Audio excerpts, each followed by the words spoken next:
You're alive. Excellent. That's what I like to hear. Okay, give me 1 second.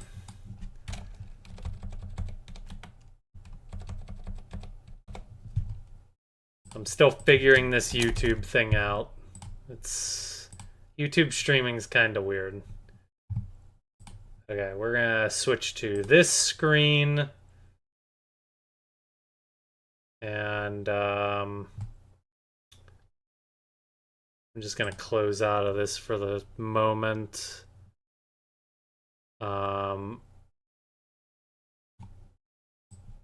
Let's move this over here.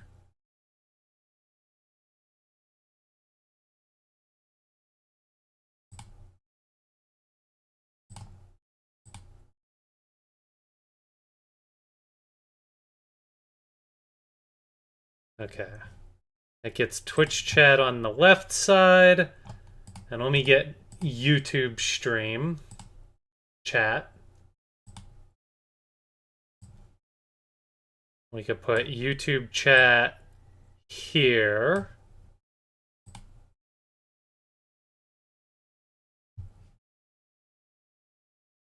All right.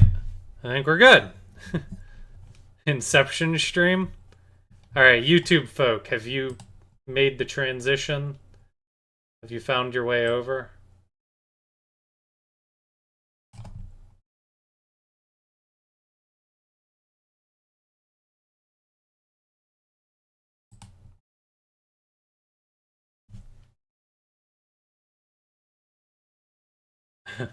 All right, I guess we're working. Okay, cool. All right, let's get started. I'm going to take a little break probably in about 15-20 minutes, but we'll continue after the break, and we'll go as long as the chat seems good. So welcome. I guess I should say my patented oh hi there. Anything. I'm open to any questions here. I'm allowed to reject questions though. Sorry, you guys can't ask what my social security number is. That one won't fly. All right, Lucas, you asked, my first question you wanted to ask was how you feel about the rebrand so far. I guess I should sit up and actually have posture here. The rebrand's been kind of rocky. Like, I obviously want to accomplish more than what I've accomplished so far, but I also have to keep in mind that I don't have time I had like when I was younger. Excuse me. Nor do I have energy every day. Like I was really trying to get some editing done on the Legends ZA video today, and I didn't have the energy. I was actually working from home today, and I was like, maybe I could use some of that time to work on ZA, and all I ended up doing was actually doing my job because, well, I had things that needed done. I couldn't really procrastinate on them, so yeah. What about that credit card info? No. How long did it take to grow my beard? Not long. This actually isn't like I get my beard trimmed every time I get my hair cut, like every 3 months. The last time I got my hair cut, though, I actually let my beard grow out a little bit longer. I was like, we'll just do a light trim on it, and we'll let it go a little longer this time.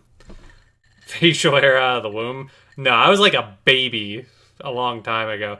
I remember one time I shaved all my facial hair off when I was working at the hotel, and I was like, oh my god, that was a terrible decision.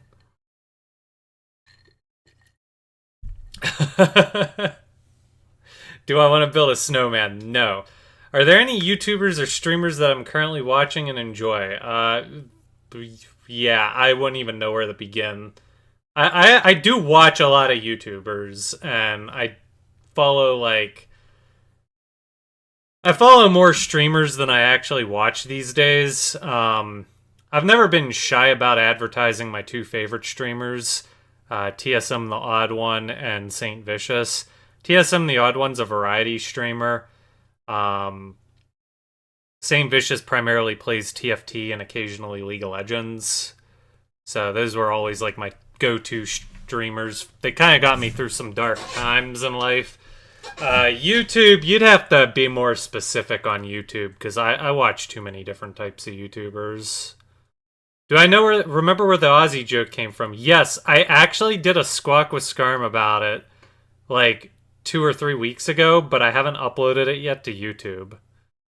So, I don't know if I'm actually going to get around to uploading it to YouTube. I was kind of like seeing where the dust settles on all this Chugga Conroy stuff. Because I was like, well, maybe I just like scrap the old Squawk with Scarms and we just start fresh. But the turnout tonight wasn't anything crazy, so if turnout isn't gonna be crazy or anything, maybe I'll just maybe I'll go fetch those old Squawk with Scarms and still upload them. I guess I'll answer the question real quick though. There was a player on the TV show Survivor named Ozzy, and I really liked Ozzy, and that was like he was on one of the seasons as a returning player right around the time I made my YouTube channel. And I made the Squawk with Scarm because he's actually playing in the 50th season.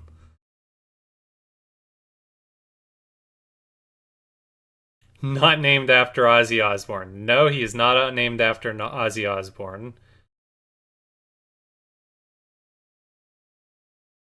I was a baby a long time ago, weren't we all?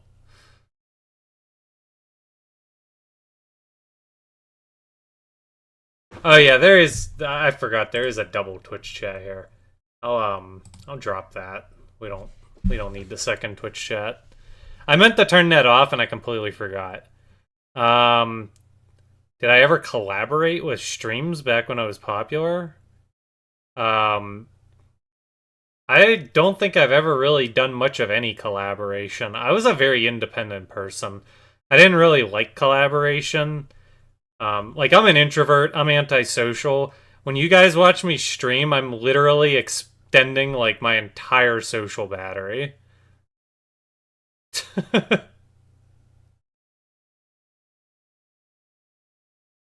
Would I stream Digimon Time Stranger if I bought it for you?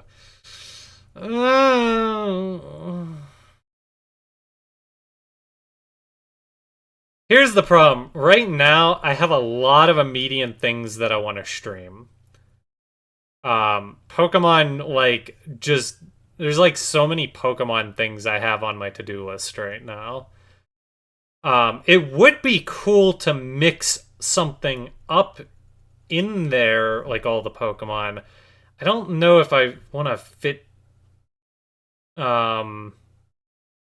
I don't know if I want to fit Time Stranger in anytime soon. I'm not entirely opposed Wolverell in the future, but right now, let's say no. I don't want to commit to that at the moment.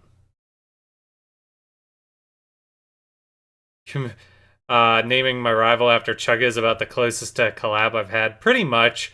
I did do a video a long time ago. Someone asked to do an interview with me, and the only reason I agreed to it was because Maryland was doing it. And I was like, oh yeah, I'll tag along because I wanted to meet Maryland.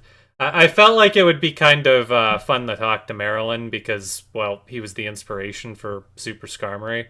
So, the funny thing is I don't really remember anything about that experience. That was kind of during the dark days, and I sort of PTSD blocked that era of my life out entirely.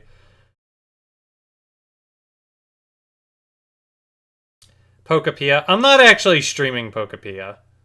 Um, I'm doing Pokepia in after hours, but it's not like a main project. Fire and Leaf Green is probably going to be our next main project. I actually don't think Fire and Leaf Green should take that long, though. Like, I can't imagine we would need more than, like, maybe 10 streams for that. Like, that should be maybe a little more than a month type of project.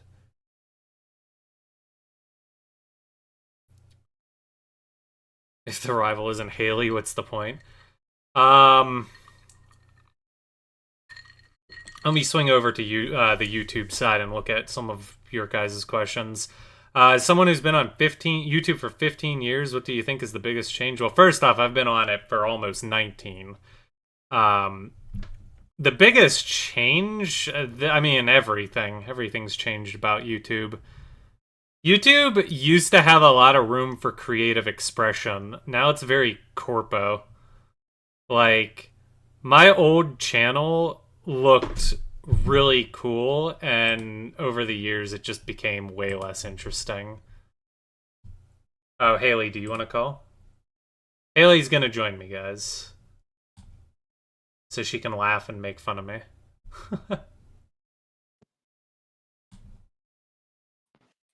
To anybody who's new to the Super Mega Skarmory world, Haley's my girlfriend. We've been dating for a little over 5 years now, and I she hasn't actually been in a lot of my content lately because she's been super busy, but she'll probably be more involved with content in the future. Let's see. I don't know if you still have the ability to record DS games, or you have I ever thought about redoing old Let's Plays? No. I don't really have any intention of doing any Let's Plays ever again. What happened to my old channel? How am I doing today? Oh, I'm doing fine today. It's dead. It's dead. Super Skarmory. I've talked about this in length. This is something that didn't get included on Monday's video, but is that thunder? The old YouTube channel is just a massive point of stress. Being on it just freaks me out for some reason. There's like this weird wall of pressure that I feel is applied to me. The reason I don't want to use it anymore is because I don't feel like I can properly represent what that channel used to be anymore. I feel it's best to be on a new channel so that the expectations, like there's an understanding that what Super Mega Skarmory is different than what Super Skarmory was, if that makes sense.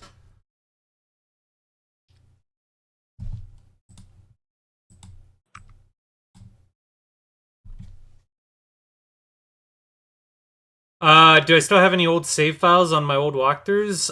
I definitely have a couple of them. I don't think I have all of them. I know I erased the Pokemon Emerald save because I wanted to replay Emerald, and I wasn't going to erase my childhood file on my other copy. Not finished Pokemon Sun Moon. So me and Haley have this little dream of doing a Pokemon marathon where we play all the duo. Oh, that was thunder. That was a very bright flash. Anyways, we were gonna play through all the Pokemon games that have like 2 copies, and Fire Red and Leaf Green might actually be the first part of that marathon. I don't know. Like, we'll bounce around and we'll do it at a very slow pace. So, one day in the far future, I may do Sun and Moon, but I wouldn't count on it anytime soon. How do I feel regarding the Pokemon Day Presents? I actually did a Squawk with Scarm about that one. And I think... Did that one actually make YouTube? Can't remember if that one made it to YouTube. What was it? The Pokemon Day Direct. No, I didn't upload it to YouTube. Oh, that's awkward. I'm not going to answer that question because I'll probably try to get that uploaded at some point. What do I think is an underrated TV show? I don't really watch much TV. Do I still... Okay, I answered that one. You're glad I'm okay? I'm glad I'm okay, too. Just clarify about redoing old play, please. I don't necessarily mean doing Let's Play in the old style, but stream... Oh, yeah, I may revisit games that I've Let's Played in the past. It's not out of the question. It's Probably unlikely outside of Pokemon, though. I don't really see myself replaying any of the other non-Pokemon games. Would I ever make a community post on my old channel to give this one a push? Well, I was sort of seeing. Well,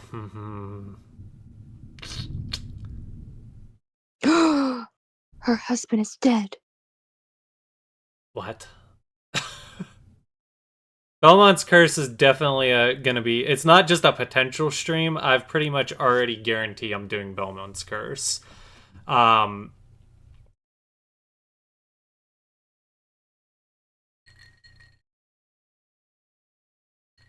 would I ever make a community post? Okay, so to the community post thing, I was intending to keep this place low key until I felt like I was further along. However, Chugga Conroy kind of opened Pandora's box, and now that the can of worms has been opened, I may or may not do something with the Super Skarmory channel in the near future. I'm not going to talk about that though, because I'm not committed to anything yet. But for the most part, this is my new home. Like, the old Super Skarmory channel is basically an archive. Have I played the Switch Pokemon games? Yes, we played ZA. I am working on making a video about that right now. It's been a 2-month work in progress. My goal is to have it out sometime next week, but it's going to be optimistic. Have I ever thought about making my own fan game? Yes. I have talked before about wanting to make my own Pokemon fan ROM hack, but I would need a big team because my ideas are more ambitious than I can pull off. Mystery Dungeon Explorers the Sky was something I wanted to stream, and I will stream it at some point in the future. Alright, Twitch chat, I'm cycling back to you. If I missed your question, it's not on the screen, repeat it. When you get around the Fire Red Leaf Green, are you and Haley gonna co-commentate it? Haley is allowed to hang out during my streams, obviously, but she's still a busy girl, so only if she's around. A lot of the time, she has to work when I'm streaming. Situation's just kind of inconvenient. What Digimon? Where's that hat on my bedpost? Not a Digimon. That is Teemo from League of Legends. Yeah, Chugga Conroy, fine, I'll do it myself. Basically, part of me almost wonders if Chugga was like, this idiot won't come back to YouTube. About damn time, Jesus. Yeah. Oh yeah, I also did do Scarlet Violet as well. Going back to the Pokemon Legends ZA thing, what I'm working on, I talked about it in the video I released on Monday. I want to do a series called Investment Gaming. It's basically a game review series. So the first video for that's going to be reviewing Legends ZA. I'm going to just give my thoughts on what I thought of it. The video is currently looking like it's going to be about 35 to 40 minutes. It's pretty big. My goal for that series is to try to aim for like 20 to 25 minutes, but that first one's going to be a long one. There's a lot to talk about in ZA. The DLC section was actually probably going to end up being about 8 or 9 minutes in itself. So if it wasn't for the DLC, it probably wouldn't have been as long of a video. You guys could also use the @SuperMegaSkarmory tag. I think it works for both chats. In case I miss questions, because you guys are actually doing a great job of keeping this conversation flowing.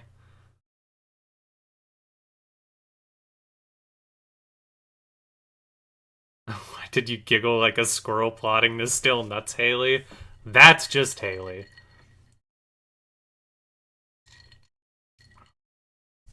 Chugga Conroy, so little known secret, Chugga Conroy has actually stopped by my streams before. I've seen him in my Twitch chat.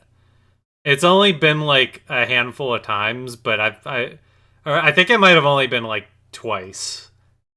But I've definitely seen him pop into my Twitch chat before. So he knew about this place. Excluding Strange Fake on my currently watching, what would I recommend as a good watch? Um,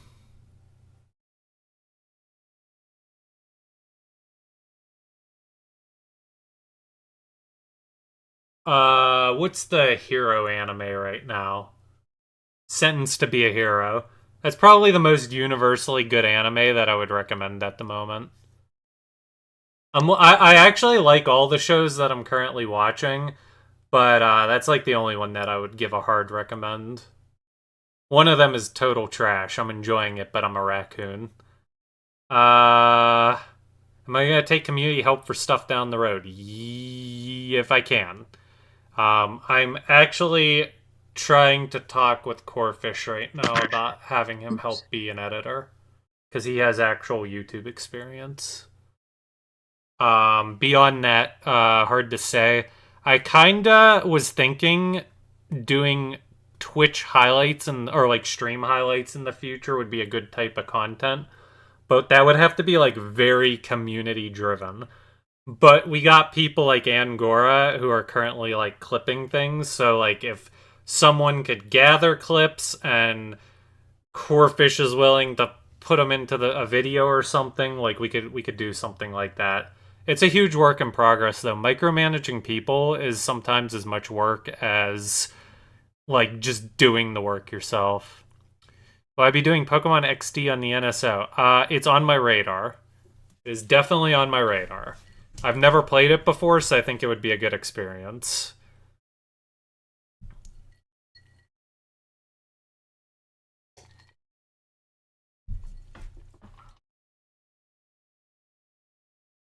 YouTube. Is Emerald still my favorite Pokemon game? I think Emerald is my favorite mainline Pokemon game, and I think Explorers of Sky either ties it in overall love, or at the very least, it's my favorite like spin-off Pokemon game. The Jared Punch, it's been a while. Yes, it has. I think I remember reading your comment because I liked your username.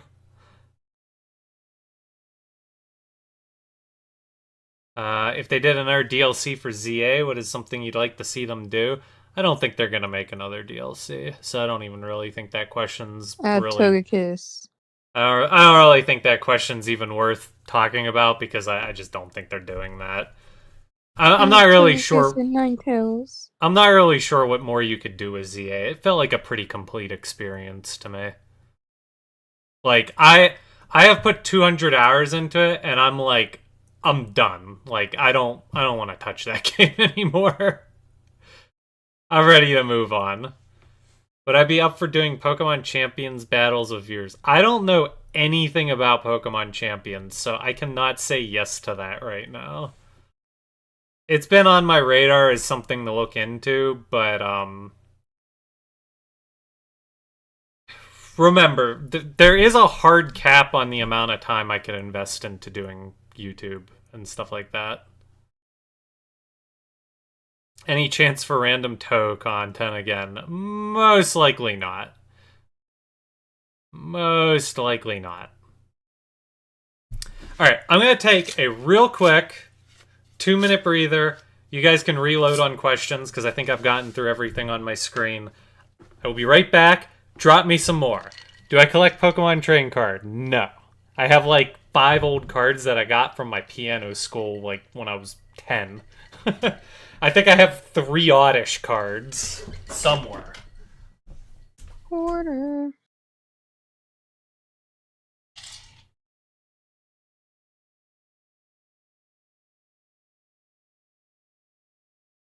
Oh wait, that means I gotta entertain. Oh shit. Hmm. Well, you guys can ask me questions. Although I'm not that interesting.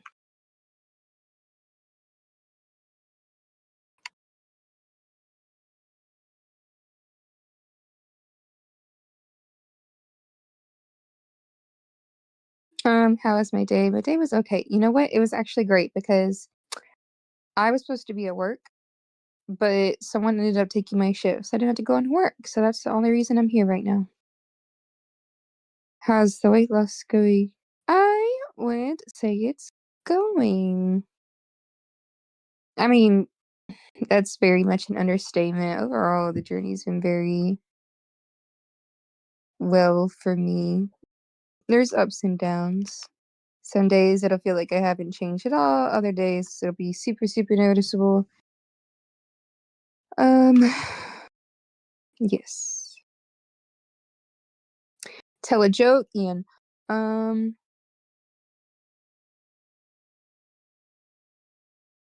wait, what's AYCE mean? I'm silly. I was being called a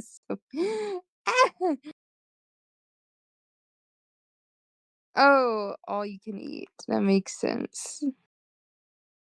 Yeah, I've definitely had trouble. I've noticed that my portion control goes out the window when I'm unable to track my calories.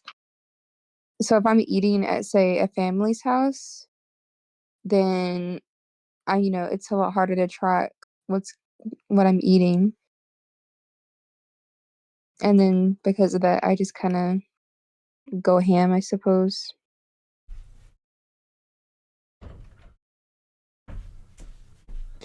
No, how is being called All fat right. essentially? It's tough. You guys reloaded on questions? Oh, the person's name. I'm Haley. First Pokemon game I've played, it was Fire Red because of my older brother. Have I ever thought to go back to old games I played on Super Skirmy and play those again? I just answered that, didn't I?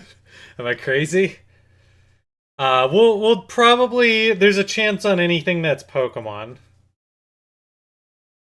In the I future, have. I plan on leaving ROM hacks open as options. So we may see some things that kind of like are things I've done but slightly different.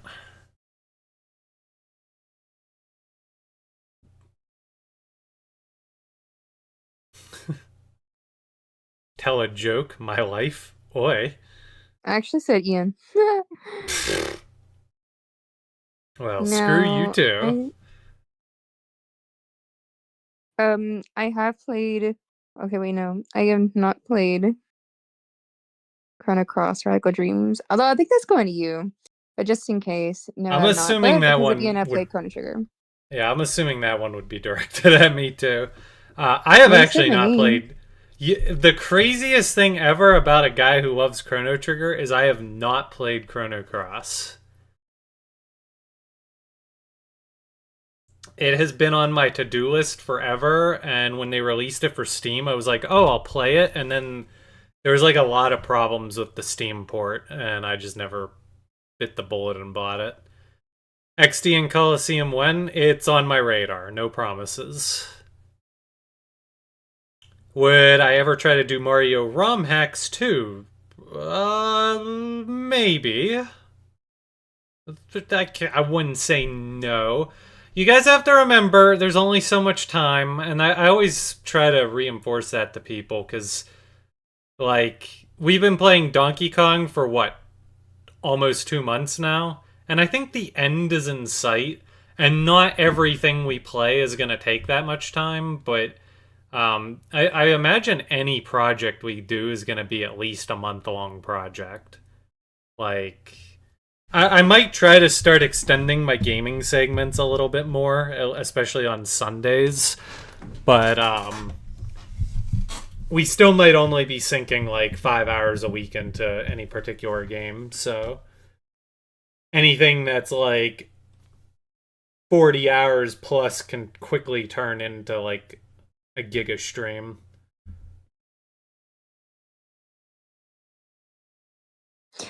Isn't there an extension that allows you to combine chats?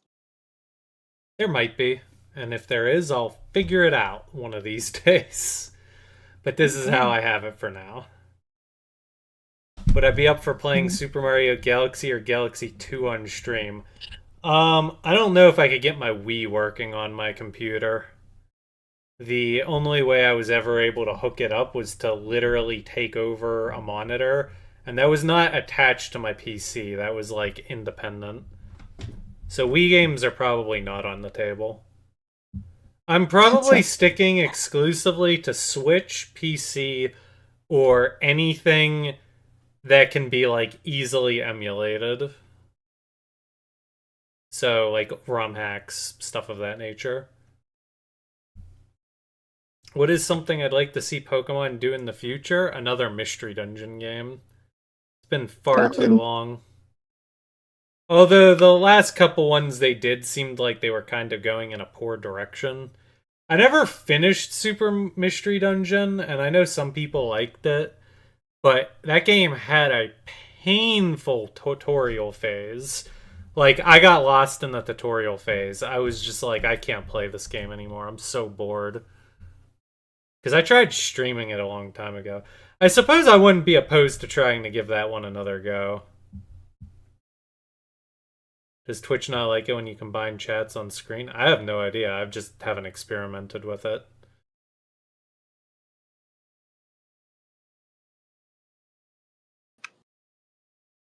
Oh yeah, yeah, yeah. I completely forgot. The new Fire Emblem game is gonna be a stream game. I'm probably gonna want to play that one. I kind of like if there is a big ticket Nintendo game that I actively want to play, I'm gonna probably try to stream it. Like like a big ticket Switch 2 game. Like if there's anything in the mainline first party Nintendo games, I'll probably try to stream it. And Fortune's Weave is definitely high on the list.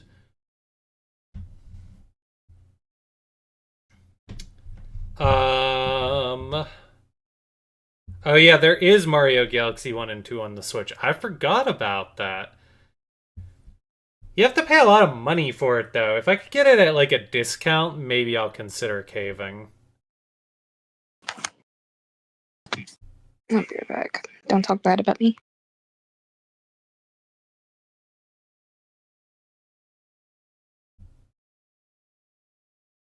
I want to find some way to roast Haley, but for some reason my brain ain't finding a way to roast her right now. Maybe that's a good thing.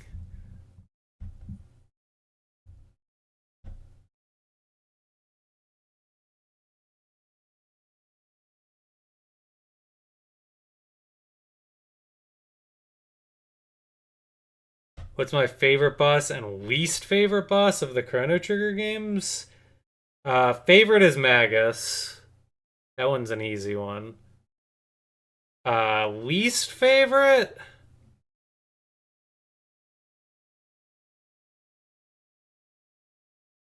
Is probably that stupid sand side quest boss. Like there's you go to the desert and you fight some boss in like the underground desert area. It's one of the side quests at the end of the game. I hated that boss. It always gave me trouble. If not that, then probably something in the Lost Sanctum because that thing should have been illegal. All right. I'm a little behind on YouTube chat. What are you guys saying over there? You've always wanted to play XT. It's not something you have. Well, it's available now on Switch 2. And maybe Switch 1? I don't know if it's available on Switch 1. Yeah, I know the Super Mario Galaxy and Galaxy 2. I forgot it's on Switch, so maybe. I won't say no. Were I to have continued through the dark times, what games would I have done? That's actually a great question. Because I probably would have pivoted my content a bit, even if I was still continuing. I mean, I probably would have still forced myself to play Pokemon just because that would have gotten views. Um, I could have seen myself still playing some of the games that I like, though, like XCOM and Skyrim. And those are games that I would actually like to revisit in the future as a stream on Super Mega Skarmory. So, but they're like low on the priority list. I don't want to take away from like right now. I want to try to draw people back in, so I'm trying to stick to the things that I think kind of overlap with my audience.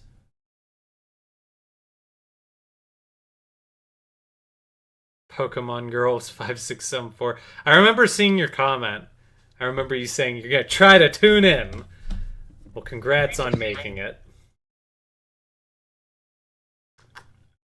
I will have you all know I read all 180-ish comments on that video.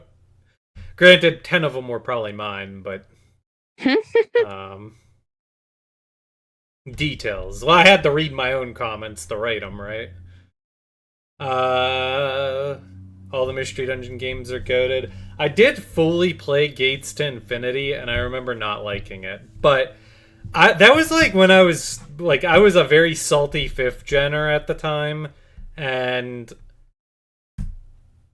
I yeah, I was just like super sour on fifth gen. So I think maybe if I went and revisited them, maybe I wouldn't hate them as much.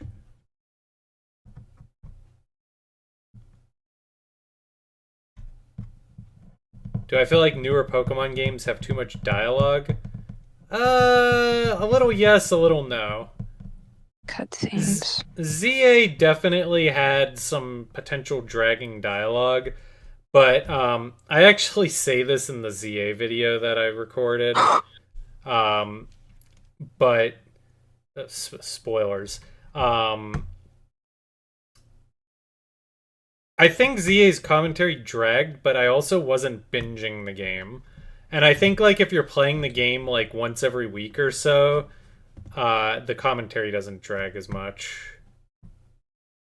I think I think people have like a binging mindset from like so this is like a topic like we could literally sit and have a full conversation on this topic alone. So I'll like summarize my thought here. I think how Pokemon was played in the old school days is very different than how Game Freak intends you to play modern Pokemon. And the best example of that is that, like, Haley, for example, rigidly still likes to plan her 6 Pokemon party. But I think in modern Pokemon, Game Freak wants you using more than 6 Pokemon.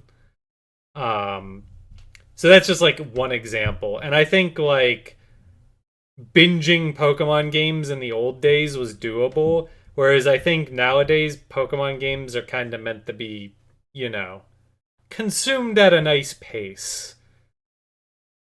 Have I tried any Mystery Dungeon ROM hacks? I have not, and they are on the table for future gameplay.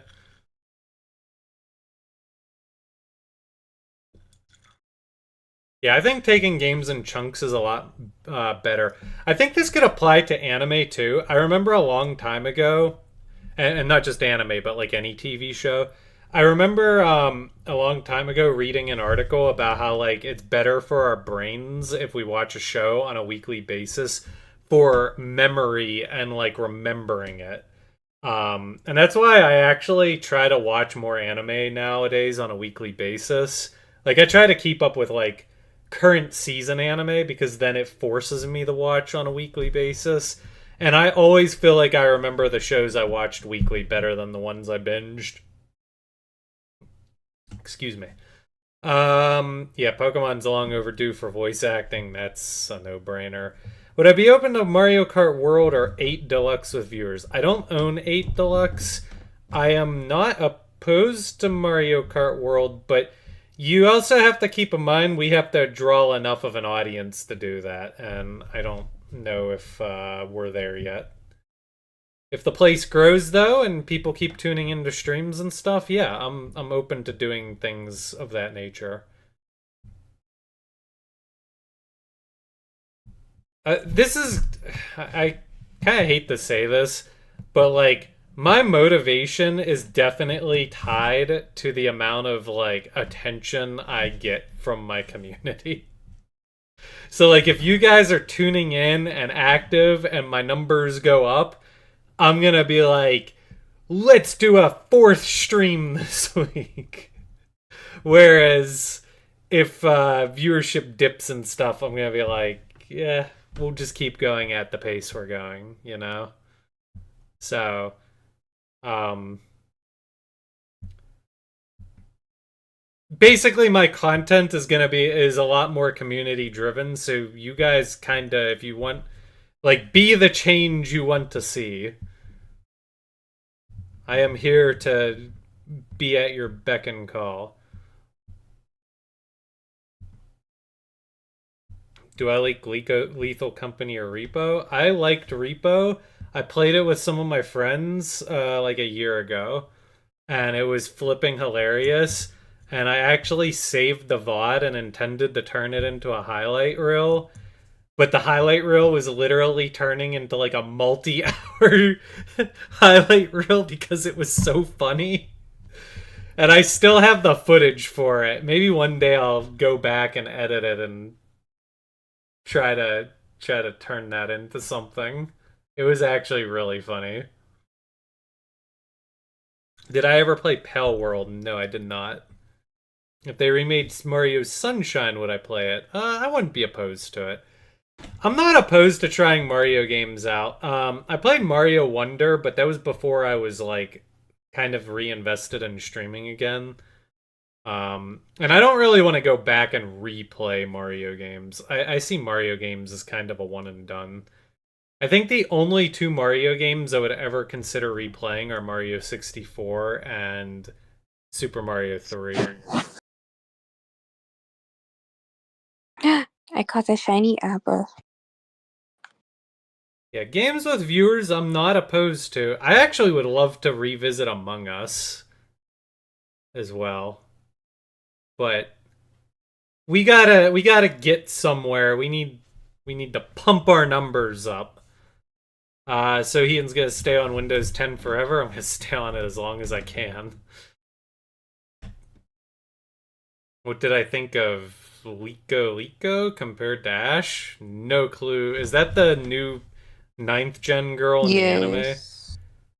I like her design. I don't know anything about her though. I don't I get don't why it's based off Ultra White. I don't watch the anime. I haven't watched the Pokemon anime since 4th gen. Were there any games I had plans to do aside from finishing the old one or the ones that I didn't finish? I always had like ideas popping in my head. Probably the one, well, there's the two projects that probably came the closest to being a reality that didn't was Castlevania Dawn of Sorrow and Sonic Advance 3 for the Game Boy Advance. Those ones were like very high on my list that didn't see the light of day. Um, I actually did stream Dawn of Sorrow like a year ago here, and the VODs for that are on the Super Mega Skarmory channel.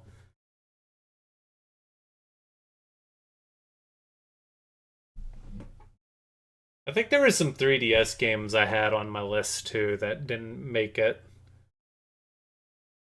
Like for a while, I was gonna do Metal Gear Solid 3. I remember having a lot of fun with that game, but I like literally remember nothing about it.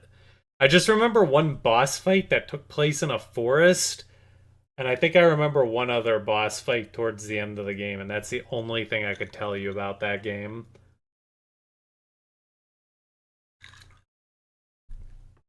What are my thoughts about the newer gens of Pokemon like 6 to 9? That is a very complex question that has a lot of nuance to it. I will give a little bit of a description in my upcoming ZA video, but to give like a very quick summary, 6th gen didn't like it really at all. 7th gen, I loved it in concept, but it was a struggle to play. 8th gen is the only mainline Pokemon game I've never finished. I was like bored out of my mind. I hated it. I think 8th gen is terrible. I might still muddle through it for my Pokemon marathon with Haley, but as far as I'm concerned, 8th gen should have never came to exist. And then 9th gen I actually liked a lot. Release the repo cut. Do you? I'll. You guys are gonna have to remind me. I'm gonna forget after tonight. But if you guys remind me, if you guys like come back and put it in my head, because I had the video like half edited. Actually, I might have been like 2/3 of the way through it. It'll be a long video. It was like a 6 or 7 hour stream. It was flipping hilarious though. I'll post a clip, a little sneak peek in the Discord of what would probably be in there. If I've ever played Legends of Zelda Wind Waker, but it's on NSO. Yeah, I've never played it. Ocarina of Time is the only Zelda game I've ever played to completion. A lot of people have fond memories of the Ocarina of Time walkthrough. Like, I get a lot of people who come through here and like talk very highly of Zelda. But the funny thing is I don't actually really like Zelda all that much. When I did that series on YouTube, I was like very committed to being like the numero uno 3DS streamer on YouTube. That was like my goal, or not streamer, but like walkthrough. That was like my goal at the time the 3DS came out. It didn't really end up happening as I dreamed, obviously. But that was why I played Ocarina of Time. I actually like, as successful as that walkthrough was, I didn't actually have a ton of fun with it. How many hours do I have in my Switch 2 games? Well, I have 200 hours on ZA. I don't know how many hours I have on Donkey Kong. And I don't think I've actually invested that much in Pokepia yet. Maybe 20 hours tops. Maybe not even that much. If you want Corefish, you could add me on the Switch.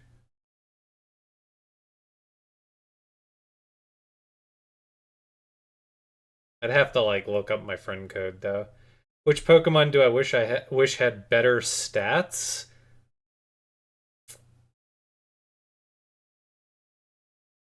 Delcatty.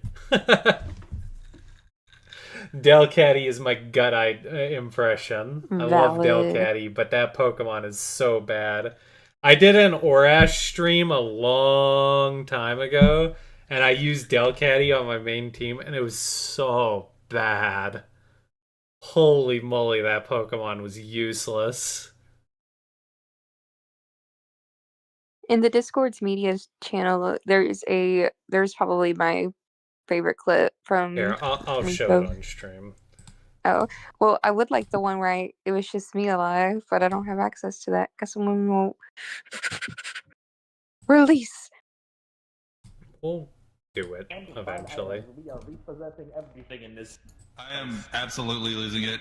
Oh, there's a nun. That's a nun. Can I just sit on fire? Hey, y'all should take a look at the freaking Studio Ghibli person.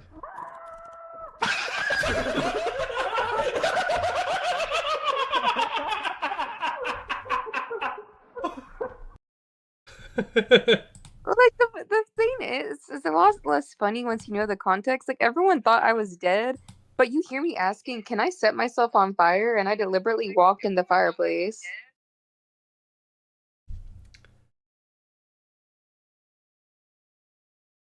Yeah, I remember that. Checker Conroy did list me on his Windwalker Let's Play.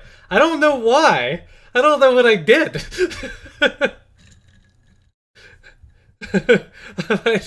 I don't actually know what I did to get a spot on his credits. I remember one time he asked me for feedback on something and I gave it to him, but I thought that was a Pokemon project. I don't think it was Wind Waker. What is a Pokemon that is really ugly to most people, but I like? I don't know. I'm kind of a normie. I feel like the Pokemon I like are the popular ones. I mean, Skarmory might actually be one of the like least popular Pokemon that I love. Skarmory is like not, especially like in more modern times. I feel like Skarmory's kind of a forgotten Pokemon.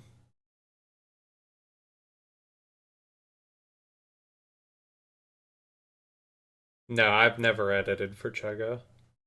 Why would I edit for Chugga when I had to edit my own crap? You editing videos is literally like the least favorite part about being a YouTuber. Like if I could not edit videos, the world would be a very different place.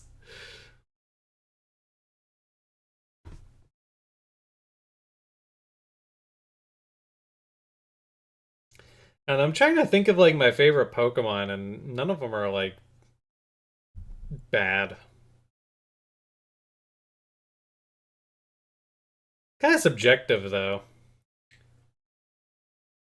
Oh yeah. Okay, I'm like flipping back to YouTube, the YouTube chat. Mario Kart 7, I mentioned Fire and Leaf Green being next. Did I really? That's crazy. That must have. That does actually ring a bell. I feel like Fire and Leaf Green was definitely on my to-do list. I didn't think it was that close to being a thing, but maybe I'm just misremembering. But yes, Fire and Leaf Green is almost assuredly going to be my next project. Speaking of Dawn of Sorrow, why didn't I finish that series initially? Because I tried starting 4 different walkthroughs on my 1 year anniversary of YouTube, and spoilers, that is way too many projects to do at the same time. I think in some cases it was possible to do 2, but anything more than that was insane. And then Dawn of Sorrow just fell on the back burner. And then Order of Ecclesia came out, so I did that. And then, like, after I did Order of Ecclesia, I just moved on to other things. Nice to hear I like Gen 9. I mean, I had a lot of fun with Gen 9, but I think Gen 9 had a lot of room for improvement.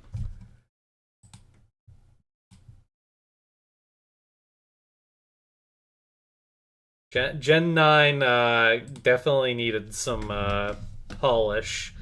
Some more time on the cutting room floor. Why is my Discord name Kingdom of Zill? Because this channel was called King of Zill for the last decade. I only recently rebranded to Super Mega Skarmory.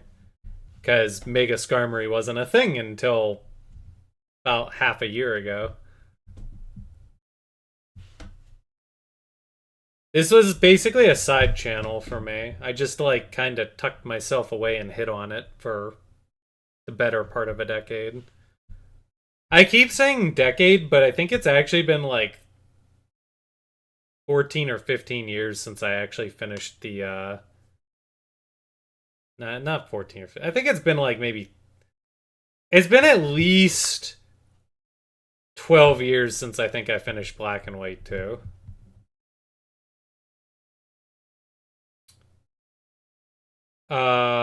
Since I didn't like the 6th gen, does that just apply to X and Y, or do I not like ORAS? No, okay, so I did not like ORAS on release. I was very salty about there not being a Battle Frontier. Given time, I've warmed up a lot on ORAS, but I still think Emerald is a better Hoenn experience. You were gonna ask, can you add me on the Switch? I kind of don't want to, like, flood my Switch friends list, if you don't mind. I'm making an exception for Corefish, because Corefish has been around for like ever, and he might actually become a pseudo editor for this channel in the near future. So I was, since he was asking about my library time, I figured I'd make an exception for him. Maybe I'll allow more in the future, but for now, let's say no for now. I do accept any friend invites on Steam, though. So if you want to add me on Steam, my Steam name is King of Zill. I saw your DM, Corefish. Would I ever try Earthbound on the NSO? Probably not. I might try it on my personal time, but I probably wouldn't stream it. Skarmory's a Pokemon you wish you liked more. Mods, off with his head. How dare he not like Skarmory? Skarmory is a sacred god in this community.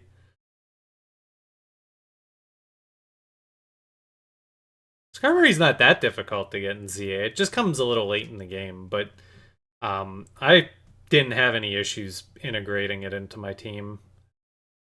Return to doing camcorder videos? No. No. Unironically, there was someone I've told this story a couple times, and I feel bad because I keep like reaming this guy. But someone came to my Discord server and was like, "Yeah, I stopped watching your content when you switched to a capture card," and I was just like, "What the like?"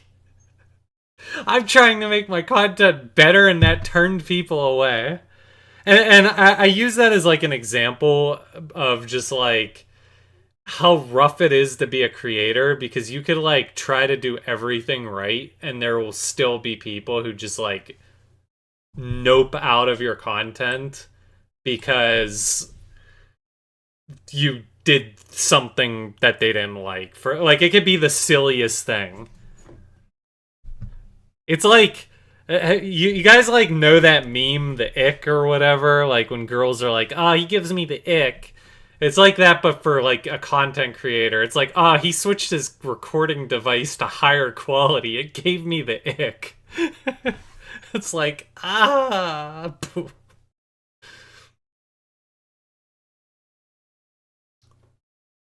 Yes, I did actually make an SS Productions intro for Fire and Leaf Green. I also made one for Sonic Advance 3 as well.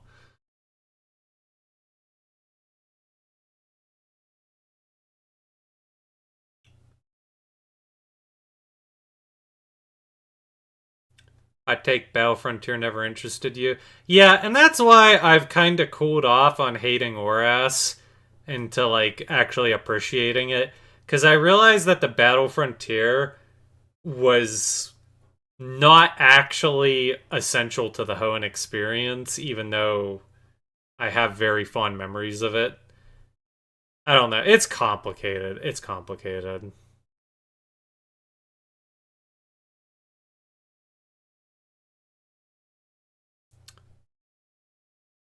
You never said you hated Skarmory. I know, I was just teasing you.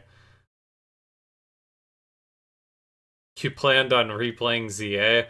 See, I'm like at the point in my life where I feel like I don't replay games anymore. Like, I'm okay replaying my old classics that are like my comfort games, but there's very few new games I play that I have any interest in replaying. Like, I loved Hades and Hades 2.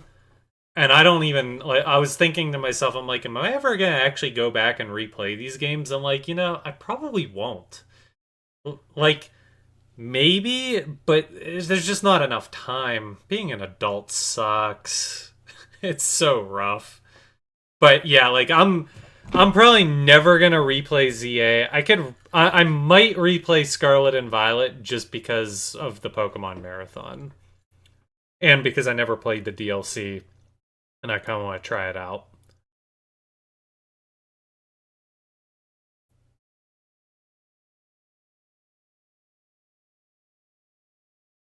As a kid, you thought I got footage by sticking a camera right at the screen, touching it, thanks to you and me. I mean, my setup was basically like if this was the DS, I would set it up against a mirror in my bedroom. I would tape it to the wall on both sides. And then the camcorder would be like over here, pointed at the thing. And then if it was a bottom screen game, I would tape it to the wall like this. And that was flipping miserable. Bottom screen games were hell on earth to record.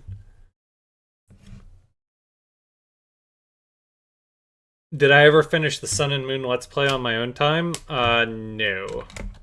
I probably still have the files. I was playing on both games, and I never went back and replayed them. So the files still probably exist. There was actually 3 or 4 episodes that never got uploaded, And someone the other day joked to me that I should upload part 11 for April Fools, and I'm unironically entertaining that idea right now. Because I do have part 11 recorded. It was something that got recorded. I accept Steam friend requests. Yeah, I accept Steam friend requests. As long as I know who it is. I gotta actually know who sent the friend request. Was there a reason I primarily focused on handheld games? Yeah, that's all I played back then. I never played console Nintendo. I basically had to beg my parents for a Game Boy Advance when I was like a tween, like 10 or 11 years old. And I didn't even know what console Nintendo was. I also like I've always been a PC gamer, but when it came to like Nintendo, that was what I was that was what I played, so that's what I did series on. Have I ever thought to release old thought have I ever thought to release old thoughts on upcoming projects to my YouTube channel? I don't understand that question. You're gonna have to reword it. No, like when I say I need to know who you are, I mean like I need to know you're an actual viewer of mine.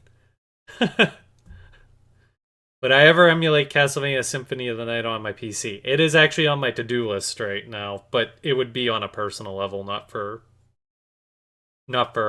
stream. I want to play Symphony of the Night for my Castlevania project.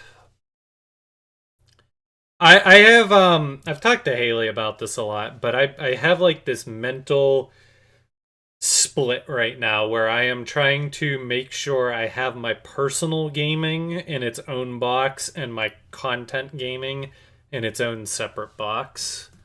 And I think it's important and healthy for me to make sure that those don't overlap too much. Part of why I think the whole Super Mega Skarmory thing is like the first time I've like tried returning to doing YouTube content and I actually believe in it is because I've been able to mentally separate the two. For the longest time I've been like kind of overlapping those two spheres, and I think that's what's been causing problems for me. So like now that I'm like separating the two, I think it's just helping a lot.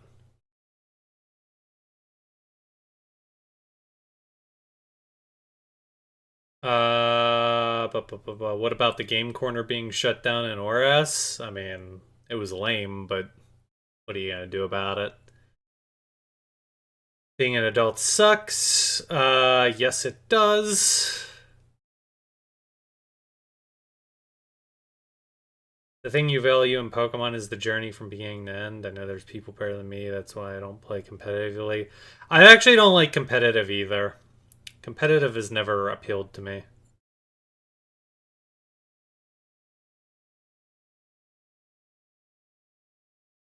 I tried it back and forth, Jen. I got bored of it quickly. I my philosophy has basically been that I don't understand why I would play competitive Pokemon when I could just play a game that was designed to be competitive. Like if I'm gonna sink my energy into create competitive stuff, I'm gonna play League of Legends or TFT.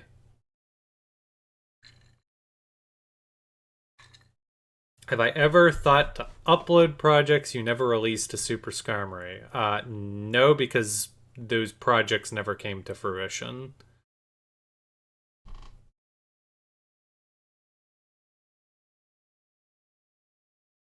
At this point, Super Skarmory is purely an archive. I'm never gonna probably use the channel again. I've been like very keen on making sure my audience knows that because I want people to understand that whatever I'm doing now is modern Ian, and it's not necessarily better Ian, but I'm an adult, I have a job, I have carpal tunnel, like I can only do so much. So I don't want people thinking I'm gonna be that when I'm this. And I understand that who this is might not be for everyone anymore. So like I don't wanna like taint the memory of what Super Skarmory used to be. But I will do my best. Chugga, the whole Chugga thing has really motivated me to try to like get my shit in gear, and I'm gonna try to like really do right by Super Mega Skarmory. I'm still making no promises though. I said it in the video that I uploaded Monday, and I want to reiterate that I cannot promise that I'm sticking to this all long term. There are a lot of variables that could cause this all to come crashing down.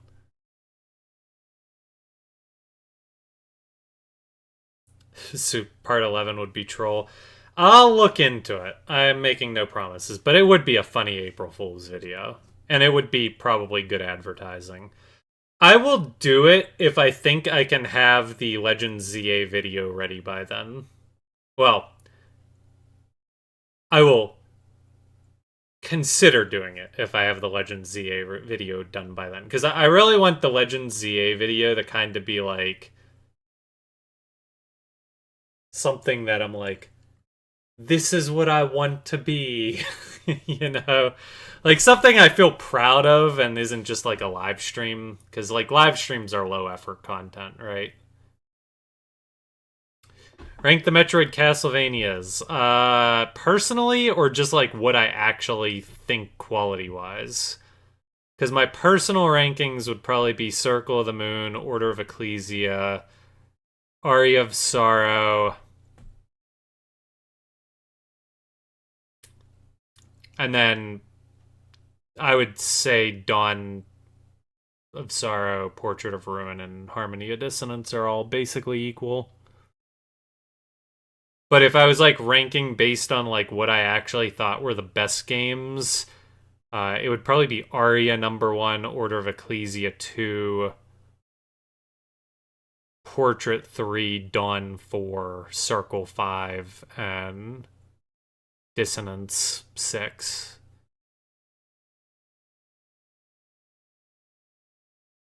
I like the Game Corner in games. Gave me a follow on Twitch as well. Thank you.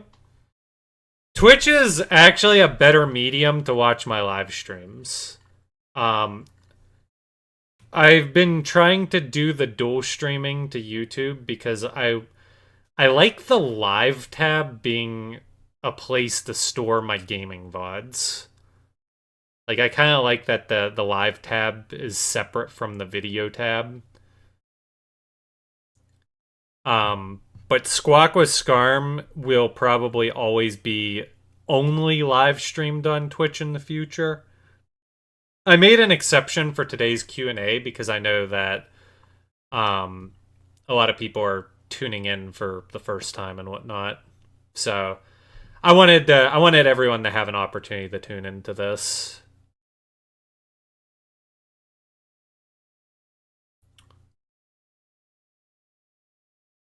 Might be a bit of an off-the-wall question, but if PC games are on the table, some PlayStation games might be added to Steam. Yeah, no. Remember, time is the issue here. And that's the problem every time I do open-ended question time like this, because I've done this a lot in the past, even with, like, just my standard audience, and people will always be like, what if you played this, and what if you played that, and and it's like, there's only so much time. Only so much time. And I'm gonna obviously prioritize certain things over others. Pokemon is probably going to be at the top, just because there's lots of different projects we can do with Pokemon. And then, like, once you start to fill in the gaps with, like, any Nintendo stuff, that pretty much fills up whatever time is left. And anything that might be left after that would probably go to things that I would want to play.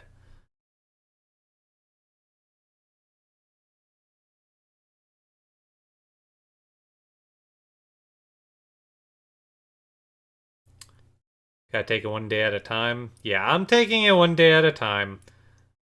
Uh, as long as you guys all know to be patient with me, that is really all I could ask.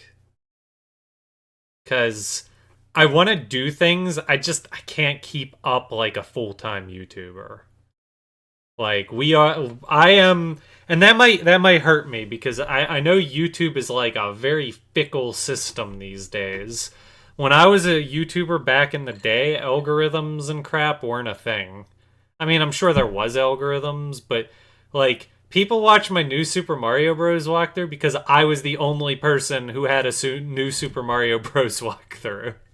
So if you wanted to watch that, like if that was what you were looking up, you watched me because I was the only thing that existed. Nowadays, that's you're competing with 100 other people trying to make the same kind of content.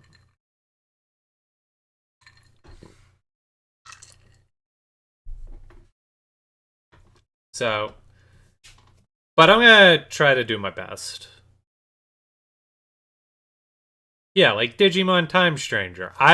Digimon Time Stranger would be like a fill in the gap because I want to play it kind of game. Not to hate on. I'm trying to find the comment. There it is. I'm not like trying to be mean, Lucas, but like I don't even know what those games are, and I have no interest in playing them.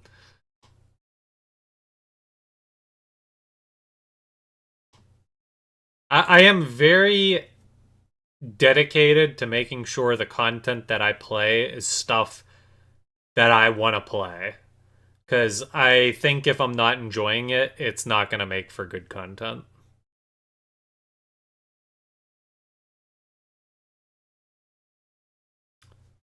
You watched me for Pokemon Emerald, so you're one of the few before that you when YouTube had the 5-star system. Yeah, the 5-star system.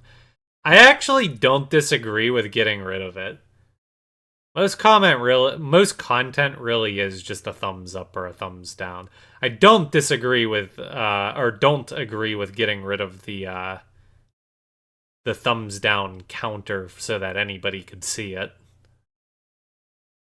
I think that's just a way for corpos to hide that their corpo content isn't popular. Because usually, like, creators, they're not really getting thumbs down, right? Like, I think in every video I've ever made in my entire life, I never saw more than, like, maybe a couple dozen thumbs down.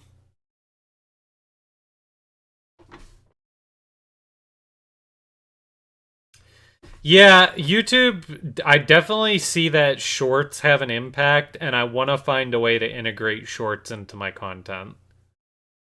I I don't want to seem like I'm selling out and like playing the YouTube game, but I am gonna like try to find a happy medium between like what feels right to me, but also plays within the YouTube system. And I definitely want to find a way to incorporate shorts into my content.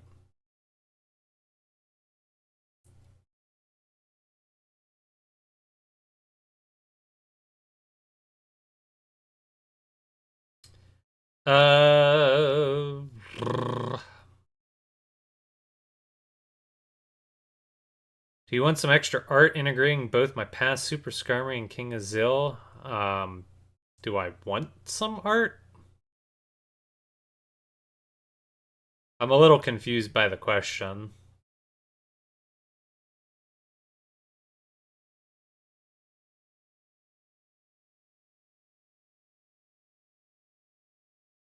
Like there's like a couple different ways I can interpret what you're asking, and I'm not sure which one you're asking. Life is hard, but you're just happy to have me here. Well, I appreciate that.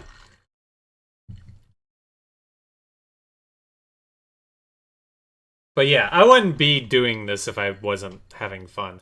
I said this in the video Monday, but I was actually really close to retiring entirely. I just wasn't really like feeling the passion or direction, and I just didn't see people weren't tuning in, and it's like I don't really know what to do. I think I'm just done. But my plan was also somewhat contingent on the fact that Haley was supposed to Haley and I were supposed to finally be moving in together this year, and that fell through. So, um, I probably have a lot more free time on my hand for a lot while longer, so I'll have more time to get my bearings straight so that yeah, sorry, I'm distracted by sometimes we get some really weird moving cars outside. um yeah.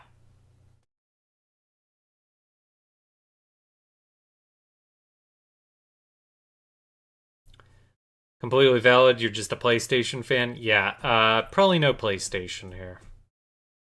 It's gonna be probably Pokemon at the top, followed by Nintendo, followed by PC stuff I like. That's gonna be the priority list. You're still convinced YouTube got rid of it because of their rewinds? I wouldn't be so sure. I think the dislike thing probably tied more into corporations not liking that their crap was getting downvoted. YouTube is like more and more over time selling out to corpos. And that's why like it's rough cuz right now I don't think YouTube is really that great of a platform anymore. But at the same time, I want to reach as many people as I can. So I gotta play the game, you know. That's just how it is. You gotta play the game. It's not like you didn't have to play the game back in the day either. Like I was still playing games with the YouTube system even back when I was super skarmory, but it was different back then because you felt like you were competing against other YouTubers. Now it just feels like you're competing against the system. The system.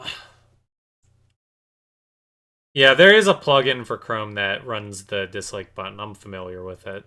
I don't really care about it because I really don't care.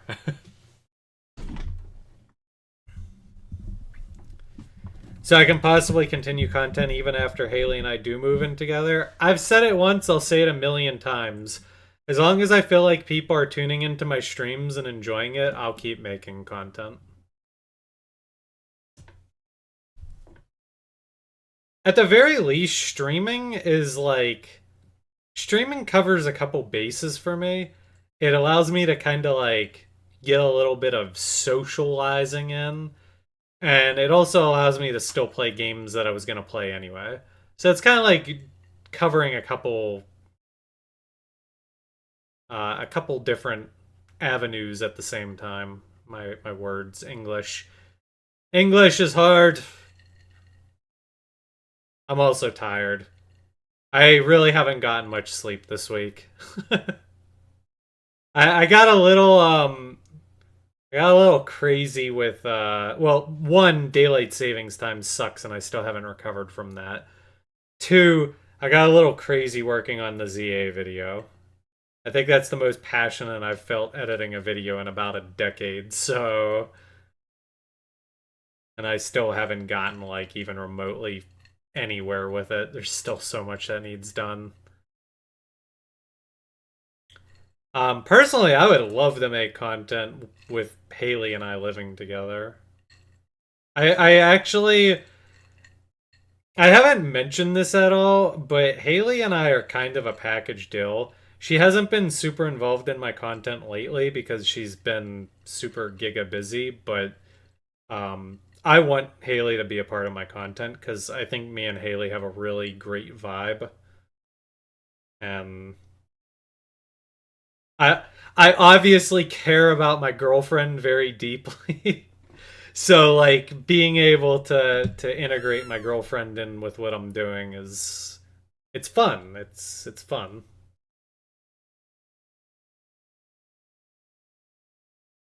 Yeah, no.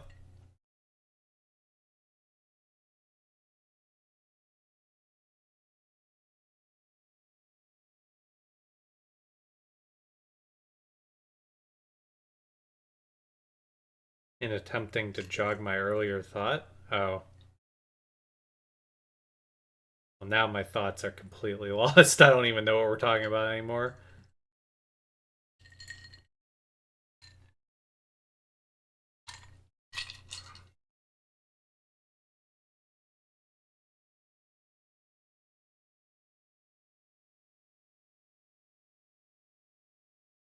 Haley and I do have a great vibe. All it took was eventually getting through the dents to get there. Yeah, people used to joke that I was like as dense as a black hole, and Haley was actually probably more dense than me. Everyone in my stream knew I had a crush on her except her.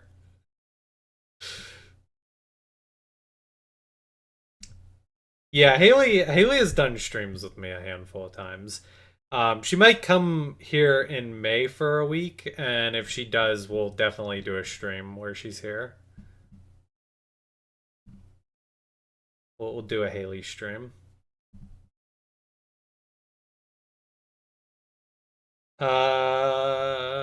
You would be willing to make some free of charge if you would like some YouTube thumbnails. Well, I'm definitely not like down to pay anyone anything because I'm not making money.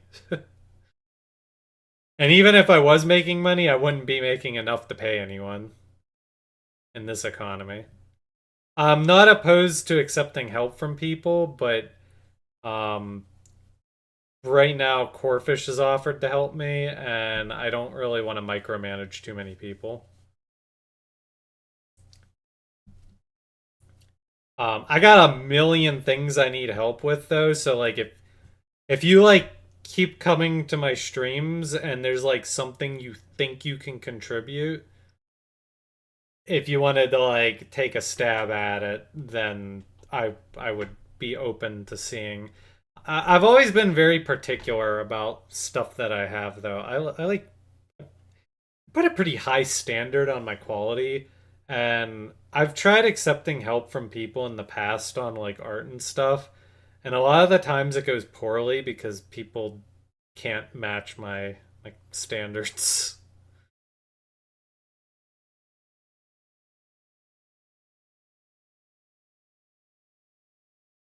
Um, Thoughts on doing any Pokemon fan games? Yes, Pokemon fan games are on the table. ROM hacks are very high on my list of things invested in trying. Because I think Pokemon ROM hacks actually kind of keep things fresh. Um, that's not to say every Pokemon project I do would be like a ROM hack, but like definitely high on my list. It's funny because I wouldn't have even considered that like 2 or 3 years ago, and now it's like what I want to do.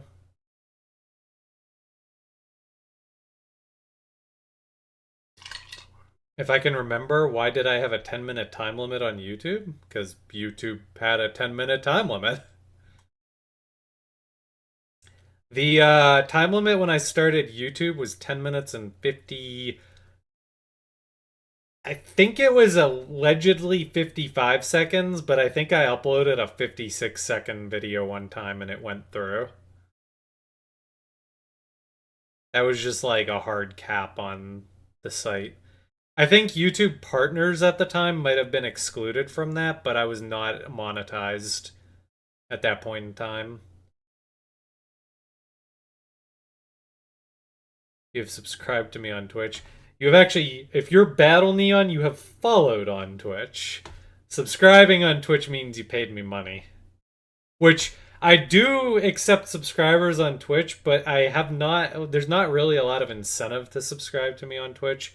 I've never really like pushed for monetization in any capacity on my content.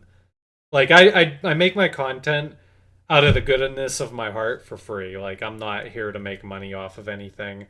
I have a full-time job. I don't need to make money off of YouTube.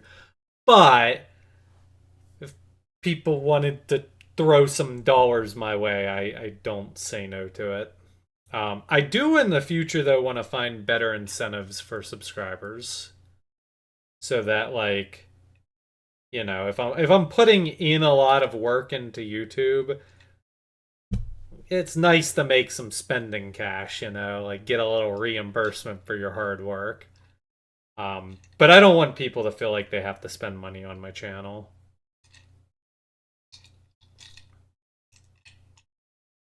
I'm like, I'm very, I'm very,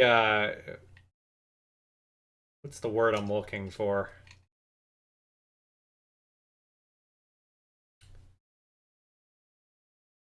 I can't think of the word. I just like, I really want to hammer home that like, I'm not here to make money. My goals for YouTube and everything don't involve getting rich or being famous. I just want to like make content because it's fun and I want to entertain people. That's what Scarf After Dark is for. Right. The place I really want to make money, guys, is for on my OnlyFans. You guys gotta subscribe to my OnlyFans. It's pretty great.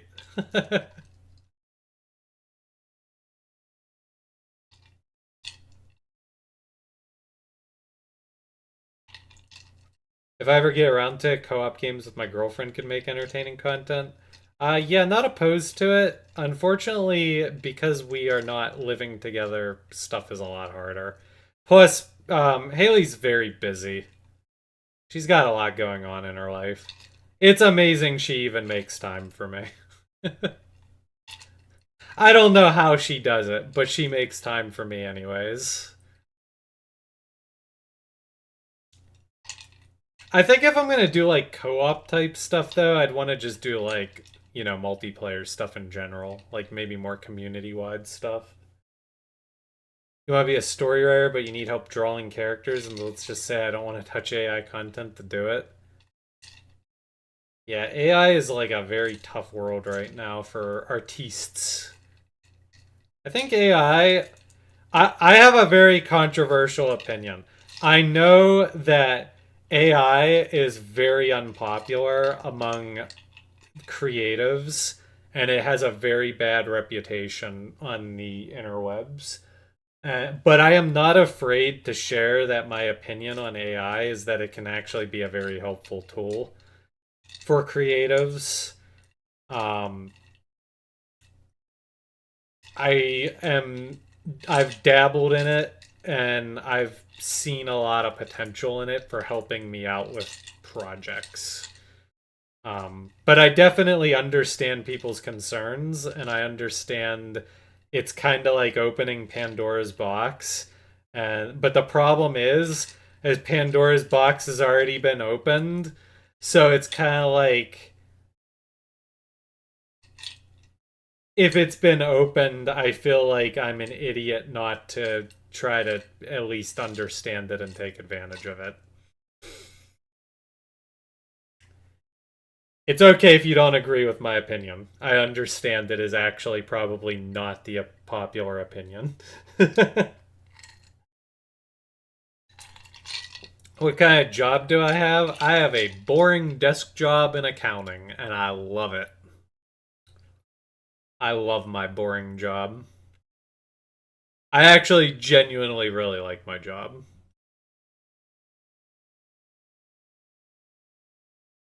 My company owns restaurants in airports, and I oversee the payables side of things.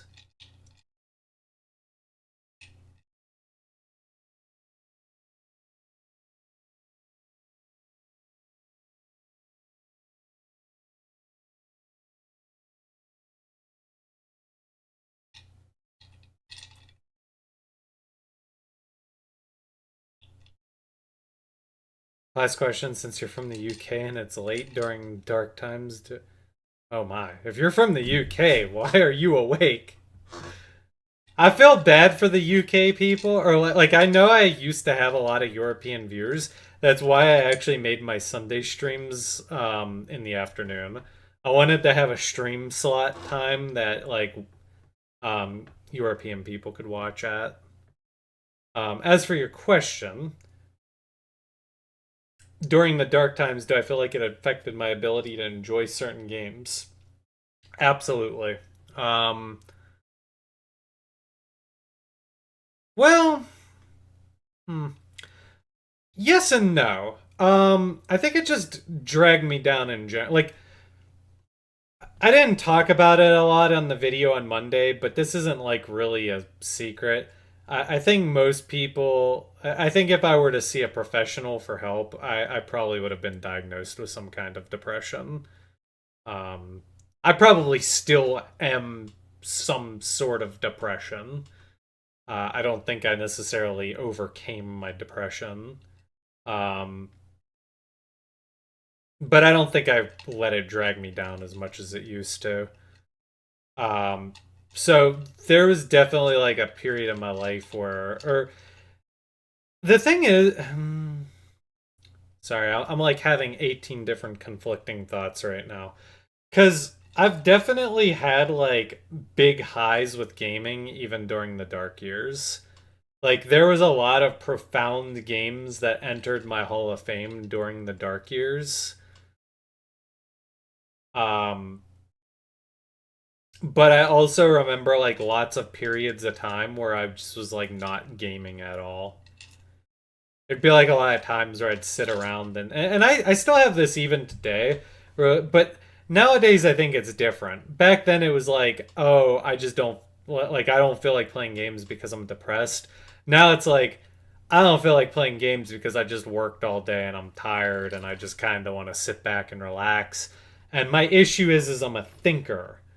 I like to think. My brain is always churning, so when I play games, um, I tend to I tend to dedicate a lot of brain power to video games. So sometimes it's just hard to like when you're not playing a comfort game, it's sometimes hard to like divert your brain power into something that requires brain power. Like League of Legends is actually a high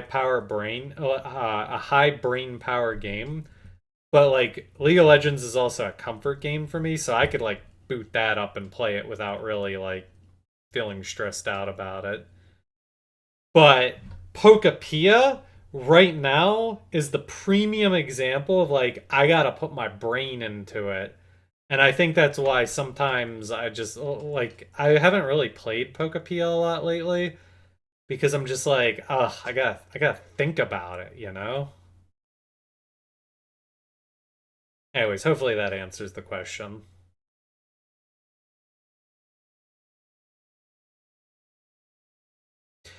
And yeah, I agree. Purely AI slop is the problem, but I do think AI assisted.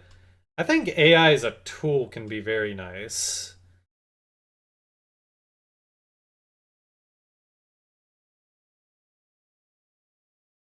Your question, what are my favorite two Mega Evolutions? Two is an interesting number to put on it. Um, Skarmory, obviously. And second would be Sceptile. Sceptile was my favorite Mega prior to ZA.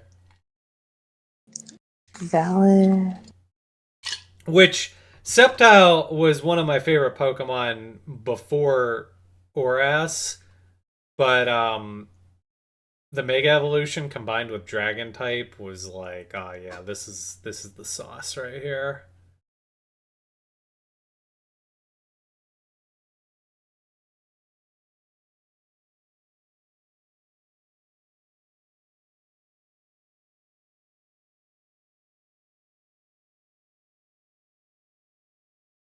Twitch, sorry, I've been kind of ignoring you, but I don't know if you guys have really actually asked anything. No, I like Gardevoir and Lopunny because they're my besties. Haley likes all the horny Pokemon. But it's not because of that. They're just pretty. Haley is a girly's girl. Like in League of Legends, she likes all the stereotypical like support champions that Well, yeah. you typically see girls that they like. And then she likes Lilia, which is her numero uno.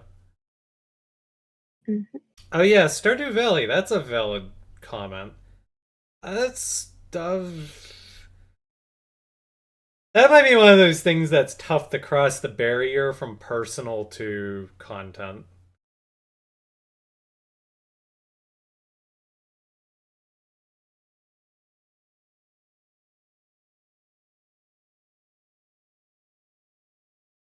You added me a question earlier. Uh... Oh, wow. Holy moly. Holy moly, I miss Ask questions me up if you here could for add me, sure. basically. Have you thought to upload projects that, no, I read that one. I think I still have you and Haley add and Unite. Tell them Yell Scarred on your radar. Could you add? Yeah, you could add me on the Switch. Other Kanata. You can drop me a DM and I'll add you. By the way, I saw your DM the other day. It's okay for you to DM me because I know you, but you could also just leave a comment on a YouTube video. Drive that algorithm, broskies. If I had one power, what would it be? Some sort of time Healing! manipulation. Time Wait, manipulation has always been on the forefront of like superpowers that I would want. that's stereotypical of me. You can click on someone's username. Yeah, I know I can look at chat histories. I just figured it was easier to scroll up because if he added me, then I could see that right away. All right, let me swing back over to YouTube. What is it that I love about my boring job? That it's It's boring. boring.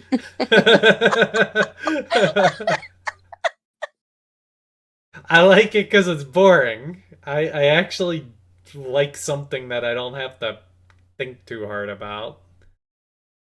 I mean, at one point in time, I did have to think hard about my job, but I'm very good at what I do.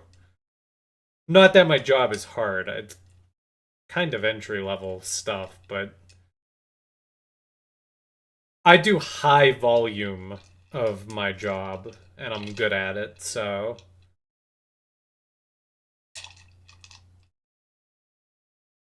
Yeah, I'm probably never revisiting Pokemon Unite. I'd rather just play League of Legends. Such a stick in the mud. I just don't like Unite. Unite's boring. Because you're bad, Ian, but it's okay. No, it's not because I'm bad. It's just I don't. Every time I play Unite, my brain is thinking, why am I playing this when I could play League of Because Legends? you can't play Maid Glaceon in League. Yeah, but I could play French made in Italy, so same thing, really. Oh, who wants to play that? Not me, I That's hate so Italy. 2009.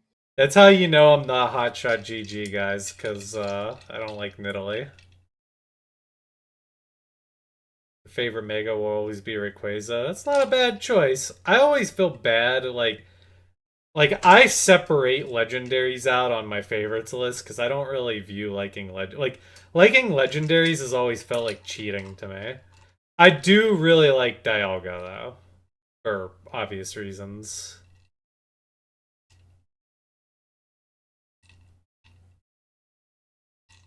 I find that there's been some AI comments. I find that AI is like the more you can give it, the more it can give you. If that makes sense. Cause like I've used it for creative like I've had ideas for like little stories that I want to tack on to some project I'm working on. And that's where I found it very useful because it's like I already have the ideas in my head. I like know what I'm trying to like do, and I'm just like asking it to help me fill in the blanks. And when you can do that, it's like really useful.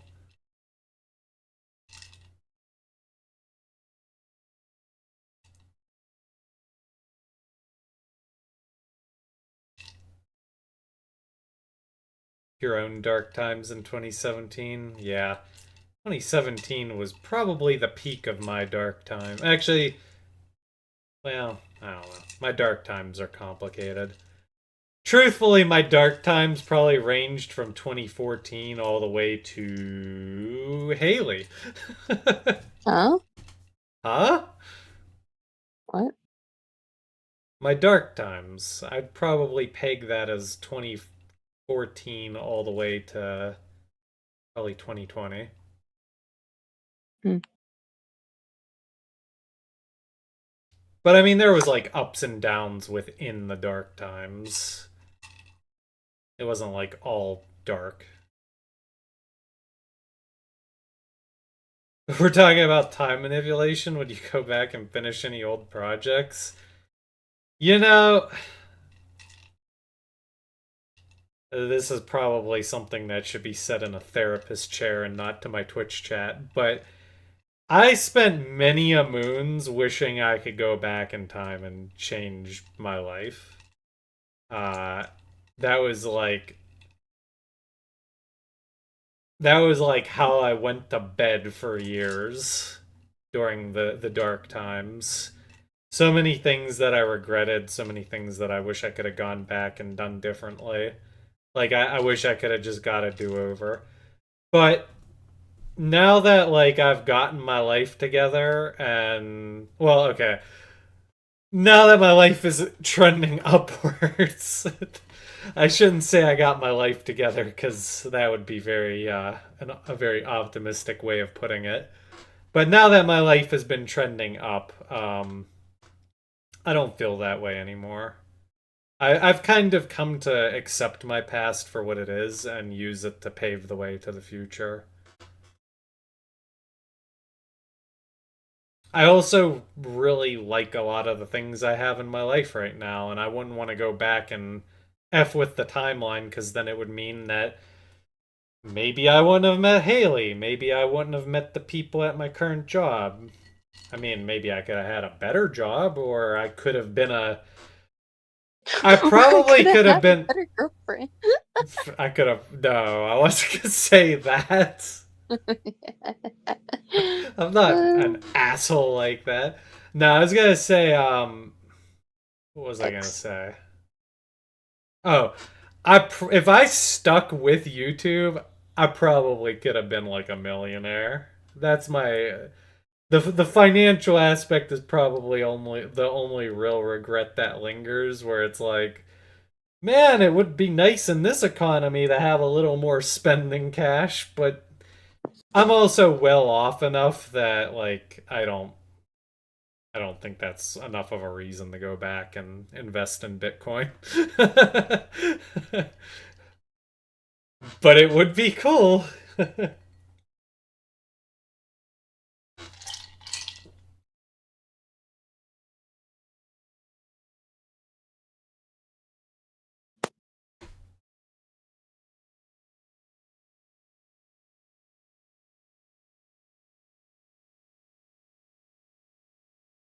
Yeah, I would go back in time so I could play Chrono Trigger again for the first time. That's what I would do.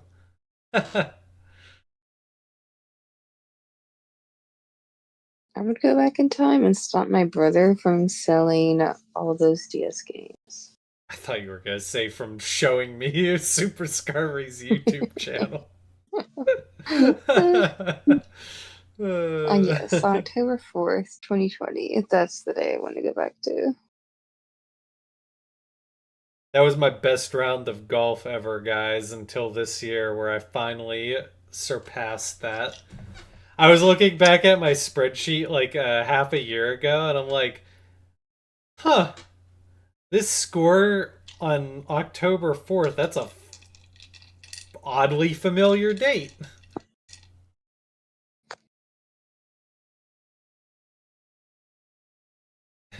Everything stays the same. I just finished ORAS Chrono Trigger and Super Mario Bros. 2.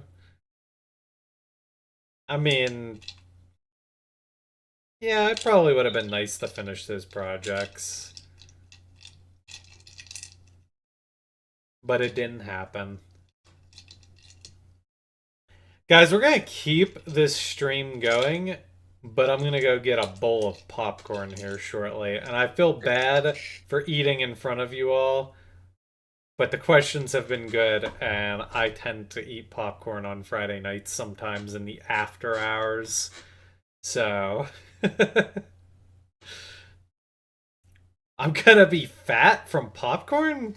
That is like the last thing on my list that's making me fat right now. I think the I think the 4 pieces of pizza I ate earlier are what's making me fat.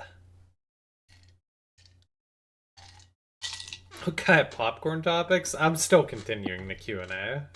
You guys can keep asking me whatever you want. They weren't Costco sized? No, they were not. IRL golf stream when? Never. You guys don't want to watch me golf. I'm flipping terrible at bad. golf. Yeah, I'm bad. I'm not as bad as I was a decade ago. Funnily enough, part of the reason I started playing golf was because during the dark years, my dad's like, you need to get your butt out of the house and like do something. So that's how I started golfing. Because I think the first year I recorded anything in a spreadsheet was 2017.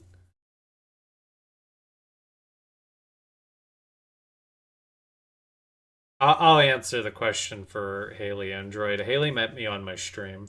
She watched my YouTube Bitch, I'm content independent. back. Get out of here. Me answering first. She watched my YouTube content when she was younger, and then found my stream back in 2020, and then Yeah, when I was like baby. we chatted a lot. We were kind of hitting it off, Because someone wouldn't leave me the fuck alone. and everybody on stream knew I had a crush on her except her. Well, yes. And then I asked her out, and she rejected me. Shush. Jeez. And then I'm like, okay, moving on with my life. And That's then not what happened. And then a couple weeks later, she's like, wait, no, I didn't mean it. That's not what happened. It was close though. Alright, I'm gonna go procure the popcorn. You guys can keep questions coming. Haley, you could tell your I'm hesitant to let you tell your version of the story, but you can tell your version of the story while I'm gone. I shall return. I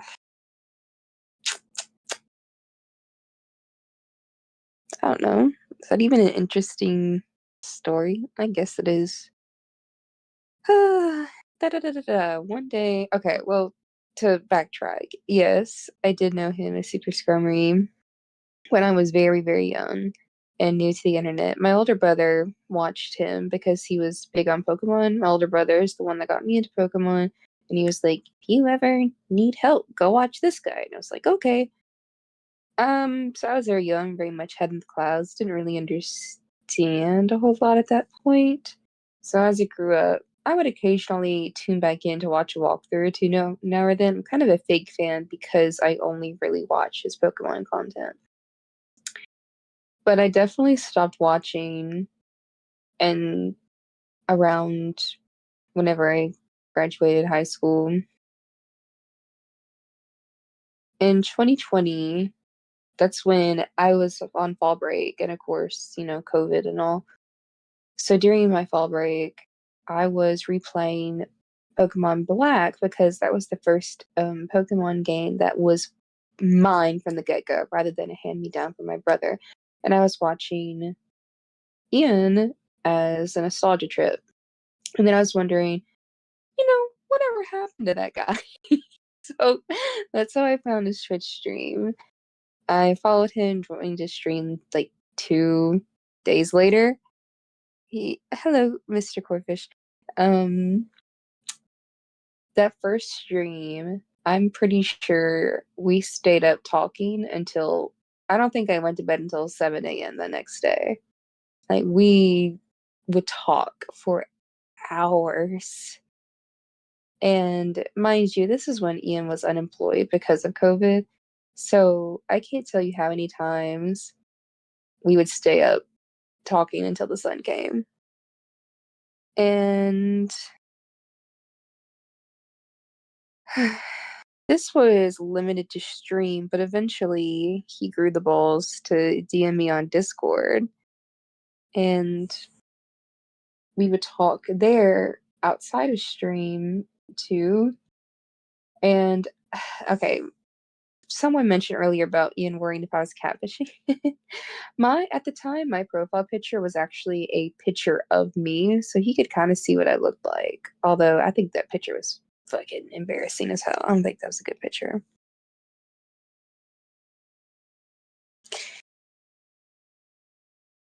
Um, so I kind of assumed, all right, I had very low self-esteem. So I was thinking that he could have had any sort of feeling for me was just out of the question.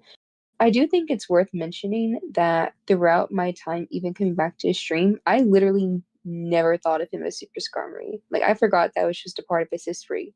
I only knew him as Ian or the King of Zeal.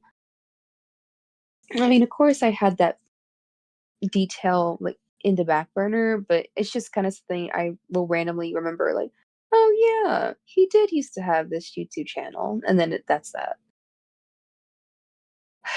And I was thinking, like, his reason for talking to me in DMs was, okay, yeah, he just does that for everyone. Well, apparently not. Let's see. I think he finally confessed to me December. We started talking in October. I didn't find out until December, literally like a couple days before Christmas.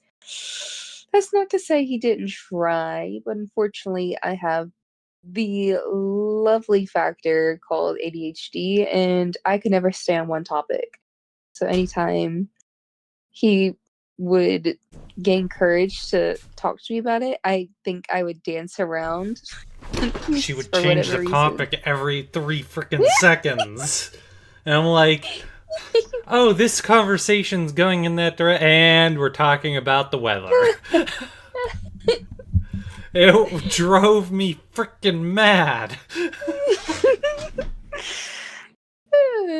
Well, after he confessed, it was like this huge light bulb just went on. I was like, oh, and I was pointing out, wait, like this time, did this happen? This time, this happened. And he was like, yeah, literally someone who never shut up the stream before asked if we were dating. So I was just like, oh. Well, he is correct. I did technically reject him, She dead. but it's like 80 times more complicated than that. Mm-hmm. So we went from talking literally every day for October, November, December, like 3.5 months, maybe even closer to 4, to like cut contact. And okay, there was a lot behind the scenes that was going on, which that's not entirely important for this story. But I think we had cut contact for 3 days, and I think that was one of the worst 3 days of my life. So I was mourning him like I got broken up with. We weren't even together, and I was the one that rejected him. So And I was like she's the one listening who to sad rejected music, me. and I was crying. I was thinking like, wait a minute. So I broke no contact, and I think I was like, I had my tail tucked in between my legs. I was like, am I allowed to be here? And they're like, I'll get fucked. So eventually, I think it was agreed. Um, I needed time, or I would have liked time. And Ian had said, if I did change my mind, I would have to be the one to ask him out. And then I think a week later, Technically, I didn't even actually ask him out. I happened to dance my way around that too, and kind of made him like say it for me. And I was like, yeah, yeah, yeah, yeah. But yeah, so yes, January 19th in 2021, me and Ian became ninnies. Mm-hmm. Oh wait, that's an inside joke. Oh well, not important. I'm surprised it took her that long to tell that story. I think my abbreviated version was just as good. Well, it's a good story. Yeah. The part about that story that was funny is though is the fact that your ADHD was changing the topic every 3 seconds. The funny thing is The joke is extreme. after we got together, she stopped doing that. Like I don't feel like when I talk to Haley, her brain is all over the place like it was specifically when I was trying to get to know her. But I don't think she realized I was like I would keep dropping hints that I was like interested in her and it would just go like whoosh. I don't know, probably because I was like, oh my gosh, a new friend. I gotta tell her everything. We can talk about the moon and the stars, the planets, how the sun is also a star. Alright, anyways, a couple other questions. Roses are roses are rosy. That's a tongue twister in my current state. Um what happened to my old friends from the old YouTube days? It's complicated, but basically, one of my relationships with those people kind of crushed all of them in one fell swoop, and I just went my separate way in life. I don't harbor ill will towards anybody, but it's just kind of how the cards fell.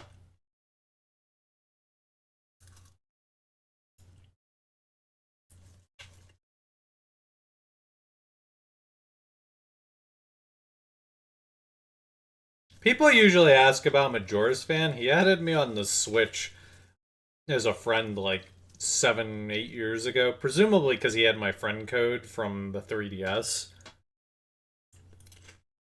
But I never talked to him. There was also one other friend I had who stopped by my stream one time. Actually, I think 3 different people stopped by my stream from my old friend group. One of them was just kind of awkward. One of them got mad at another viewer because they started talking politics. And it was flipping hilarious watching it unfold. And I probably should have stopped it, but it was like watching a train wreck and you just like had to enjoy it. So Bro. I just let the two of them keep going at it, and then I never saw her again, and I never saw. I think he only ever tuned in like one more time after that. I think I lost like 2 people in one fell swoop because I didn't intervene in that conversation. And then the third person messaged me on Discord, and it was like during 2020, which was like right after I got laid off, and that was before Haley. So that was like kind of a low point in my life. Like that was like the tail end of the dark days. Um, I told him now isn't a good time, and I'd message him again in the future, and then I never did. And I still feel guilty about that.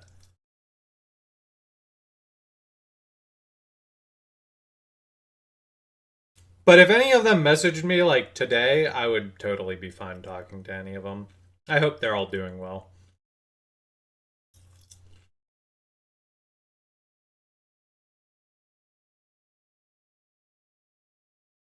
If I were to make a Pokemon protagonist, I could use every power or any non-legendary Pokemon you would what? What? English. English. I'm gonna need you to reword that question.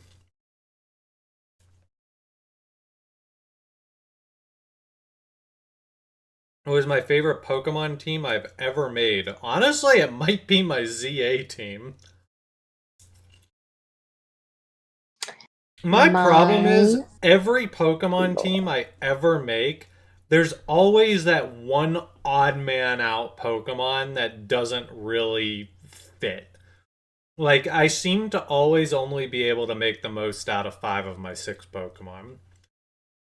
In ZA, it was Scolipede, and I only used Scolipede because I caught a shiny one early in the game. And that was why I chose to use it on my team. And it wasn't bad, but it just never really, like, I never found myself using it that frequently.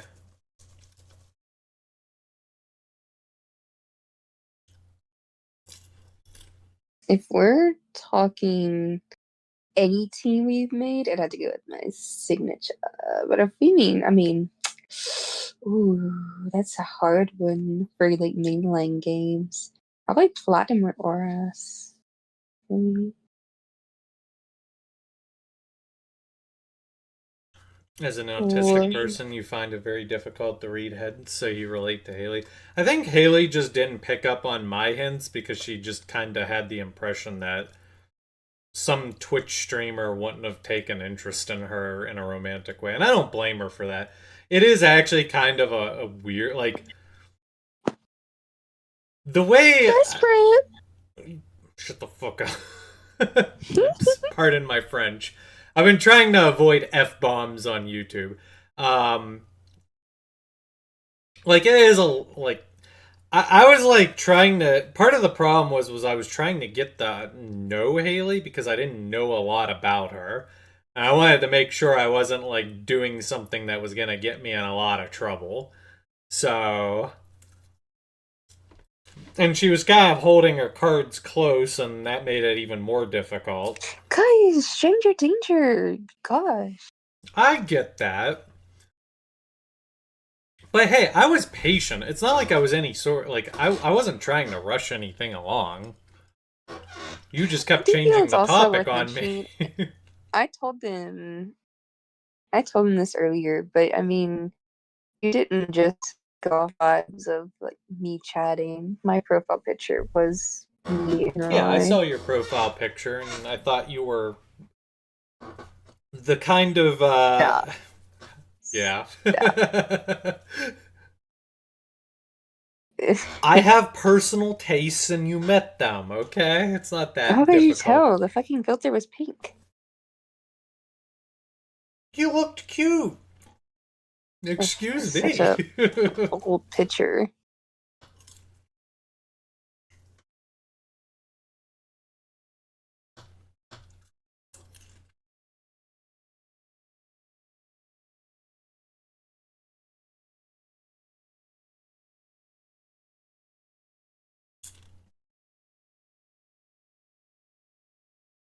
The hockey picture came up on my recommended the other day.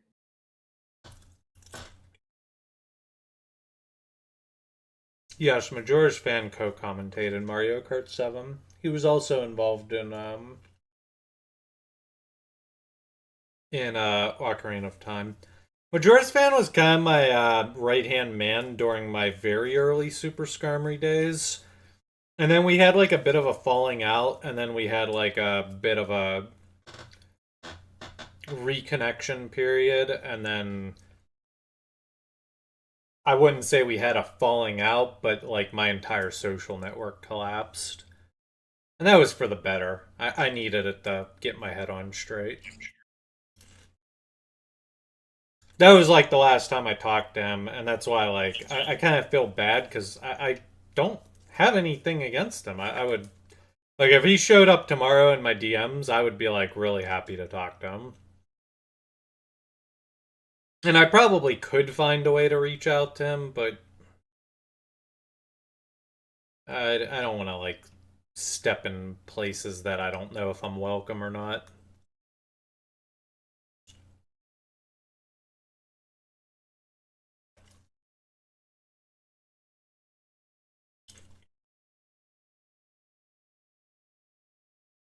My little ice babies in the back.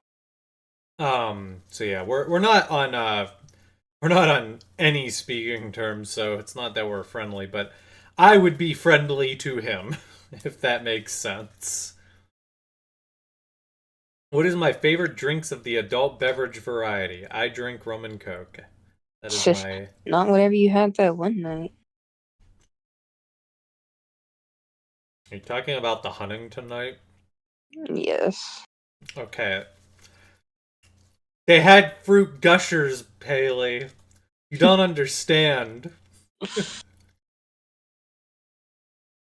One time, so Haley and we meet up in West Virginia usually, because it's like sort of a halfway point between us. And they have this arcade, and they have like drinks, and they had this Teenage Mutant Ninja Turtle drink, and you'd get like fruit gushers with them. And there may have been one night that I had a few too many. Oh, honey. That's when I knew Haley was a keeper, because she watched me puke my guts out and stayed by my side. Oh, that was okay. It's so weird because you don't know like from my point of view, but that bathroom was which is that's not TMI. The bathroom was small basically, and Ian's kind of a tall guy. So he's like blocking the door basically with his body, and I can hear him, and I'm trying to get to him. So the counter and sink fully takes up one side of the wall, and it just happened to be the side of the wall that the door can be cracked to, get to. So I climbed on the counter and over his body on the other side to get to him. That's, I felt like Tarzan. It was It funny. was I mean, it wasn't funny. But... It wasn't my best night. But like I said, gentlemen, find a girl who will stay by you when you're puking your guts out. That is a good sign. That is wife material right there. The What was I gushers were supposed to in the do? drink. No, they like had a little stick with a couple gushers on them. I hadn't had I still haven't had fruit gushers in forever. But I was like, oh, they're so good. And then I went back on a following trip because I was like, I gotta have another one of these. But I'm like, okay, I'm having one drink, okay? Like one. I'm not gonna be puking my guts out again this time. And I'm standing there, the lady's making my drink, and like, it's a tall glass, right? Like my microphone here. Like, maybe not that high, but like below the top portion, and she's just like pouring and pouring, and she's pouring the vodka, and I'm like, are you gonna stop? It's like the Vine where she goes 2 shots of vodka. Like, she must have put like 8 shots of vodka in that drink. No, I have a pretty high alcohol tolerance because I probably have a drinking problem. But that was the strongest drink I've ever had in my life. I was like, and I paid for it. I'm like, I want to get my money's worth, but whew, I did not enjoy that one. I need to brush my teeth. Go for it. Don't talk bad about me.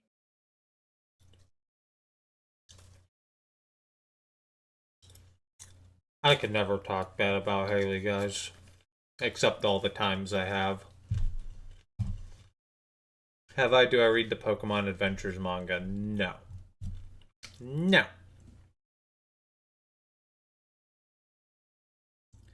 I should probably disclose this to my audience, but I do like the drink on Friday night.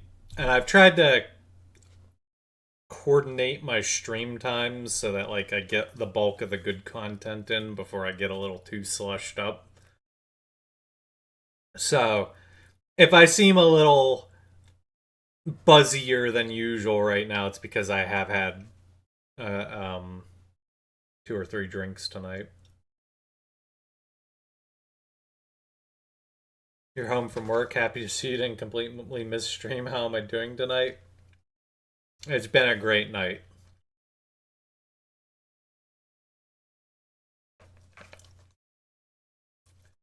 You love the banter I have with Haley. You can tell we have great chemistry. We have incredible chemistry, or at least that's what I tell myself.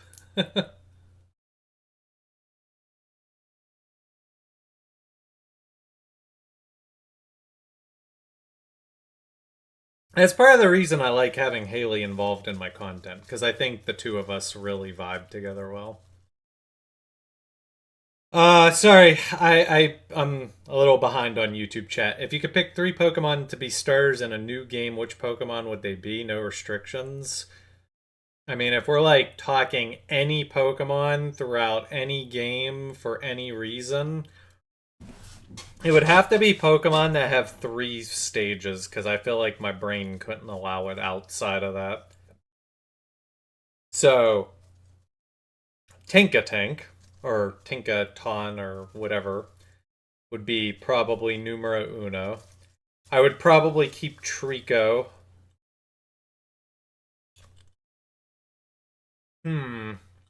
That gives Grass Dragon, Fairy Steel.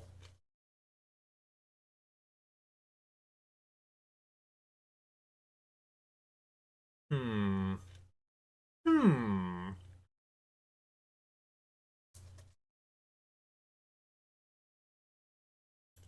Hmm.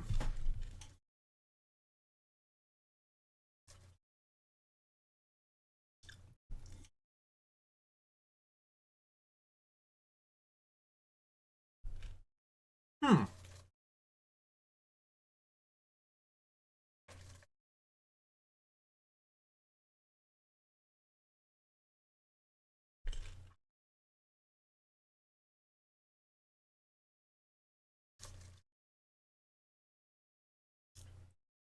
I don't know. Third one would be tough. I might go with like a generic answer like Swampert or something.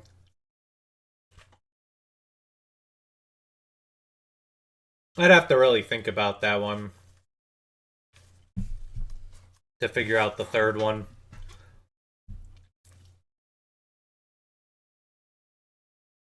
Um, have I ever met Chugga Conroy? Sorry, I'm probably holding you up because I answered this question late.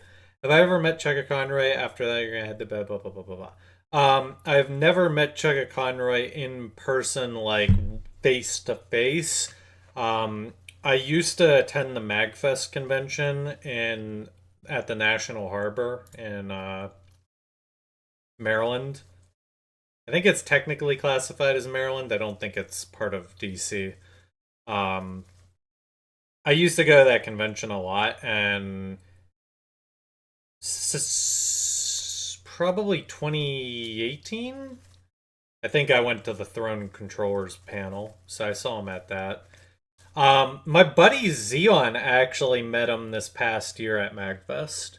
Allegedly, they talked about me, so maybe that's why he had me on his mind.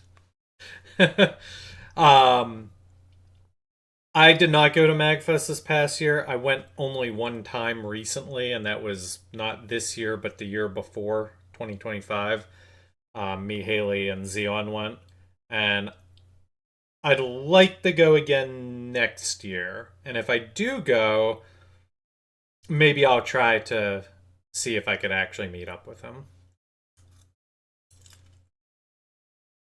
You go every year? Nice. Yeah.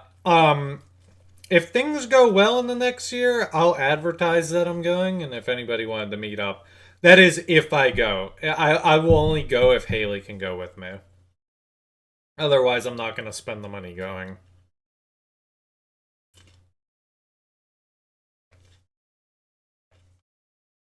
That stuff's expensive.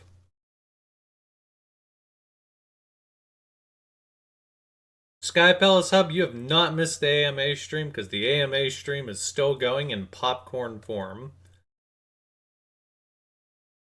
Wait, Ian. That's my name.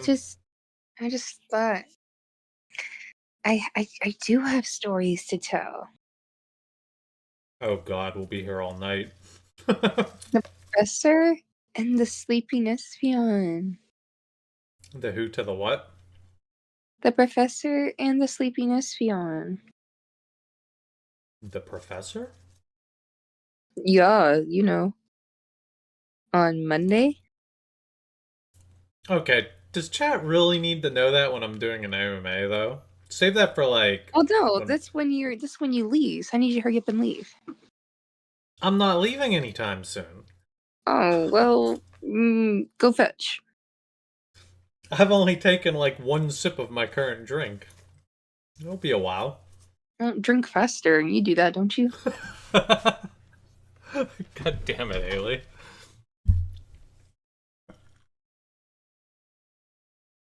I'm Banny Kanata.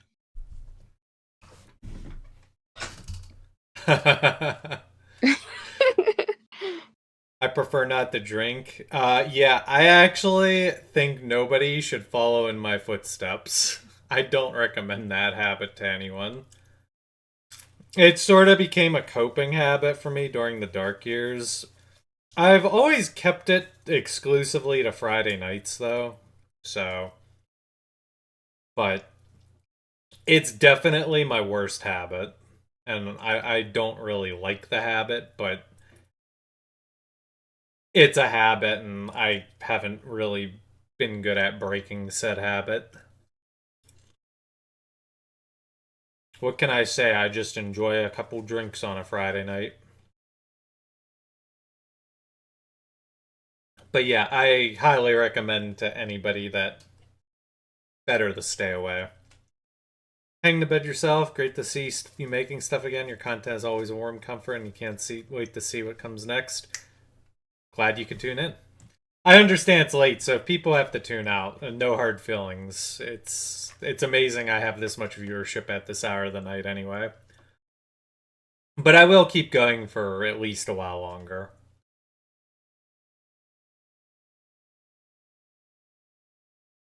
You remember watching my Pokemon playthrough walkthrough 17 years ago when you were little? Yep. It has been that long. It almost sounds weird that Platinum was it actually 17 years ago? I could believe it. Oh, I mean, that actually makes sense, because Diamond and Pearl was out when I started my YouTube channel.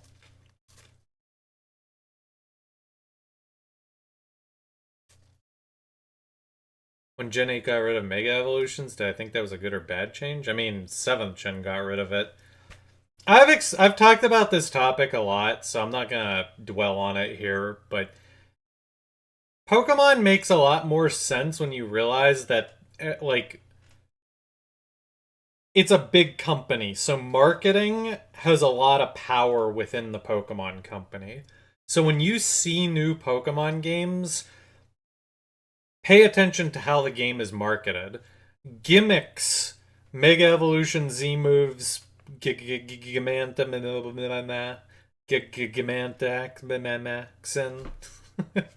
and terrestrialization. Those were all gimmicks to basically sell games to moms who have little Timmy that are like, look, mommy, the Pokemon is sparkling. Okay, Timmy, we'll get it for you for Christmas. That's basically what those kind of gimmicks are for. Mega Evolution is cool, but like a lot of the Pokemon that got Megas didn't really need it, and some of the ones that got Megas that needed something could have just gotten another evolution, like 4th gen style. Like Mawil's Mega Evolution could have just been a normal evolution. So even though I think the community sees Mega Evolution rather positively these days, it is at its core kind of just a marketing gimmick. I think Pokemon could have never had Mega Evolution, and at its core, nothing really would have changed.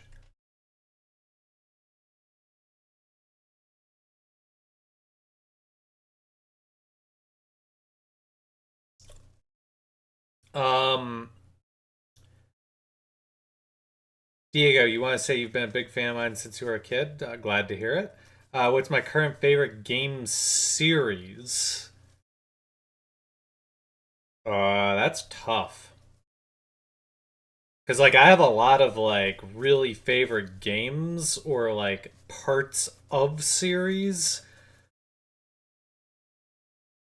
But, like, something that's, I don't know, time spanning right now. That's actually a tough question.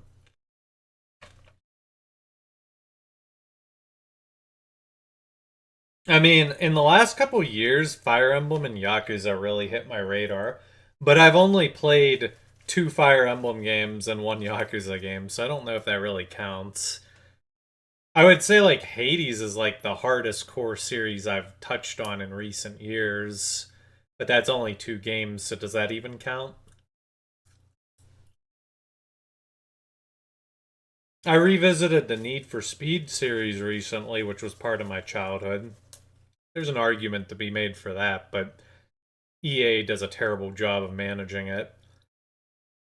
And then there's Pokemon, which has been very up and down, so I don't know if Pokemon really fits that bill either.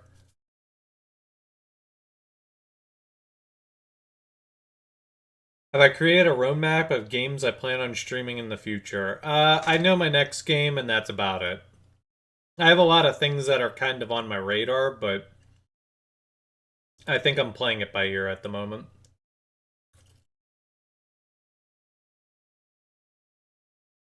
Would I like it if Skarmory got a pre-evolution? I mean, I wouldn't say no. I don't think Skarmory really needs a whole lot more though. I'm happy with Skarmory as it is.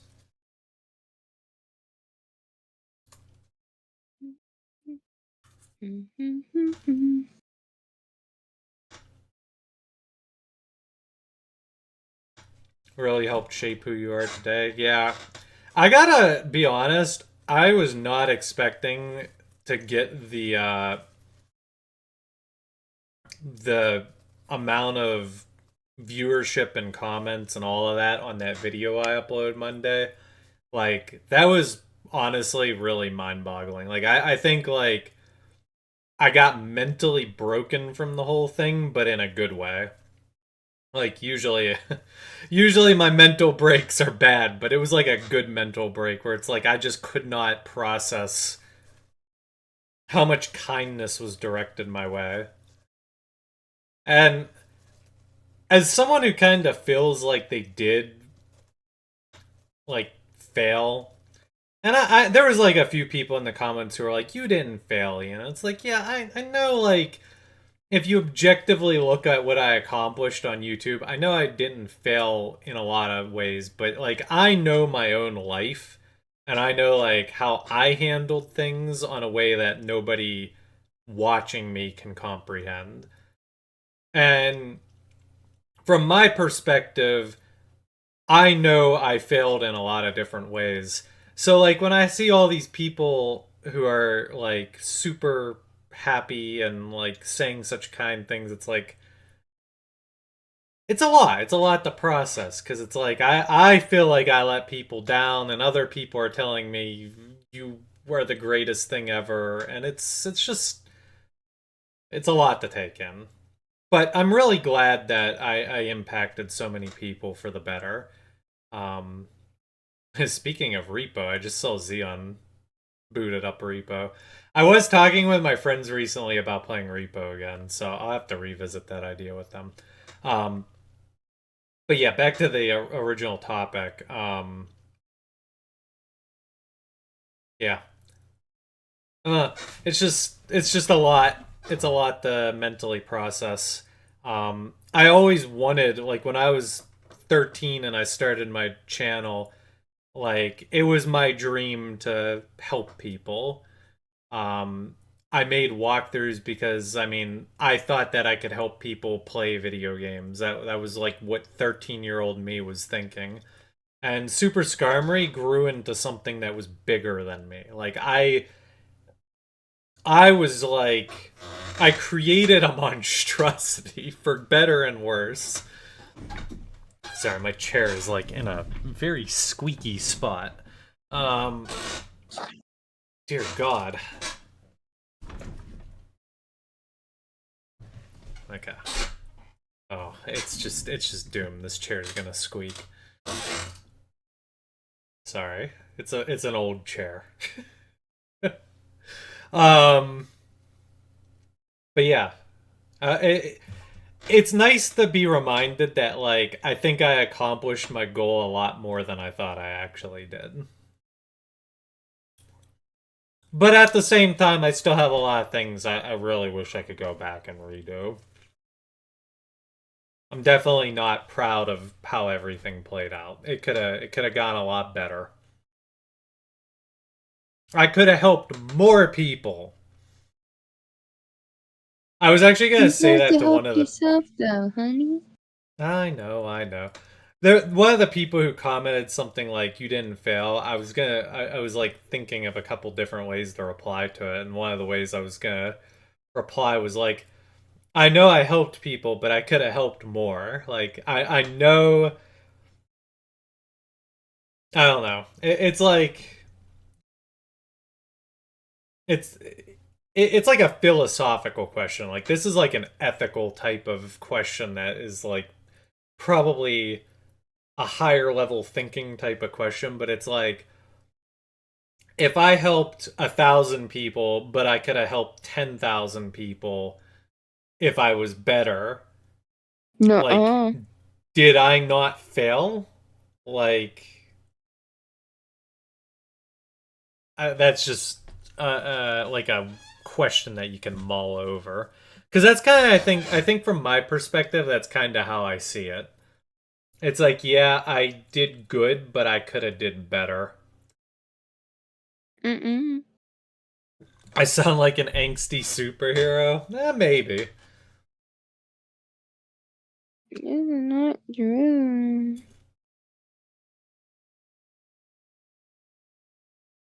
I don't necessarily think, by the way, that the measure of success is doing something forever.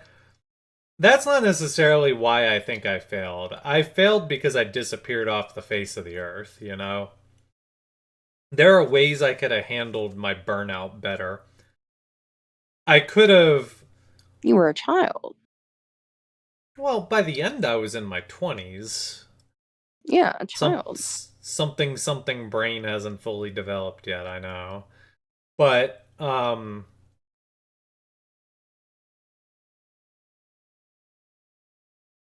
there's like good ways to handle burnout and bad ways, and I to me I handled it poorly. Plus, again, I also said this in the YouTube comments. I gave like a 5 minute rundown of entire period of my life. Not even 5 minutes. I think I really only dedicated like 2 minutes in that video to the whole situation in the past. I obviously understand where I went wrong a lot better than other people do because that was my life and you guys aren't living my life. But anyways, I don't want to make this like depresso mode or anything. What can you do? It happens. I'm here now. Um, I hope I can make people happy again. That's where I'm at right now. Within my capacity to do so, of course.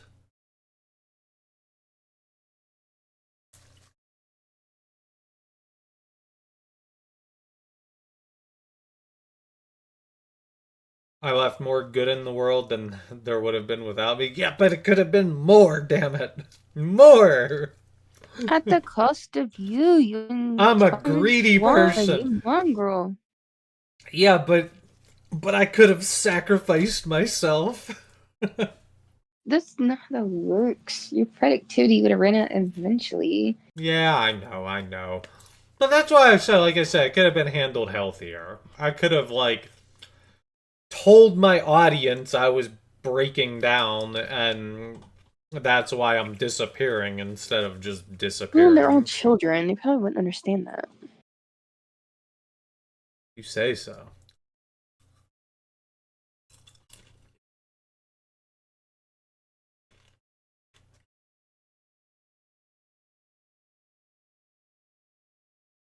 Happy to know I'm doing all right. You were worried when I stopped uploading. Yeah, see, I know I worried a lot of people. I feel bad about that. It's okay, by the way, that you didn't know I was streaming. This place wasn't a secret, but it also wasn't, like, advertised either. It was one of those things that you had to dig for to find.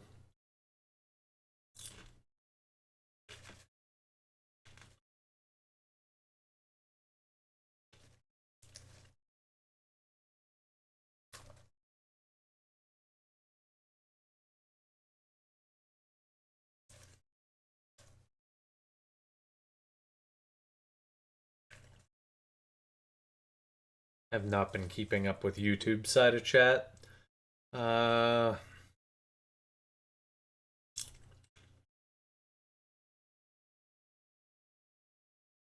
Yeah, it boggles my mind that Kello Stars didn't get megas until ZA. I think I actually comment on that in the ZA video. Speaking of Fire Emblem, you named your Dragonite based on your favorite character. Who's your favorite character?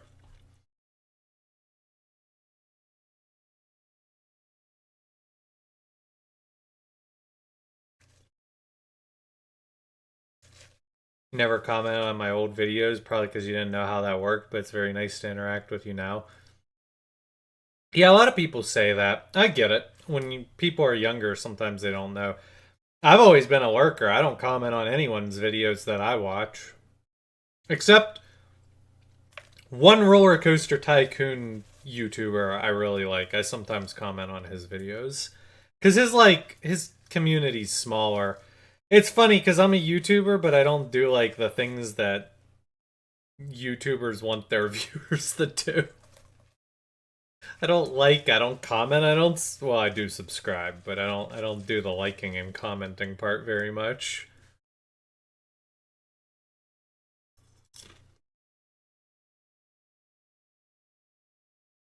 I'm just a nice person. I don't think people should I don't think people should judge my niceness through their internet screen. I think only people who know me on a personal level can really judge the content of my character. I try to, like, I think there's a lot better understanding of this now than there used to be in the past, but, like, parasocial relationships can be, like, very dangerous. And I always like to try to remind my audience that, like, like, unless you're Haley, who literally became my girlfriend and I now talk to every day, like, most of you guys have no clue what kind of person I am. I have a lot of things in my life that I am not proud of and things that I wish I could go back and change. But I suppose niceness in a sense can be interpreted as like, oh well, I recognize I did wrong and I want to improve, so I get that. But the point is like, just be careful in how you view me, because I don't know, sometimes I don't feel like a very nice person. This is where Haley's like, you're never nice to me, and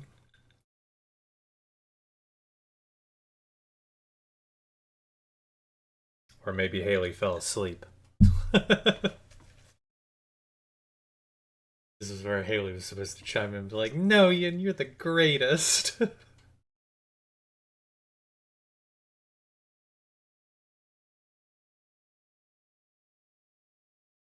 I really say in a walkthrough that there should be a still dragon, non-legendary? The funny thing about my walkthroughs is I actually don't remember a whole lot about them. People like tell me about some memory they had of my walkthroughs, and I'm just like, huh?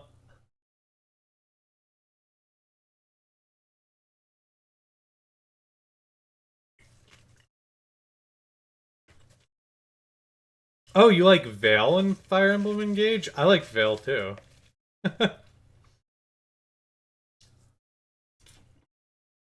I mean, Fire Emblem Engage's story was atrocious.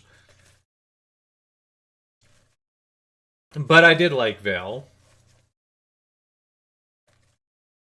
I've tried playing Engage twice, and both times I got really deep in the game, but never actually finished it. But I know how the game finishes, so like I can't be spoiled on it.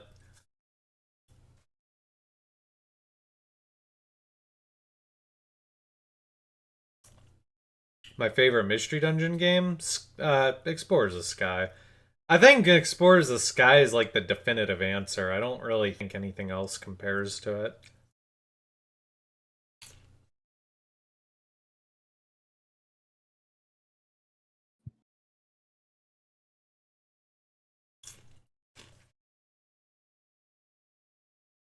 Haley, is Ian nice? I'll base my judgment off of that.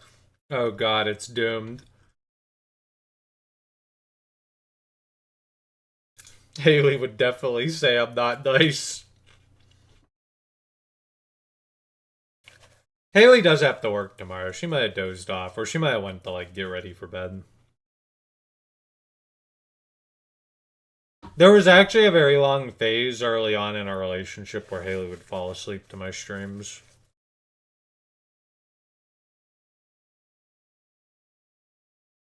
Yes, the two Fire Emblem games I've played are Three Houses and Engage.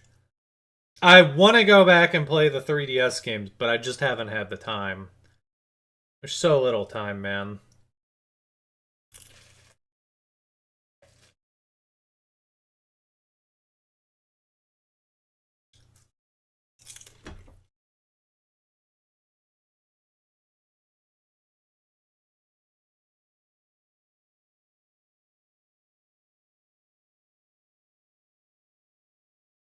Kinda hope Explorers gets remade some more with Rescue Team. Yeah, I've basically had the mentality that if I get like a DX version of Explorers of Sky, I would just like drop all my money for it. For a while there was actually a period where I was thinking like Explorers of Sky DX would literally make me return to Super Skarmory to do a walkthrough of it.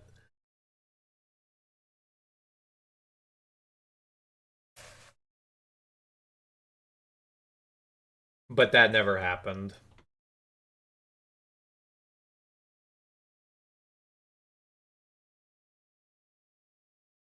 Yeah, I do think in regards to like my streams and stuff, you definitely get a little bit more of a real impression of the person I am compared to like YouTuber Ian. But there's definitely still like a very large wall between me and you guys watching. Like you're getting a very filtered, curated version of me that is deliberately designed to, you know, I'm trying to entertain an audience, so you're not getting like a personal version of me. Haley obviously sees a very different version of me than you guys do.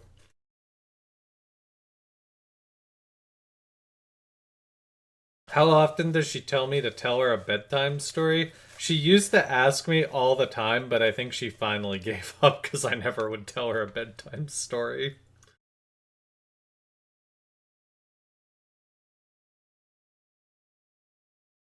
And that's why I'm not a very nice boyfriend. You bet I'd drink a lot more off stream if there's gushers involved. Like I said, I have a strict I only drink on Friday nights policy. I probably I can't afford to let my drinking problem be any worse than it is.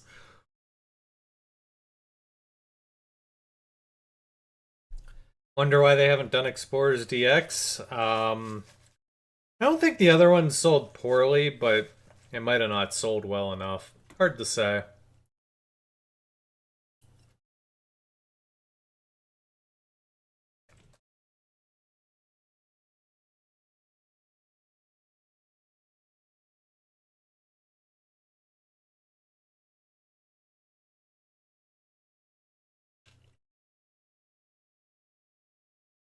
You have mixed feelings about English. A hypothetical explores DX. You're in love with the original sprite work. There are some ROM hacks out there that seem intriguing. I think part of my problem is some ROM hacks. It seems like some ROM hacks don't do enough while others do too much. There was one that I had my eyes on as maybe doing just the right amount, but the dev of it had like ambitions for the next version that were like, no, I don't want that. Like, that's too much. I think you have it in a good place.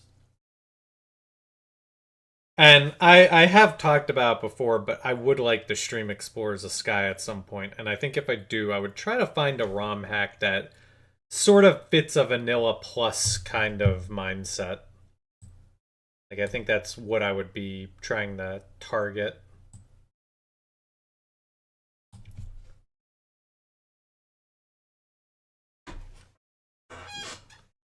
Heading to sleep? Alright, no problem. I know it's late.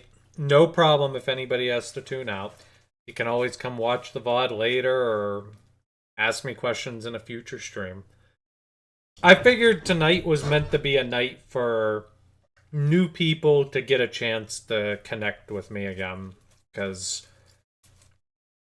people might be rediscovering me for the first time in a decade, and I want people to have a chance to, you know, chat, ask questions, yada yada, all that good stuff.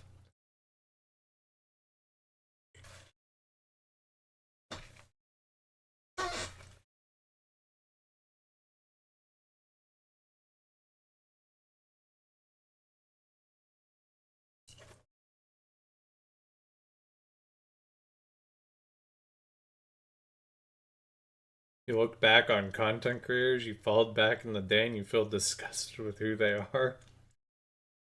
I feel disgusted with who I was back then too.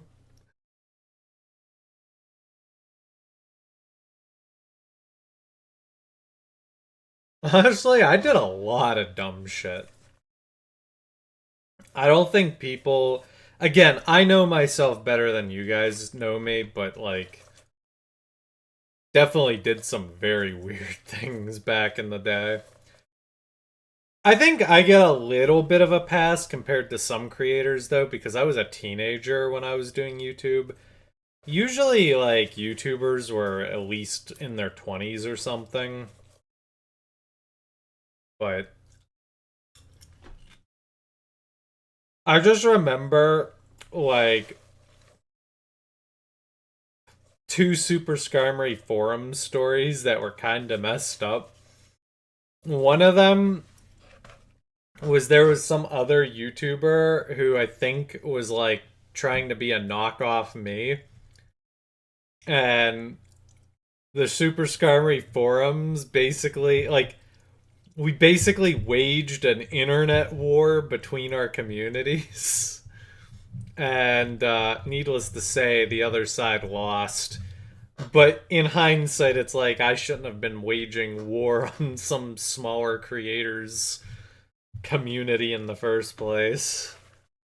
And then the other thing I remember was us rigging moderator elections. Oops. My bad. The Super Skarmory forums used to have moderator elections where we let people vote on moderators. And every one of those elections was rigged. Yeah, we chose who we wanted to be our mods. Oops. And that, folks, is why democracy is a lie.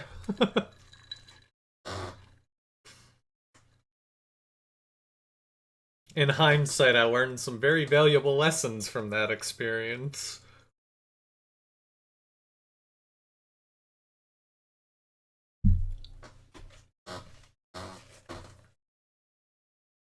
I've heard of Explorers of Spirit. I don't know much about it, though. I'd have to, like, go diving in and researching again.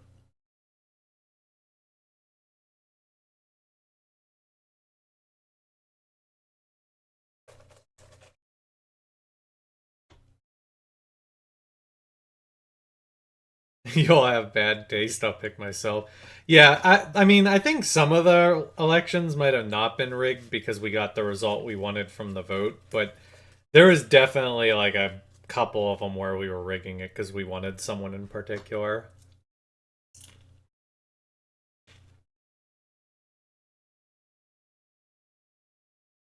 You were referring to JonTron, PewDiePie, etc. So this doesn't pertain to any YouTuber in particular, what I'm about to say. I do want to say that as someone who used to be a big YouTuber, it is an experience that the average person cannot comprehend. Like, it's one of those things that you can really only understand if you've done it. And it's definite, and I think it could be compared to like celebrities too. Like, we've all heard stories about child actors or something that turned out to be really effed up later on. And I think it's just kind of a symptom of power has a very corrupting influence on people. And like I think like even good people can go down some really weird roads when they just find themselves in positions that I don't think people are really. I don't think we were biologically wired through our evolutionary process as humans to like handle. And as someone who has seen that side of the human psyche because I was put into it without even like when I started Super Skarmory, I just was like, oh, I want to make some cool YouTube videos. Super Skarmory became way bigger than me. It became incomprehensibly bigger than me. And I think that everybody is obviously going to take it differently. And this isn't the defend crummy actions of like YouTubers who do things that are like cancel worthy or whatever. But I do think that when you go down a path that puts you in a place that humans aren't really designed to walk, it totally makes sense how people can just get corrupted in disturbing ways, if that makes sense. Again, not defending crummy actions, but it is an explanation as to why you'll often see bad stories come out about YouTube creators and whatnot.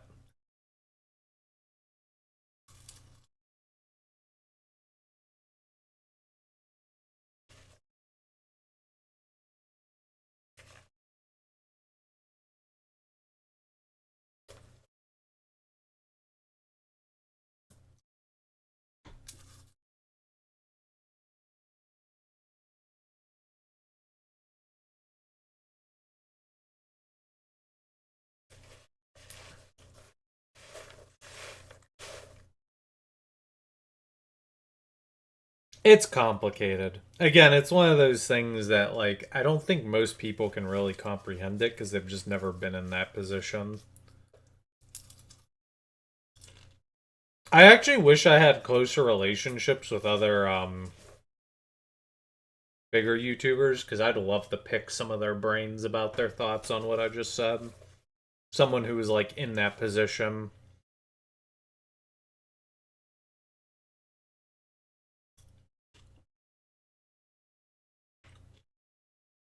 I don't know much about PewDiePie. I've seen like clips of him over the years, but I don't really know him that much. But I think anybody who puts their time in the spotlight long enough is gonna slip up and say something really dumb that they shouldn't. I mean, I look back on my life and I think of all the dumb things I said in the past, and it's like, oh god. It's honestly a miracle I didn't say something that got me canceled back when I was Super Skarmory.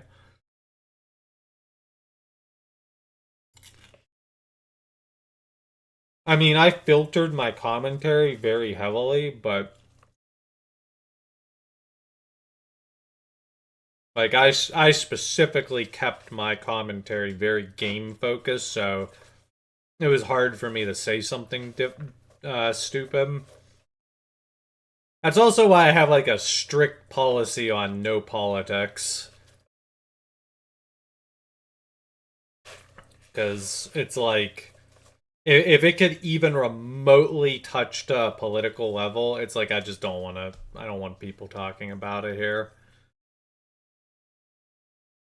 Too easy to upset someone that doesn't agree with you, and then next thing you know, you just create a torrential downpour of people being grumpy.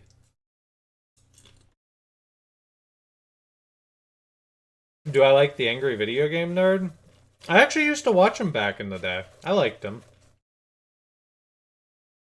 I know his content allegedly went downhill, but I don't know much about it. I'm pretty sure he's kind of reached the point where he's like, yeah, I don't know. I've heard lots of stories about his content, but I liked it. I liked him. I thought he was cool. I actually met him at MagFest. I didn't really have a full-fledged conversation with him, but I did make him laugh, and I always consider that a big accomplishment. Because I was like, that was actually when I was still kind of at my height of Super Skarmory. So to make like someone who's even bigger than me laugh, it was like I still had like a little bit of those twinkle eyes, you know? It's like for that brief moment, it's like I felt like I was the fan, you know?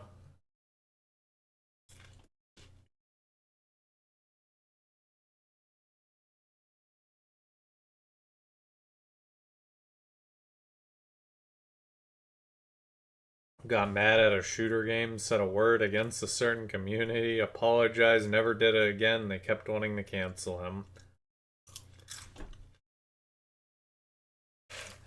I think there's a lot of people on the internet that are just like giga rage mode, and you have to know when to tune out certain people because they're not really like actually part of your community.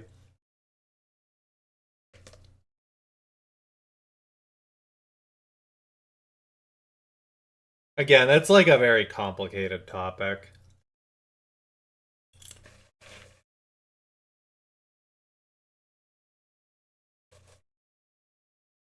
I never got the impression that PewDiePie seemed like a bad guy.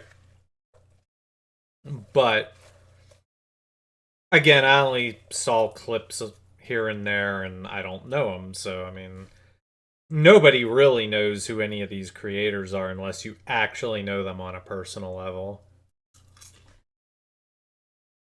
There's people that know me on a personal level who would probably want to spit on my grave. They wouldn't just want to spit on my grave, they would literally want to conduct a circus on my grave. I've definitely burned some bridges in my life. And I don't even fault those people. I think their feelings towards me are completely justified. But that's because I'm a human and I make mistakes, and what can you do?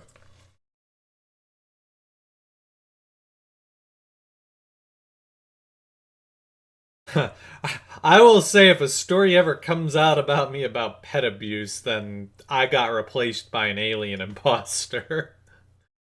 I love my furry creatures. Haley found a clip of me today petting Penelope from back in the day. It was so cute. I miss Penelope.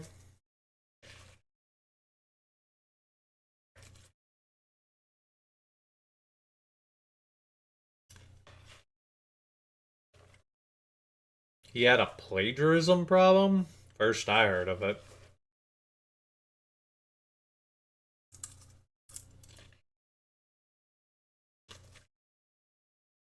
Yeah, I don't really know much about it. I think people also don't understand how hard it is to keep generating content. Like, people are definitely gonna take shortcuts because they kind of have to. Like, and I hope this doesn't sour your opinion of me, but like, do you think I was like finding out move sets for Pokemon teams on my own? No, I was looking that stuff up on Cerebi. Or Bulbapedia wasn't actually as big back when I was on YouTube. Cerebi was actually the go-to at the time.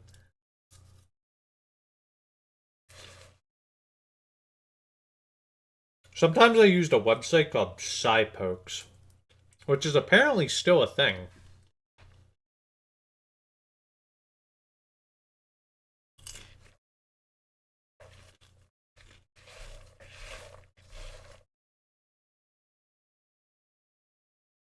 Like, it's just too unrealistic for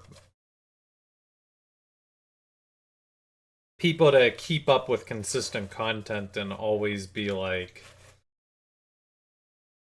100% original. You gotta sometimes bounce off of others.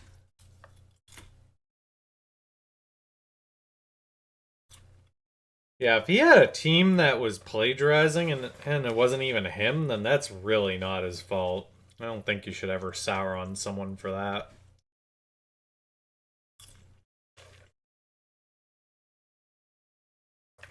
Links are blocked. Drop out. Drop out.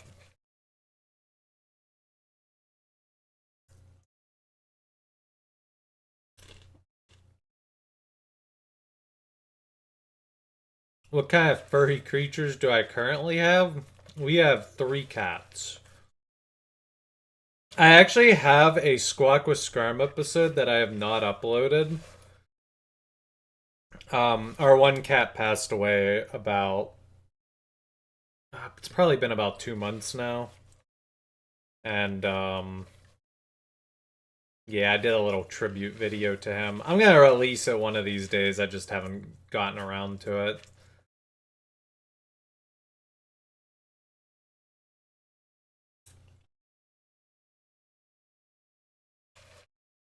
None of my current cats really like me a whole lot. They're all strays. Excuse me. Bootsy likes me, but Bootsy won't come up and hang out with me in this room. Penelope was awesome because she would actually come hang out with me here. Hey, you were wondering what the reason was that I focused on handheld games back in the day? I swear I answered that question earlier.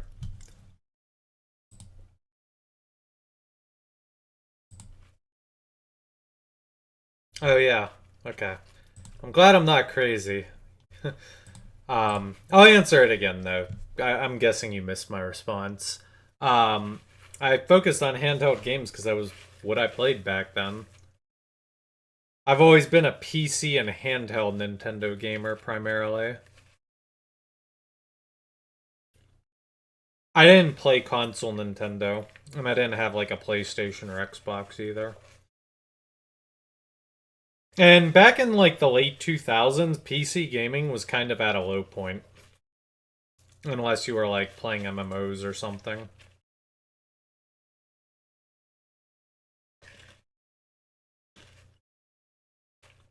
Bootsy is camera shy? No, he's just shy of this room.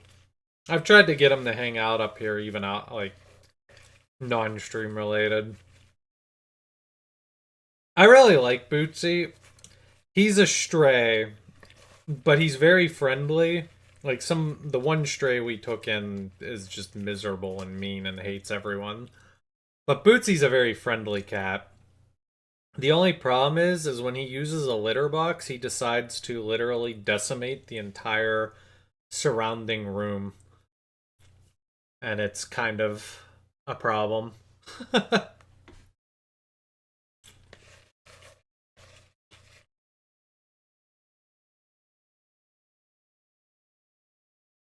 Yeah, no problem. It's fine if you missed my answer. I probably responded to your answer late because I was bouncing between two chats.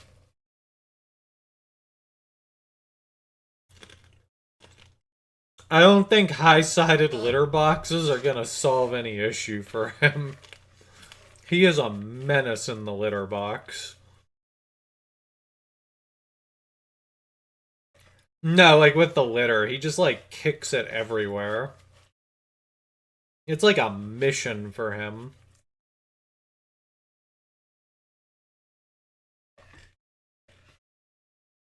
I can only imagine it's because, like I said, we took him in as a stray. I don't know his exact age, but I'm guessing he was probably approximately 1 year old when we took him in. Pretty much all of our cats have been strays in some capacity. Penelope was the only cat that technically wasn't a stray, but she was the offspring of a stray, so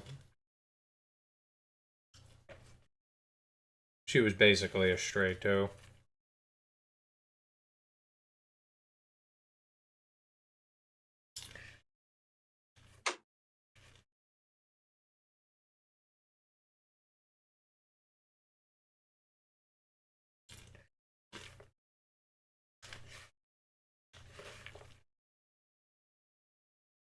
If I ever get a chance, though, I'll show Bootsy on stream. He sometimes comes up here.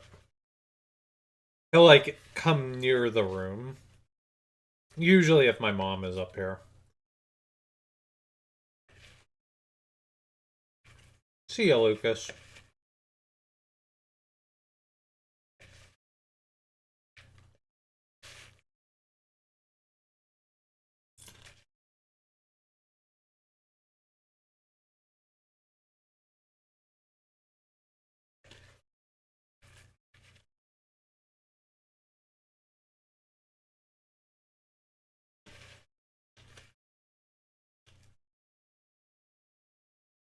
Chad, I'm out of questions. I've caught up on everything.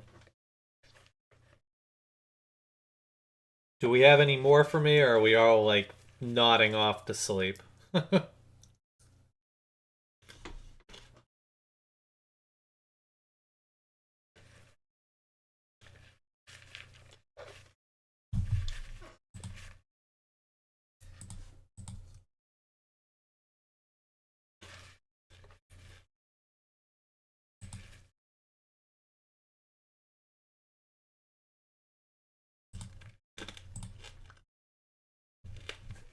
What kind of popcorn do I got? Just butter popcorn.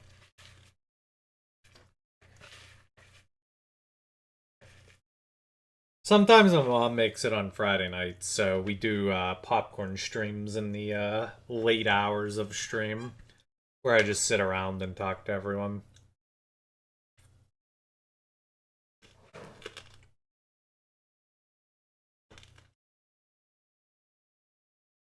Do I watch WWE? No. I like watching hockey and basketball above all else. Sometimes I watch the Steelers. Being from Pittsburgh kind of makes that an obligation. When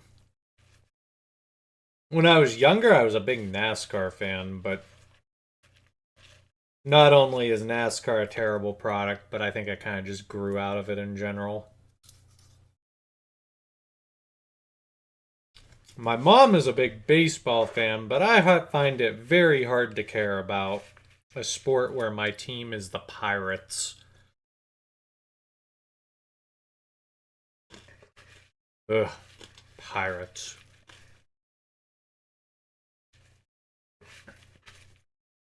No Pokepia after hours. Yeah, I'm thinking once we're done with the chatting, I'm probably done for the night. I don't think there's going to be any after hours tonight.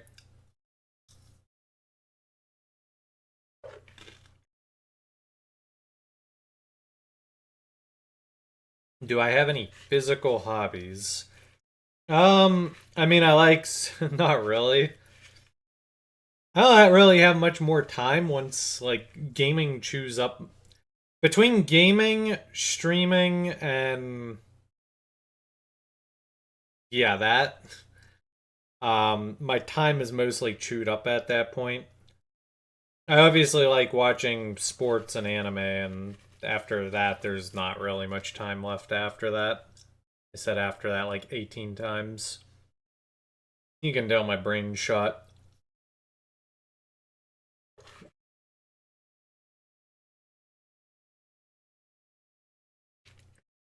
I've been wanting to do more reading for a very, very, very long time, but every time I try, it just doesn't take.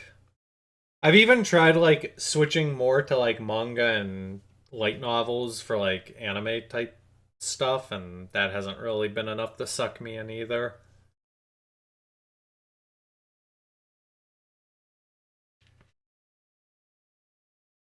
And this is why I have wrist issues. Oh, I do golf though. I do golf. But that's only like 6 months out of the year.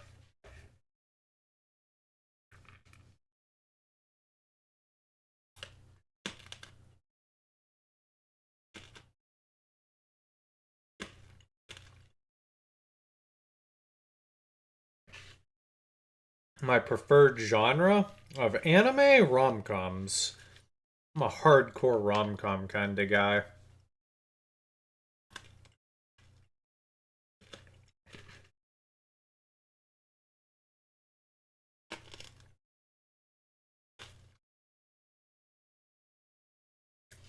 That's my go-to at least.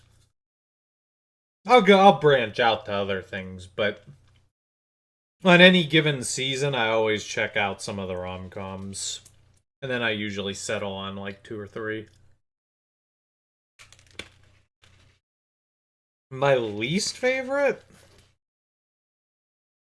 I mean, I'm not really sure I necessarily have a least favorite, but I've never taken to like stereotypical shonen animes.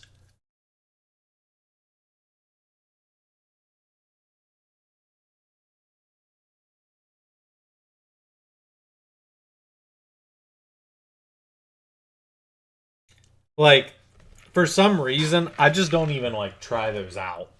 Like, my brain literally just rejects them as an option.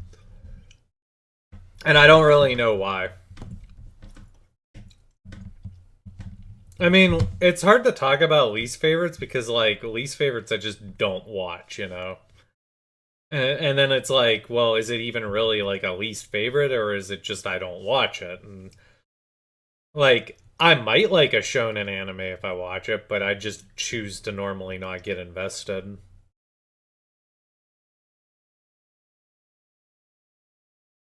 The King of Zil, I go with that. There was a ROM hack for Chrono Trigger a gig a long time ago called Crimson Echoes, and the main antagonist of it was the King of Zil.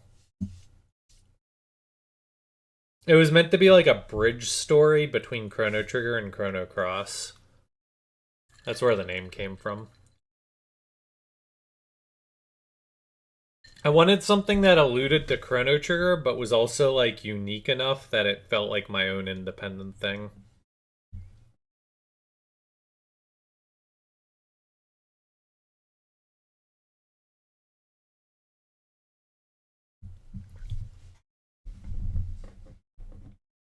The funny thing is I've never actually played Crimson Echoes, which it eventually got it got cease and desisted by Square Enix, but then there was like a leak, and then another team picked it up, and it became Flames of Eternity. But I never played either.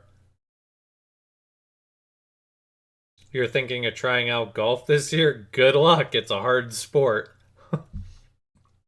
I've been playing it for a decade and I still suck at it. But I also never received lessons or anything. I just play like very casually. If I like made an effort to get better at it, I probably could.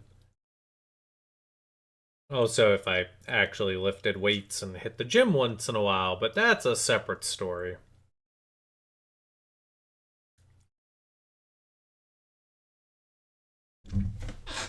Did I hear the news about Chuck Norris? I did. It's sad. When I heard it, I was like, oh, that's so tragic. He died so young. And then I saw he was 86. I'm like, oh. Well, never mind. That's probably about right. I'd say he lived a pretty good life. It's funny because I was saying to my parents, I'm like, Chuck Norris was a meme before the word meme existed. Like, I remember when I was in middle school, people were making Chuck Norris jokes. Chuck Norris isn't dead, he just shed his mortal coil. Basically. You're gonna go the casual route with it. Golf is fun if you have people to just, like, hang out and chill. Like, it's a social activity. That's what I use golf for. I golf for the social aspect of it. I'm not even really there because I care about literally golfing. Like, yeah, you're a guy. Like, I've got those, like, guy brainwave type things where it's like, yeah, I want to, like, do good. But at the end of the day, I'm still just out there to hang with the bros, enjoy the fresh air. I don't really drink anymore when I golf, but I used to like have maybe a beer or two or something like that. That was the one time I would break away from my drink on Friday rule. I would sometimes drink one or two when I'm golfing. And usually I would drink I would drink. I would play golf better if I was drinking. Funnily enough.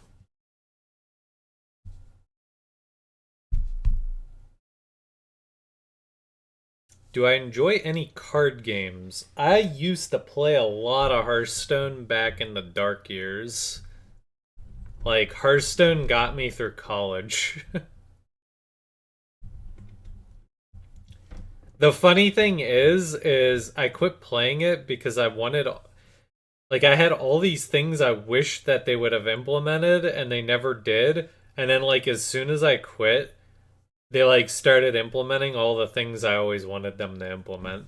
But I'm still really glad I got out of there. I think Blizzard's a terrible company. Like, I would not touch a single Blizzard product at this point in time. I think that company is just rotten from the core.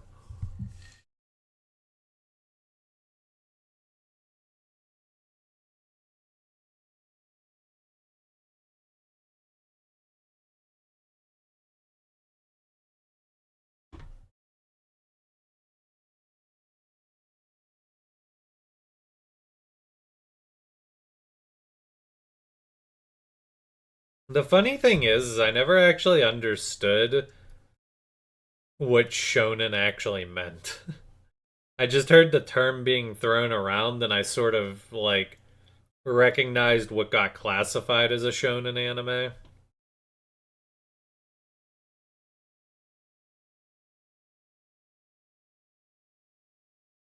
Like, I don't know. I think of things like My Hero Academia or, like, Demon Slayer, things like that. Yeah, for young men. And I don't like it. I didn't like it when I was a young man. I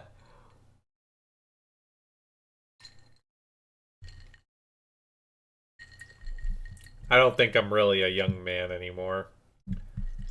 I'm just a sucker for rom-coms, man. I think it's because it, like, helped fill a void in my heart when I was miserable and single. Before I found Haley, before Haley descended from the heavens. By the way, if you guys tell her I said that, you're dead.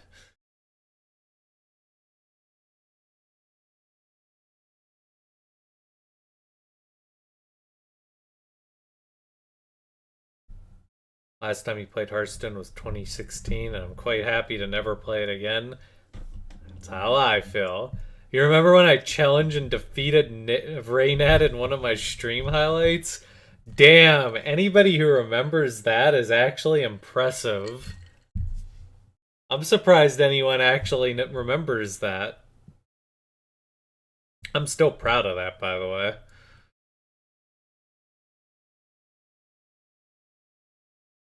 Rom-coms are nice to watch, so you get it. You watch too many of them as a teen, so you enjoy them to this day. I feel like a lot of rom-coms are very geared towards men, though. I guess it depends. Like, I'm sure there's a lot that are written and geared towards women. There was one show that came out recently. I forget its name. It was about a girl who I think was deaf. And I like tried watching it, and 2 episodes in, I was just like, ugh, I'm so out. And I'm pretty sure the reason I was so out was because it was clearly written for girls. I'm just like, this is definitely not for me. Yeah, Silent Voice, is that it? I think that might be it. Silent Voice.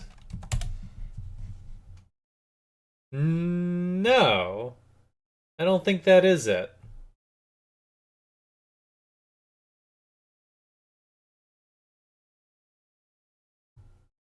I don't think that's it.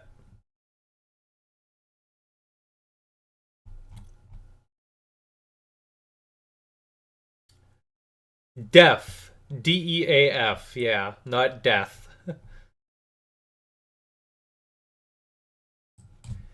Anime with deaf girl.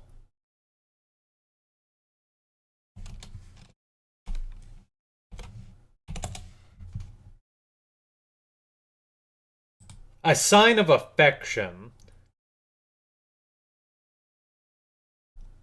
It had a pink-haired girl.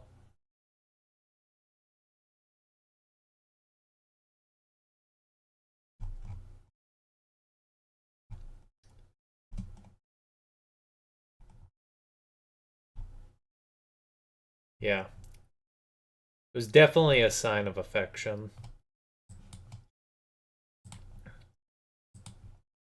I don't know. I just was like instantly turned off of that show. It was definitely not written for me. It was weird because like you can tell when something's written like for a specific demographic because like the guy was kind of doing things that were sort of creepy, but they were all like because he was hot and the girl liked her, it was like, ah, it's cool, it's attractive. It's just like that's how you know it was written for girls because like any guy would like be like if they were sitting there writing that, they'd be like, oh man, I'm writing this guy to be a total creep. But like if a girl's writing like a guy that they find attractive, like those things that might be creepy, it's like okay because he's hot and you're into him. It's like a perspective thing. But that was like why I didn't like that anime because the guy was like doing really creepy things, and I'm like, this is only flying because the girl's into him.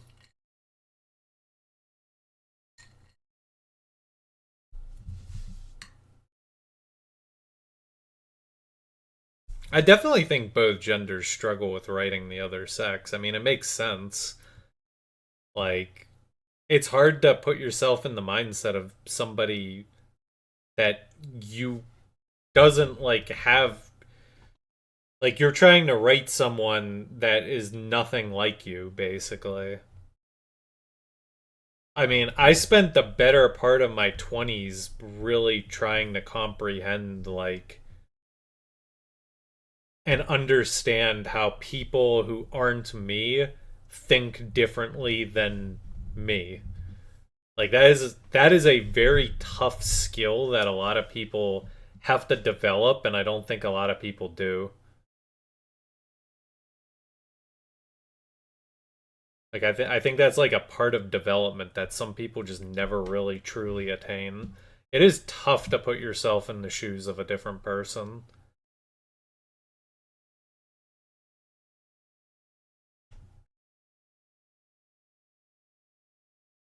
Not being able to decently write 50% of the population is a sign of a weak writer. I don't entirely disagree, but I also think men and women are more different than you're giving credit to.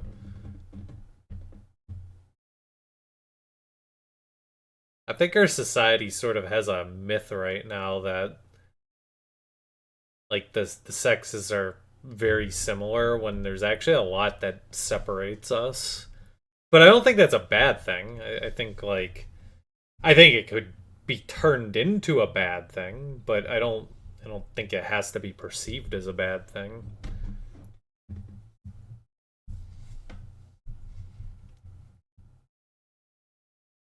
But like that's my point in that it's like you have to really put a lot of effort in your life into truly trying to comprehend the differences of other people compared to you to like develop those skills. So yeah, it is the sign of a weak writer who can't write the opposite sex well. But I also think a lot of people in this world never really put in the effort to be able to do something like that. Also, writing is an art. Like, art takes time to develop as a skill. Like, my YouTube channel, Super Skarmory, didn't start out as like a sidebar, high quality channel. No, it started out with me derping around in New Super Mario Bros. In Microsoft. What was it? Um, what was the editing program I used? Why is it escaping my brain right now? I can't remember. J Brick Raid? You can raid on YouTube? Wait, hold on. You can raid on YouTube? I didn't even know that was a thing.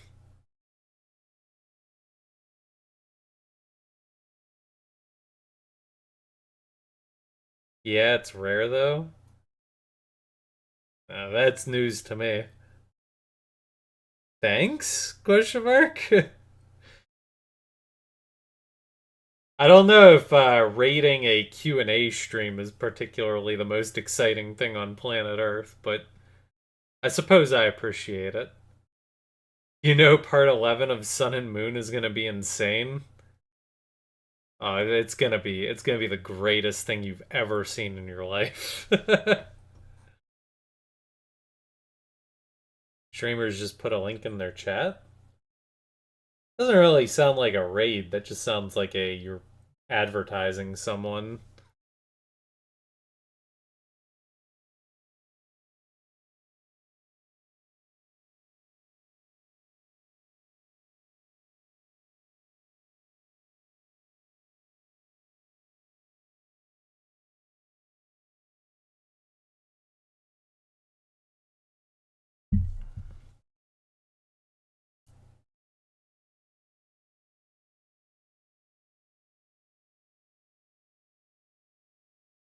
Sneaks into YouTube chat.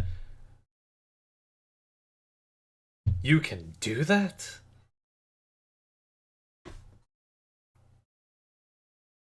Yeah, sorry. I wish whoever the best on their sub goal journey, but I don't tend to really do anything like that around here.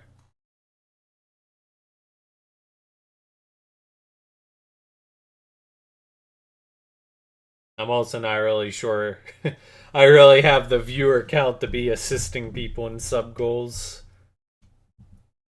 You've seen Hololive members raid each other?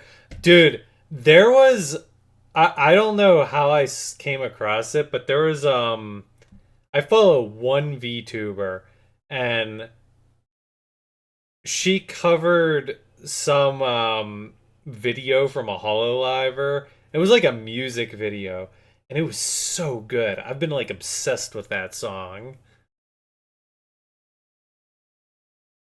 I can't remember what it is off the top of my head though. Hang on, maybe I can find it. Because I'll actually share it. I don't want to play it because I don't know if that'll get me in trouble on YouTube. But oh god, no no no no no no no no no no no no no no back no no no no no no. I don't want to get banned. No bannerino, please, Reno. Damn,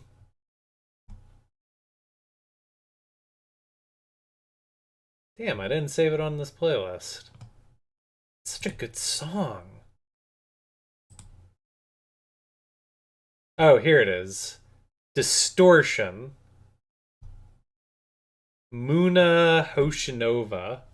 I know nothing about that Hololiver, but I just know that song slaps. Like, usually for me to like a song, I gotta listen to it, like, a little bit. Like, I don't usually click with songs right away, but I heard that song and I was just like instantly like, this is the sauce. No, it was not Iron Mouse. I do know, I have heard of Iron Mouse. I don't watch Iron Mouse though. YouTube can't do this. No, YouTube cannot highlight messages like that. That is true.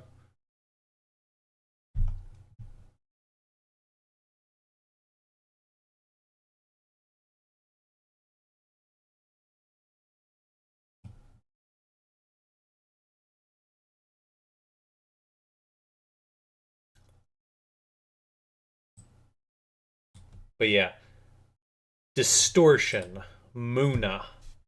It's a banger. 10 out of 10 would recommend.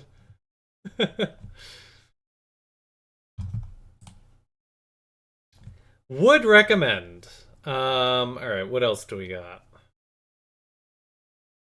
I'm not sharing which VTuber I watch. That is for me to know and me alone to know. For a while there was another VTuber that I kinda was watching, and I kinda tapered off on them. I forget why. I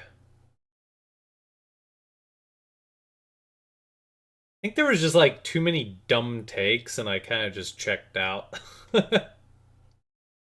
I'm like, yeah, I don't know if I really relate to this person enough.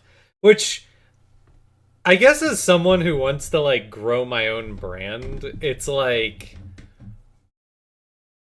It really puts into perspective how hard it is to actually get people to latch onto your content. Because it's like, I realize my own levels of pickiness, and then it's like, well, everyone else is probably just as picky. So then it's like, wow, I'm expecting people to watch me when I'm a flipping bum.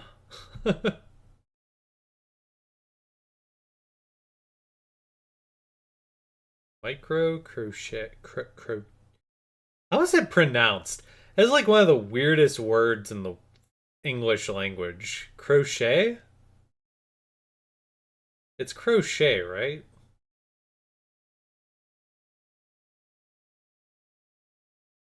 You noticed my preferences? Huh? What are my preferences? Because I want to know what my preferences are. Neck warmer. Crochet? Yes, crochet's interesting hobby. I hear some people get into it. It seems tedious, but I mean, hobbies sometimes are tedious. I mean, gaming can be tedious on the regular.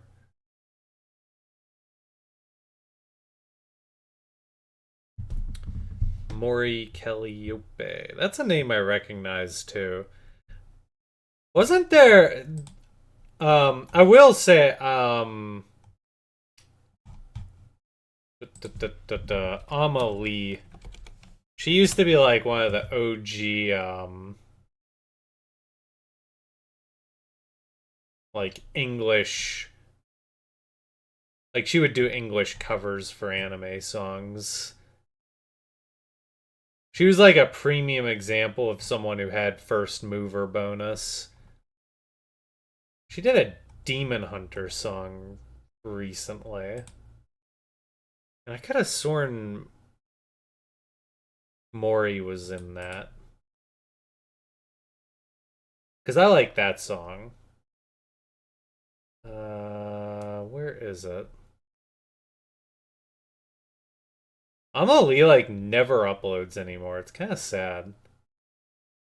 Yeah, I'm right. K-pop Demon Hunters Takedown. Amelie, Feet, Bow the Well, and Mori.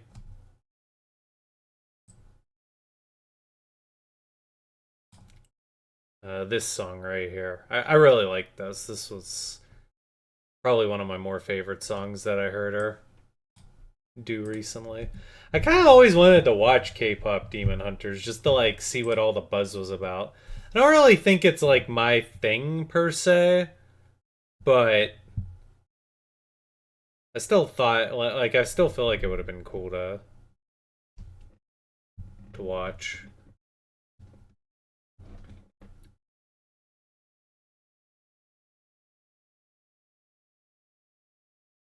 Preferences in terms of interests.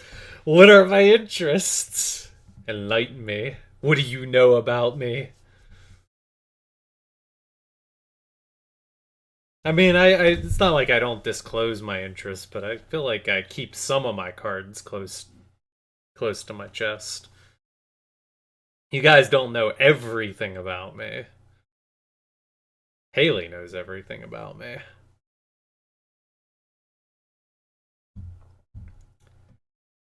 Yeah, does she even go by Amelie or Lee and Lee? I don't know, man. But I know she like went down the VTubing route, which is kind of weird because like is that actually making her more money? I don't know. Maybe it is. It probably is. Because I mean like VTubing is definitely a more consistent stream of content.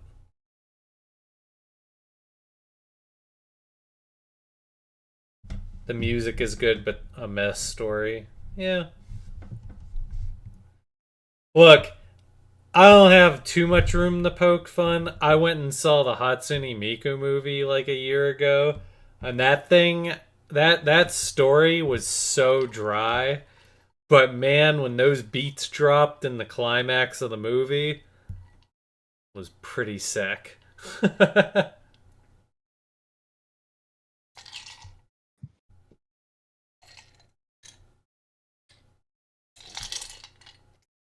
Honestly, I think probably Amelie probably just wanted to do something else. She probably was burned out at doing music all the time.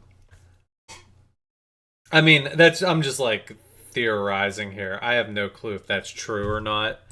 But like I could just imagine from my own personal experience that like I feel like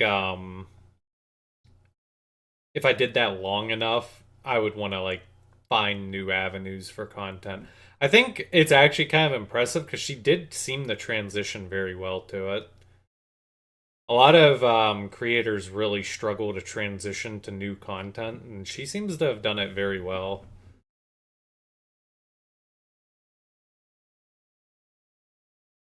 But yeah, I only liked her for her music. I'm never gonna watch VTuber Amelie. I have seen her do some English dubs. Wasn't she Marin in My Dress Up Darling? I never watched season 2 of that, by the way. I still need to watch season 2 of that, by the way. Somehow that one slipped by me. I watched season 1 with Haley, but the problem was I think we binged watched the second half of the season one night when I was drinking a lot, and I like didn't comprehend any of it, and I just like I think like I always wanted to go back and actually watch the second half, and I never did. And then I never watched the second season, and here we are today. I like that anime though. It was a good anime.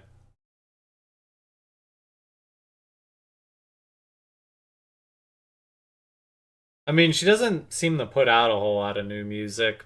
I like the Demon Hunter song though, but I don't think there's been too many of her songs that have really struck with me. There was one. I think probably my favorite song from her was it was like the intro and outro of the Erased anime. That was such a good cover. I really liked that one. Beastars? Nah, I've never watched that one. Do I like jazz? Oh man. Wolverell, are you here?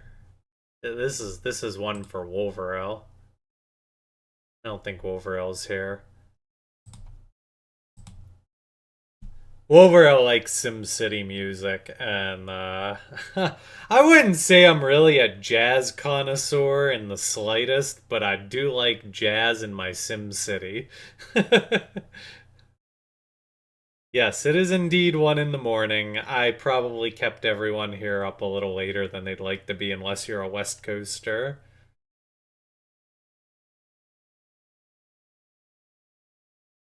Alright, see ya, PokeGeek. No hard feelings to anyone tuning out. We are like in giga overtime at this point. Do I play VR chat on Steam? No.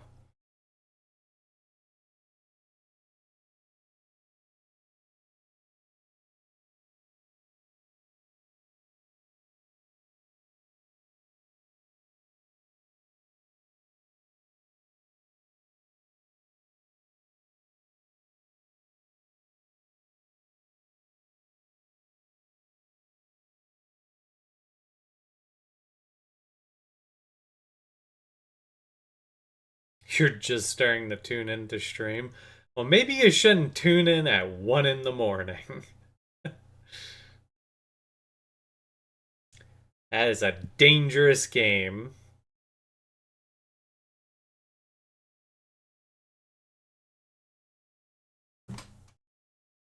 Oh, I've definitely done later streams than this, but like, I'm still streaming on YouTube right now. Usually I don't, well, usually I wouldn't even stream at all on YouTube for anything beyond the main gaming segment, but um,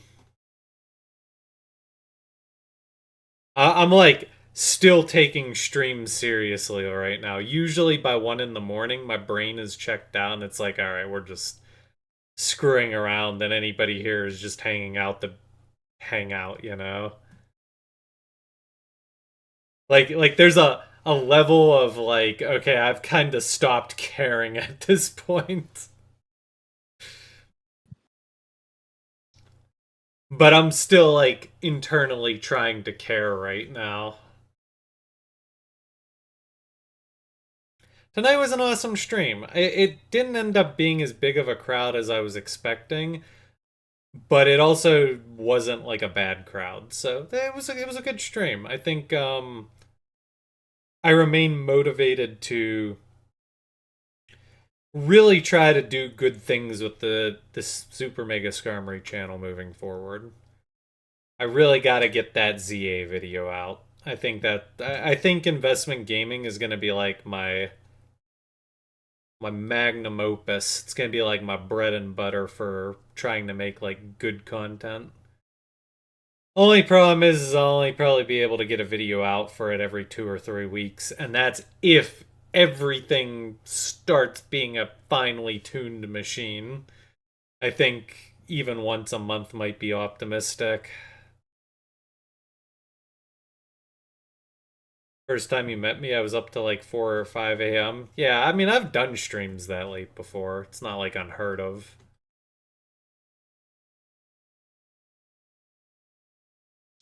It's only 4 p.m. here in Australia, so you're all good.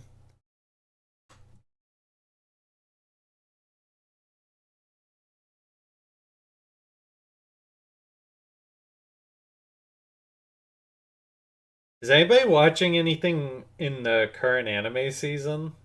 I'm just thinking about it because Pokemon Girls comment about Mare, and I'm thinking like, do we have any anime knowers in chat?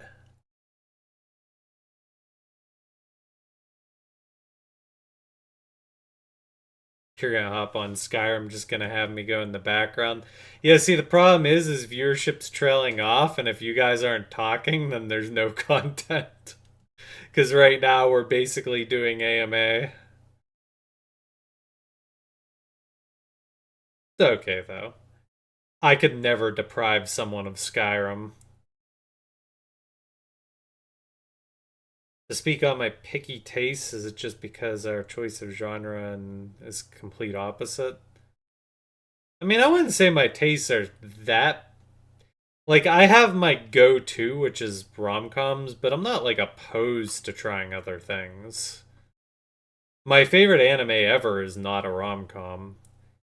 In fact, my top two favorite anime are not rom-coms. Well, I don't know. I sort of put number 2 and 3 kind of tied at number 2.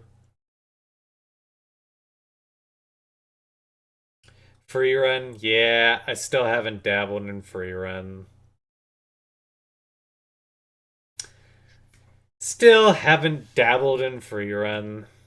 I think maybe once Haley's done with her college semester and done with her color guard stuff, maybe we can actually sit down and watch free run.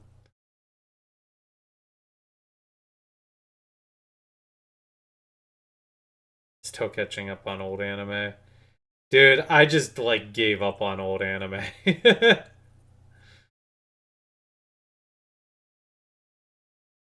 I'm anti Hollywood and anti superhero. I mean, I'm not anti Hollywood or superhero in theory. It's just Hollywood and superhero movies have given me nothing to give a crap about.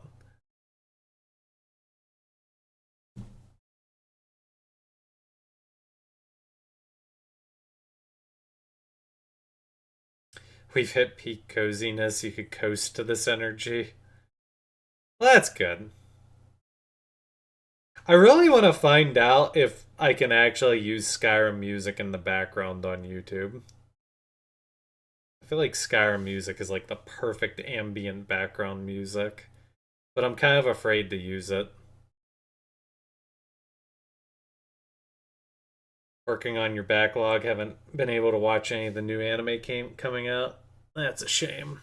It's cool that you watch anime though. Anime is actually kind of a pretty big thing for me. So, and my hobby's a little, or my hobby. God, you can tell my brain's shot. My community's a little hit or miss on anime as a hobby.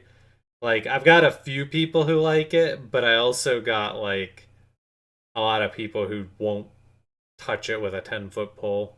So it's like one of those hit or miss sort of things.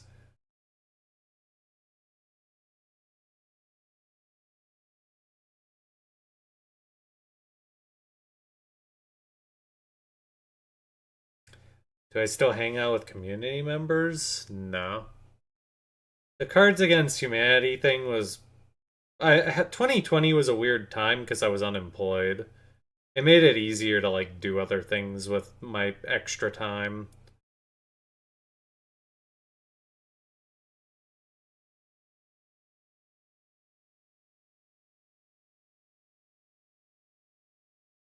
I'm not like opposed to it. It's just like one of those things where it's hard to actually orchestrate and make happen.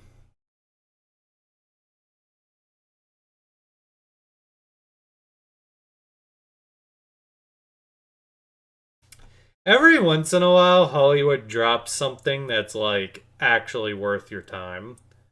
But I think by and large, Hollywood is just like a corrupted industry from top to bottom, and there's just not like a lot that squeaks through. But usually, like, there's always some sort of movie that me and Haley can find that we're interested in seeing. I actually would like to see Project Hail Mary. That movie looks good. I want to see it. I don't know if I'm going to find my way to a theater to see it, but I would watch it. And hopefully the Mario Galaxy movie will still be in theaters in the middle of May, because that's probably when me and Haley will meet up. So I'm hoping to see the Mario movie with her. It's kind of a shame because we saw the first movie and the theater we went to see it didn't turn off the lights. And I probably should have got up and complained and been a Karen to management, but we just kind of sucked it up. It was a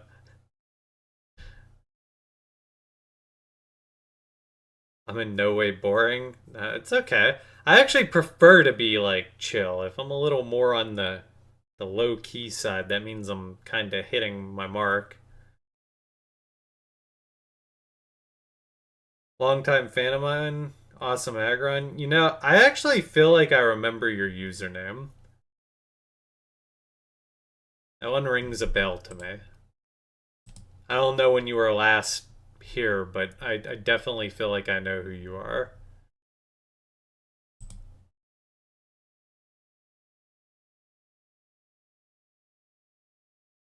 I feel like I've heard that one before. Do I still talk to Majora's Fan? No, we haven't talked in a very long time. I talked about that a little bit earlier in the night, but I mostly went my separate way from basically everyone that I was close to back in the Super Skarmory days.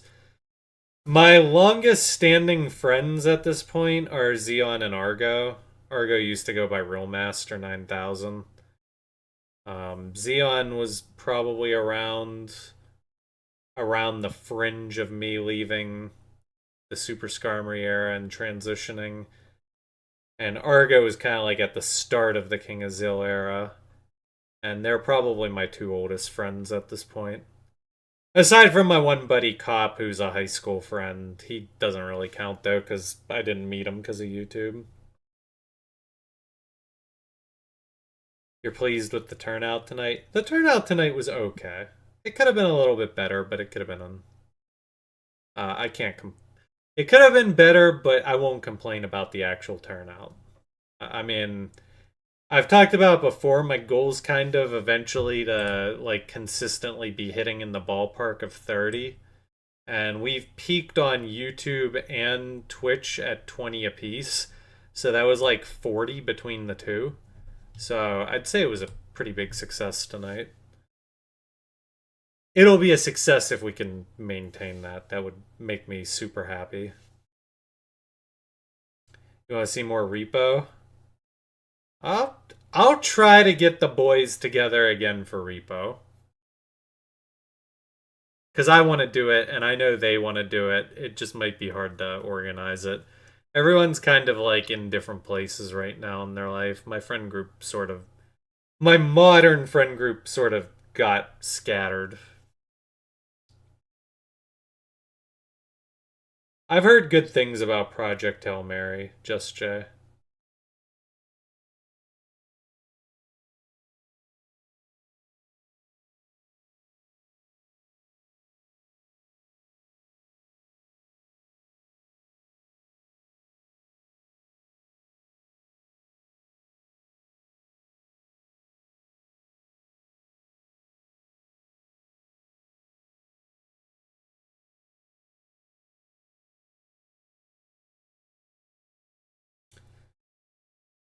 Yeah, I mean, I'm not necessarily like heavily invested in like giga growth, but I do want consistency.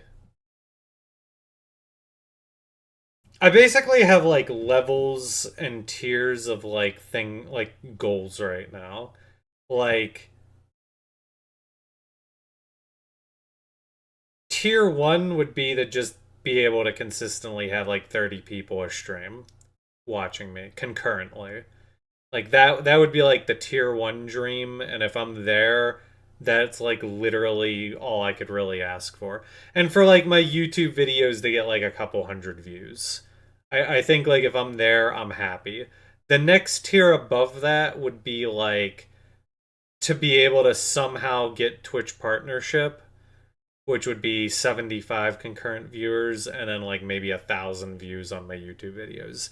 That would be like the second tier, like, oh yeah, we've made it. I'm like on cloud 9.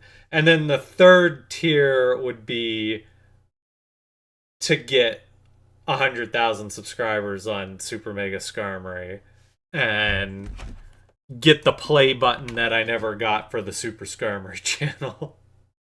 That would be like that would be like the Giga dream. I would be so happy if I could like reach that level.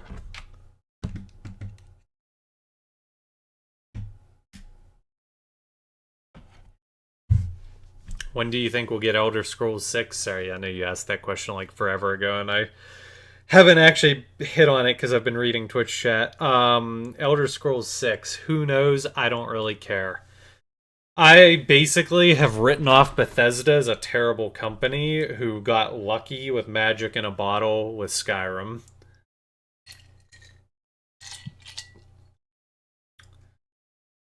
Alright, folks, I'm going to take a quick BRB break.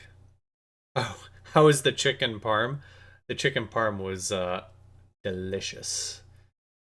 I'm going to take a quick BRB break. You guys can reload on any questions. We'll try to keep going a little while longer. I don't know how much longer we will go. Why didn't I get a play button? Because I hit 100,000 subscribers before play buttons were a thing. And by the time I learned that they were a thing, YouTube had some policy that like you had to notify them in X amount of time, and I was way past that time limit. I could have probably tried to reach out to someone and see if I could get it, but I never did. So, I don't know. I have no clue if I'd ever be able to actually get one. Yeah, I hit 100K before play buttons were even a thing. I was that OG. I've bragged about this milestone before, but I was at one point in time a top 100 viewed channel on all of YouTube.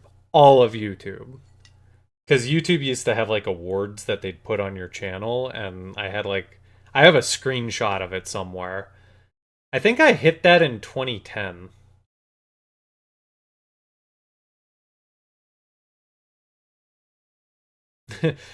Hitting 100K before play buttons is a bigger flex. I mean, true. True. Alright. I shall return. Thanks for tuning in, guys. Awesome possum. BRB.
Where are we?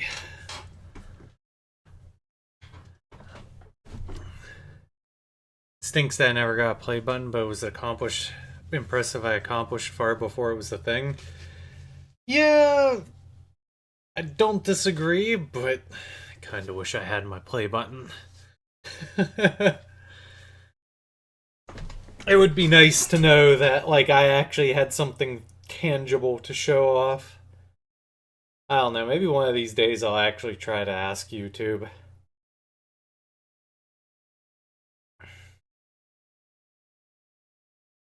I do not have a 3D printer. Yeah, Haley is not here to fill the void. She has a busy day tomorrow. She has to do her color guard stuff. I think she only has 2 weeks left, though. That's the good news. By the way, while I'm thinking about it, did my Timberwolves win? My Timberwolves lost. It's so doomed. I think they're gonna crash out this year.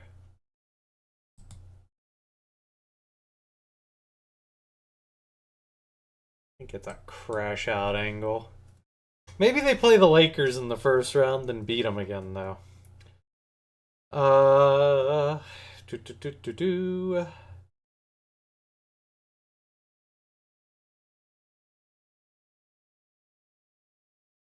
Did I actually feed the bingo game on the Game Boy Advance to my dog? It was not the Game Boy Advance. It was actually, and in the video I said Game Boy Color. It wasn't even that. It was actually the original Game Boy, apparently. No, I did not feed it to my dog. Anybody who knows about the bingo video is a true OG, though.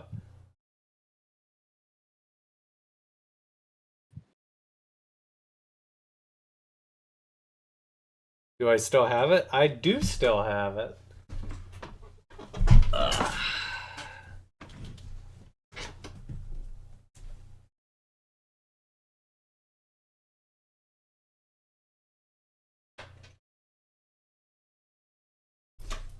Let's see. I'll do a little digging. Should be here. There it is, right on top.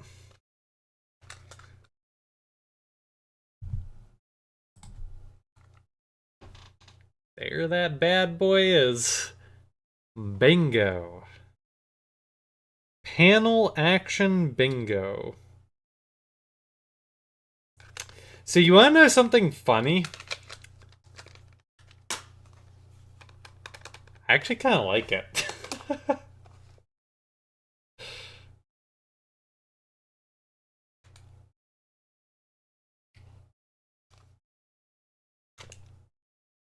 I also got my OG Castlevania Circle of the Moon. I later acquired Fire Red from a convention. I still have sealed in the plastic gold and silver.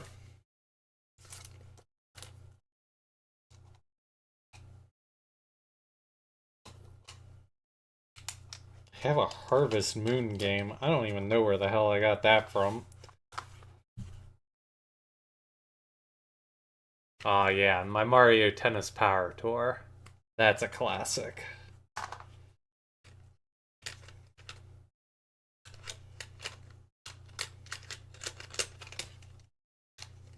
This one's a walkthrough game. Probably still has the walkthrough file on it, too. Because that was probably the last time I played it. Usually when I do a walkthrough of a game, that was like the last time I ever played it ever again. And my OG Castlevania game, Harmony of Dissonance, that was the first one I ever played. I also have Pokemon Pinball. I never played it, though. I don't even know where I got that from. The funny thing is despite the Game Boy Advance being my first system, I don't actually have a ton of games for it. I kinda caught it at the end of its life cycle, I'm pretty sure.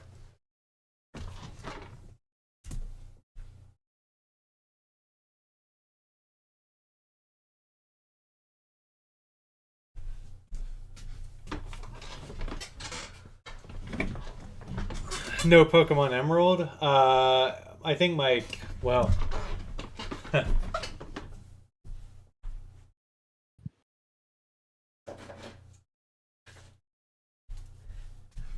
Emerald wasn't in that case because my 2 copies of Emerald right now are in my SPs. Did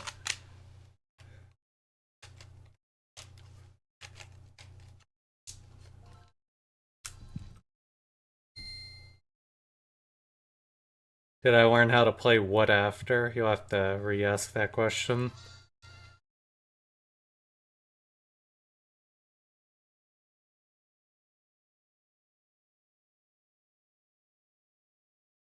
Yes, I have 2 copies of Emerald. The walkthrough file does no longer exist because that's this copy of the game.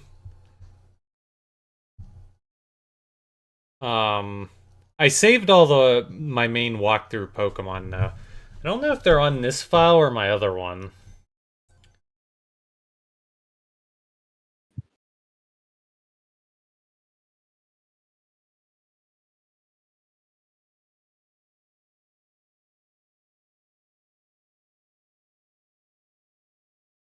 Hmm.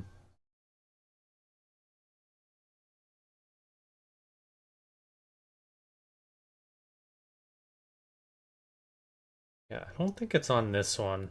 I actually have a Hoenn Living Dex on this one.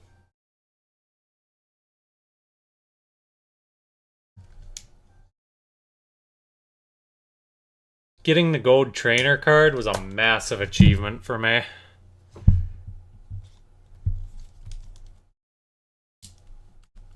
That Battle Frontier was a real bitch.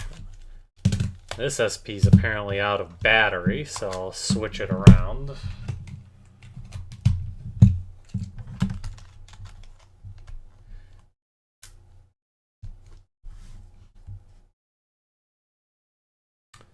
Yeah, I always got this. I got the second copy of Emerald because I think I wanted to make a walkthrough.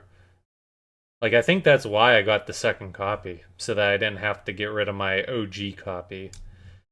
That's what this copy is, and I never deleted the file because it was like childhood for me.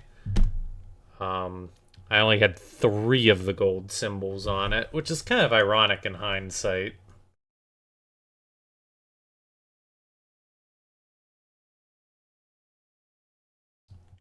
That I chose to save a file that...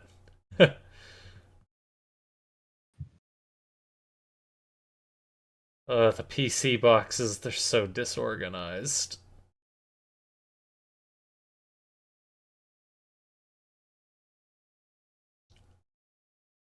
This is so bad. Oh, there they are. It's kind of weird, though. I don't see the Skarmory. Where's the Skarmory? Question mark?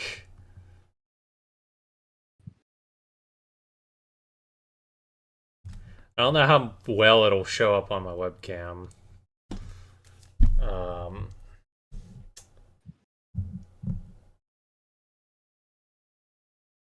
It's a little bit of a struggle, but Tidal Wave...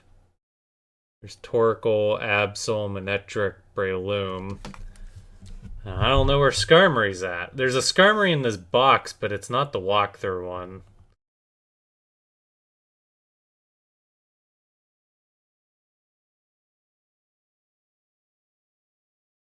Oh.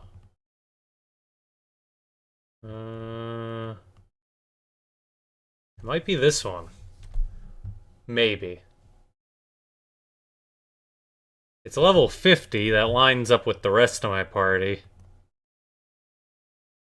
And it had an amulet coin. It might be the one.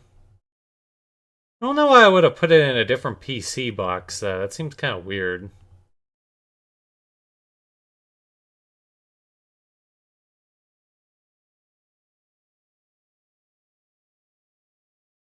Hmm.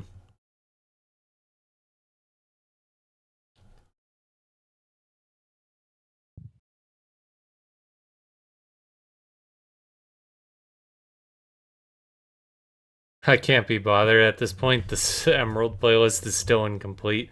You know, unironically, I do want to clean that up. I might go back and fix it one of these days. I gotta fix up the playlist on this channel first, though.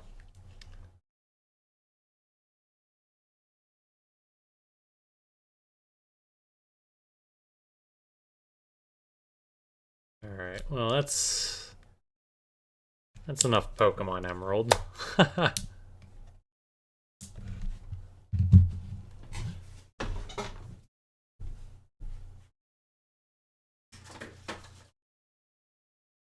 Most of my walkthrough save files probably do still exist, but Emerald is one of the few that I did get rid of because I wanted to replay Emerald and I didn't want to get rid of my childhood file, so I chose my childhood file over the walkthrough file.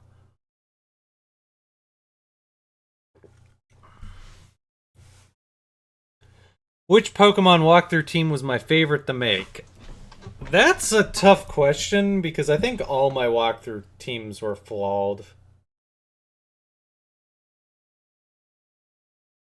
I'd also have to like actually remember what my teams were. And I don't actually remember what all my teams were. Like, I think my Emerald file was kind of scuffed because I thought Torkoal and Absol were both kind of whiffs. Yeah, I don't disagree that flaws definitely made them better. I said this earlier in the stream, but it feels like every Pokemon party I always make always has one odd man out. My Emerald playthrough on the file that I replaced, I actually played that, I think, back in 2022 or 23, and me and Haley played Emerald together. It was like one of our first playthroughs together as a couple, and I really liked that team, but I used Armaldo, and Armaldo fucking sucks. Like, I was so upset at how bad it was. Like, it was actually, like, the worst thing I've ever used in my life.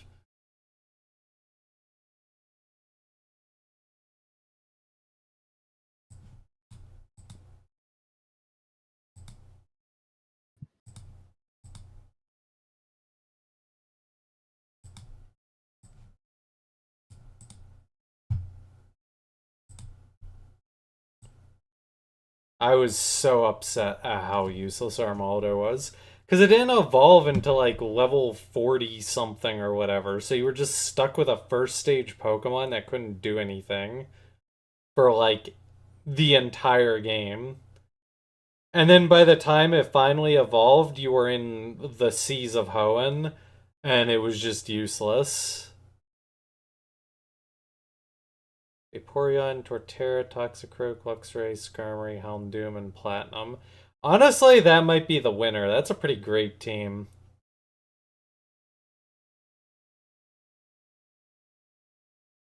The only thing that holds that one back is Empoleon is by and large my favorite 4th gen starter. The odd man out on that team was Toxicroak. Toxicroak definitely did not end up being all that useful.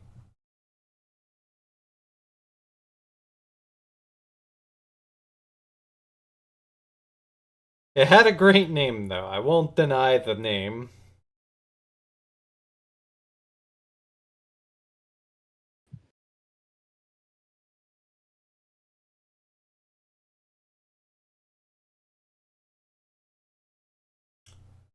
What was my diamond team? Anyone know? I know it was Empoleon. I remember Rapidash and Roserade.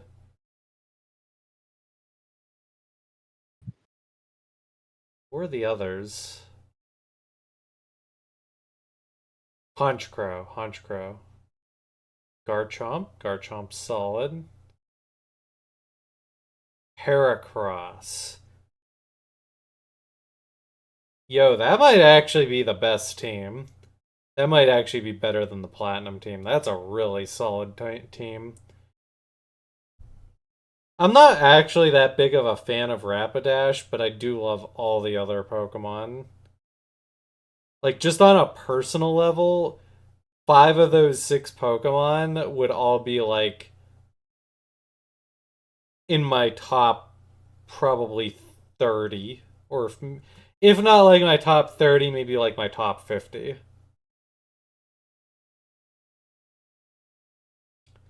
Yeah, I was hard pressed for a fire type, obviously, so that hurt. I don't dislike Rapidash. I remember its moveset being pretty underwhelming. I definitely think Diamond and Platinum probably have 2 of the better teams, though. Emerald was very flawed. Heart Gold Soul Silver had Furret, and Furret was useless.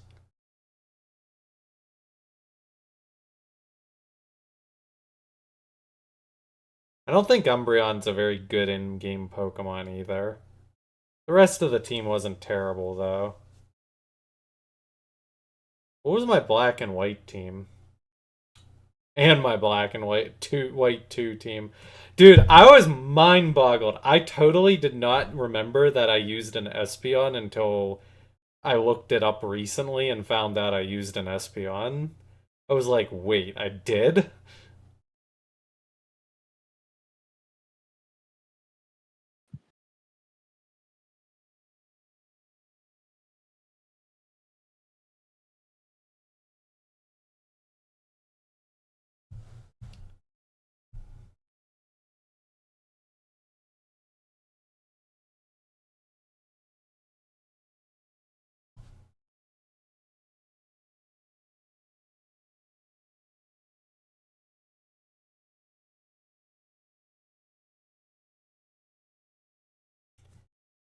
I think it'll be very interesting constructing my Pokemon teams in the Haley Marathon, though, because, like, I plan on designing my teams to be, like, definitely stuff I want to use. Like, I'm gonna make some banger teams. The black team was Superior, Skarmory, Crocodile, Caracosta, 2 others.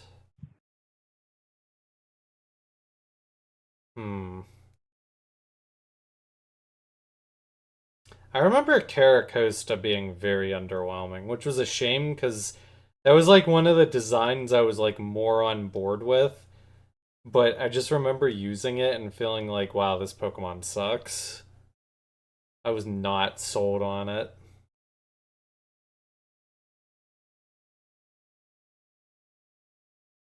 Honchkrow, going back to the Diamond team, Honchkrow was a Pokemon that, like, probably entered my upper echelon of favorites just because I used it on that walkthrough team.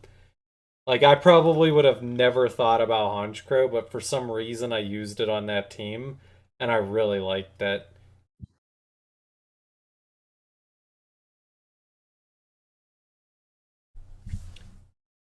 I like a lot of the 4th gen. Like, 4th gen had a lot of awesome new Pokemon. The Pokedex itself and where to obtain Pokemon was the problem.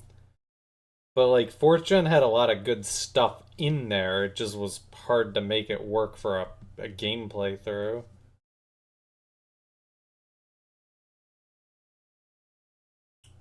Zeebstrika, Skarmory, Lampent.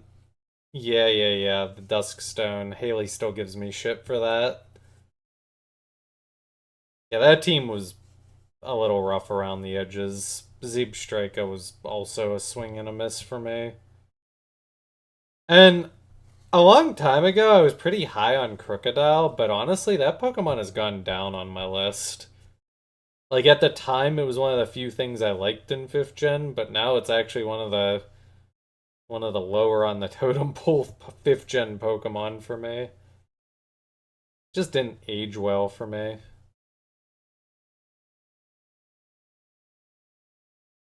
Yeah, they definitely fixed the Dex and Platinum, but the problem is they made BDSP. And it boggled my mind that they like made the same mistakes of the past. I don't know. Game Freak does some really dumb. Well, it wasn't even made by Game Freak. Pokemon Company just does some dumb things. I think the Black and White 2 team was better, but I was like so burnt out and checked out that BDS Black and White 2, I was just like cooked at that point. I think that team was better though. I just don't remember what was on it. It had Arcanine and Espeon, didn't it?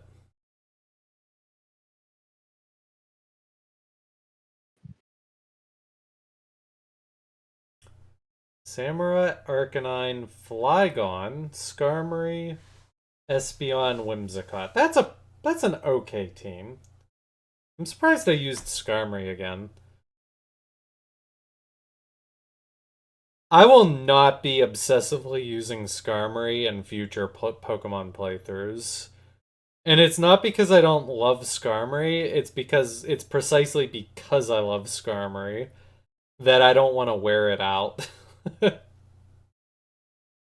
I used it in ZA because it got a Mega Evolution. Like, there was a very obvious reason to use it in ZA.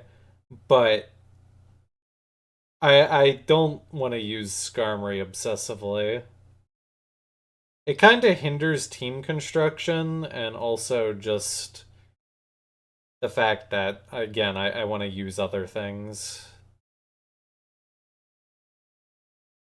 Yeah, I'm actually surprised I used Skarmory in both Gen 5 walkthroughs too. That is news to me and kind of mind-boggling.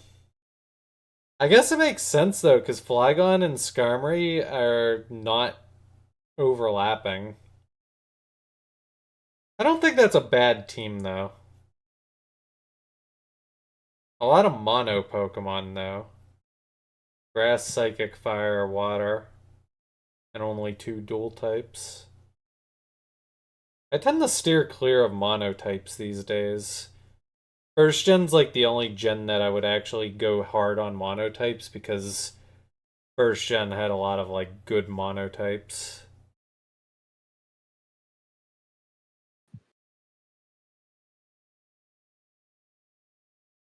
Yeah, the thing is like even though you can find it in black and white too, obviously when I made black and white, I had no idea that there was going to be a black and white 2 that had Skarmory. So that's probably why I did that.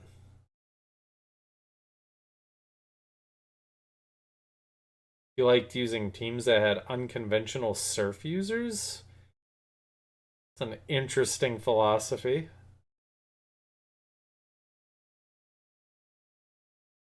I don't know how the Haley Marathon is going to play out, but I'm definitely excited for it. But it's going to like probably be a literal decade-long project.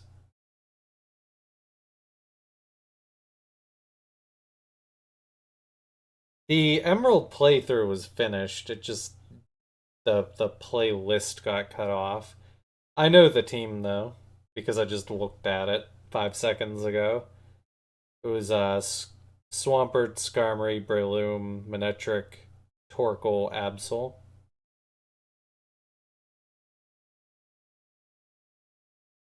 Absol and Torkoal were both whiffs. I also think Manectric's kind of overrated. I've used Manectric so many times though that like I'm a little burned out of that Pokemon.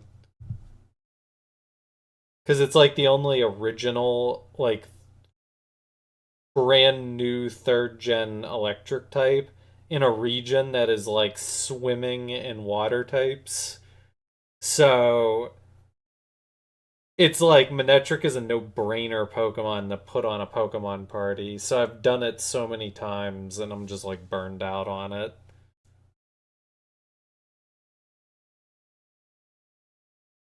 No, all the Emerald videos are there. It's just not all in the playlist. For some reason, I never finished the playlist. YouTube's playlist tools were so much worse back then. Like nowadays, you could like just go in and like click a bunch of buttons and it's like super easy to build a playlist. Back then, I think you had to like manually do all this crap. It was a pain in the butt. The playlist tools were definitely way rougher back then.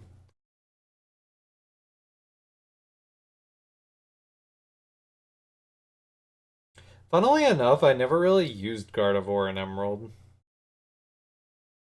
But I also only had a handful of playthroughs in Emerald, despite it being my favorite game.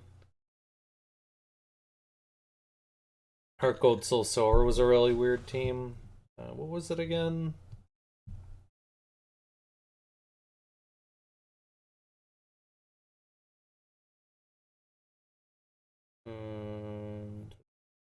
Uh,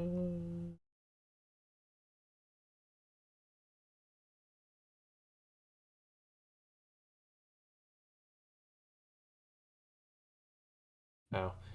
Did I transfer Skarmory up? Yeah, I'm pretty sure I did. Someone traded it to me. Why can't I find... Oh, here. Typhlosion, Ampharos, Umbreon, Lapras, Ferret, Skarmory. This isn't a terrible team. Umbreon's not a good in-game Pokemon, and Ferret was a big swing and miss. Like, if I replaced Ferret with... I could have probably put a Bell Awesome in there, and it would have been better than Ferret. This would have been actually the place to slap a Heracross on the party. I think you put a Heracross on this party and it's like, oh yeah, this is the stuff. But instead I used a Ferret. But I was memeing. It was for the memes. It was for the memes.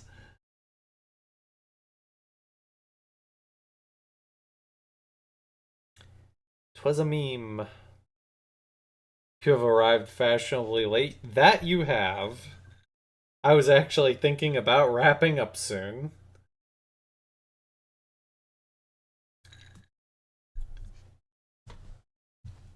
Actually, I'm not necessarily opposed to keeping stream going a little longer, but I do think I'm going to wrap it up for YouTube. This was meant to be like a 2-hour stream for YouTube, and it ended up being a 4.5-hour stream for YouTube.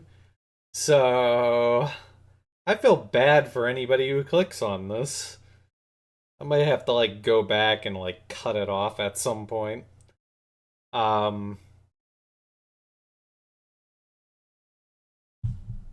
Yeah. Alright, I think I am going to wrap up for the YouTube folk. I'll keep it going on Twitch though, so if anybody is watching on YouTube, you could wander on over to Twitch if you want to keep watching. I may like play some League of Legends or something, or just keep talking. I don't really know what we're going to do, but we're going to keep streaming. We're going to keep streaming. So yeah, hey, this was an incredible night. If you're watching on YouTube, thank you all for watching. We will be back Sunday for more Donkey Kong, and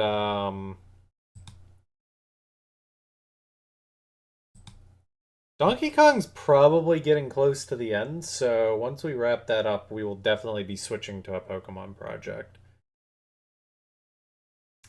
So yeah, that's going to be it for the YouTube people. Like I said, you can tune in into Twitch,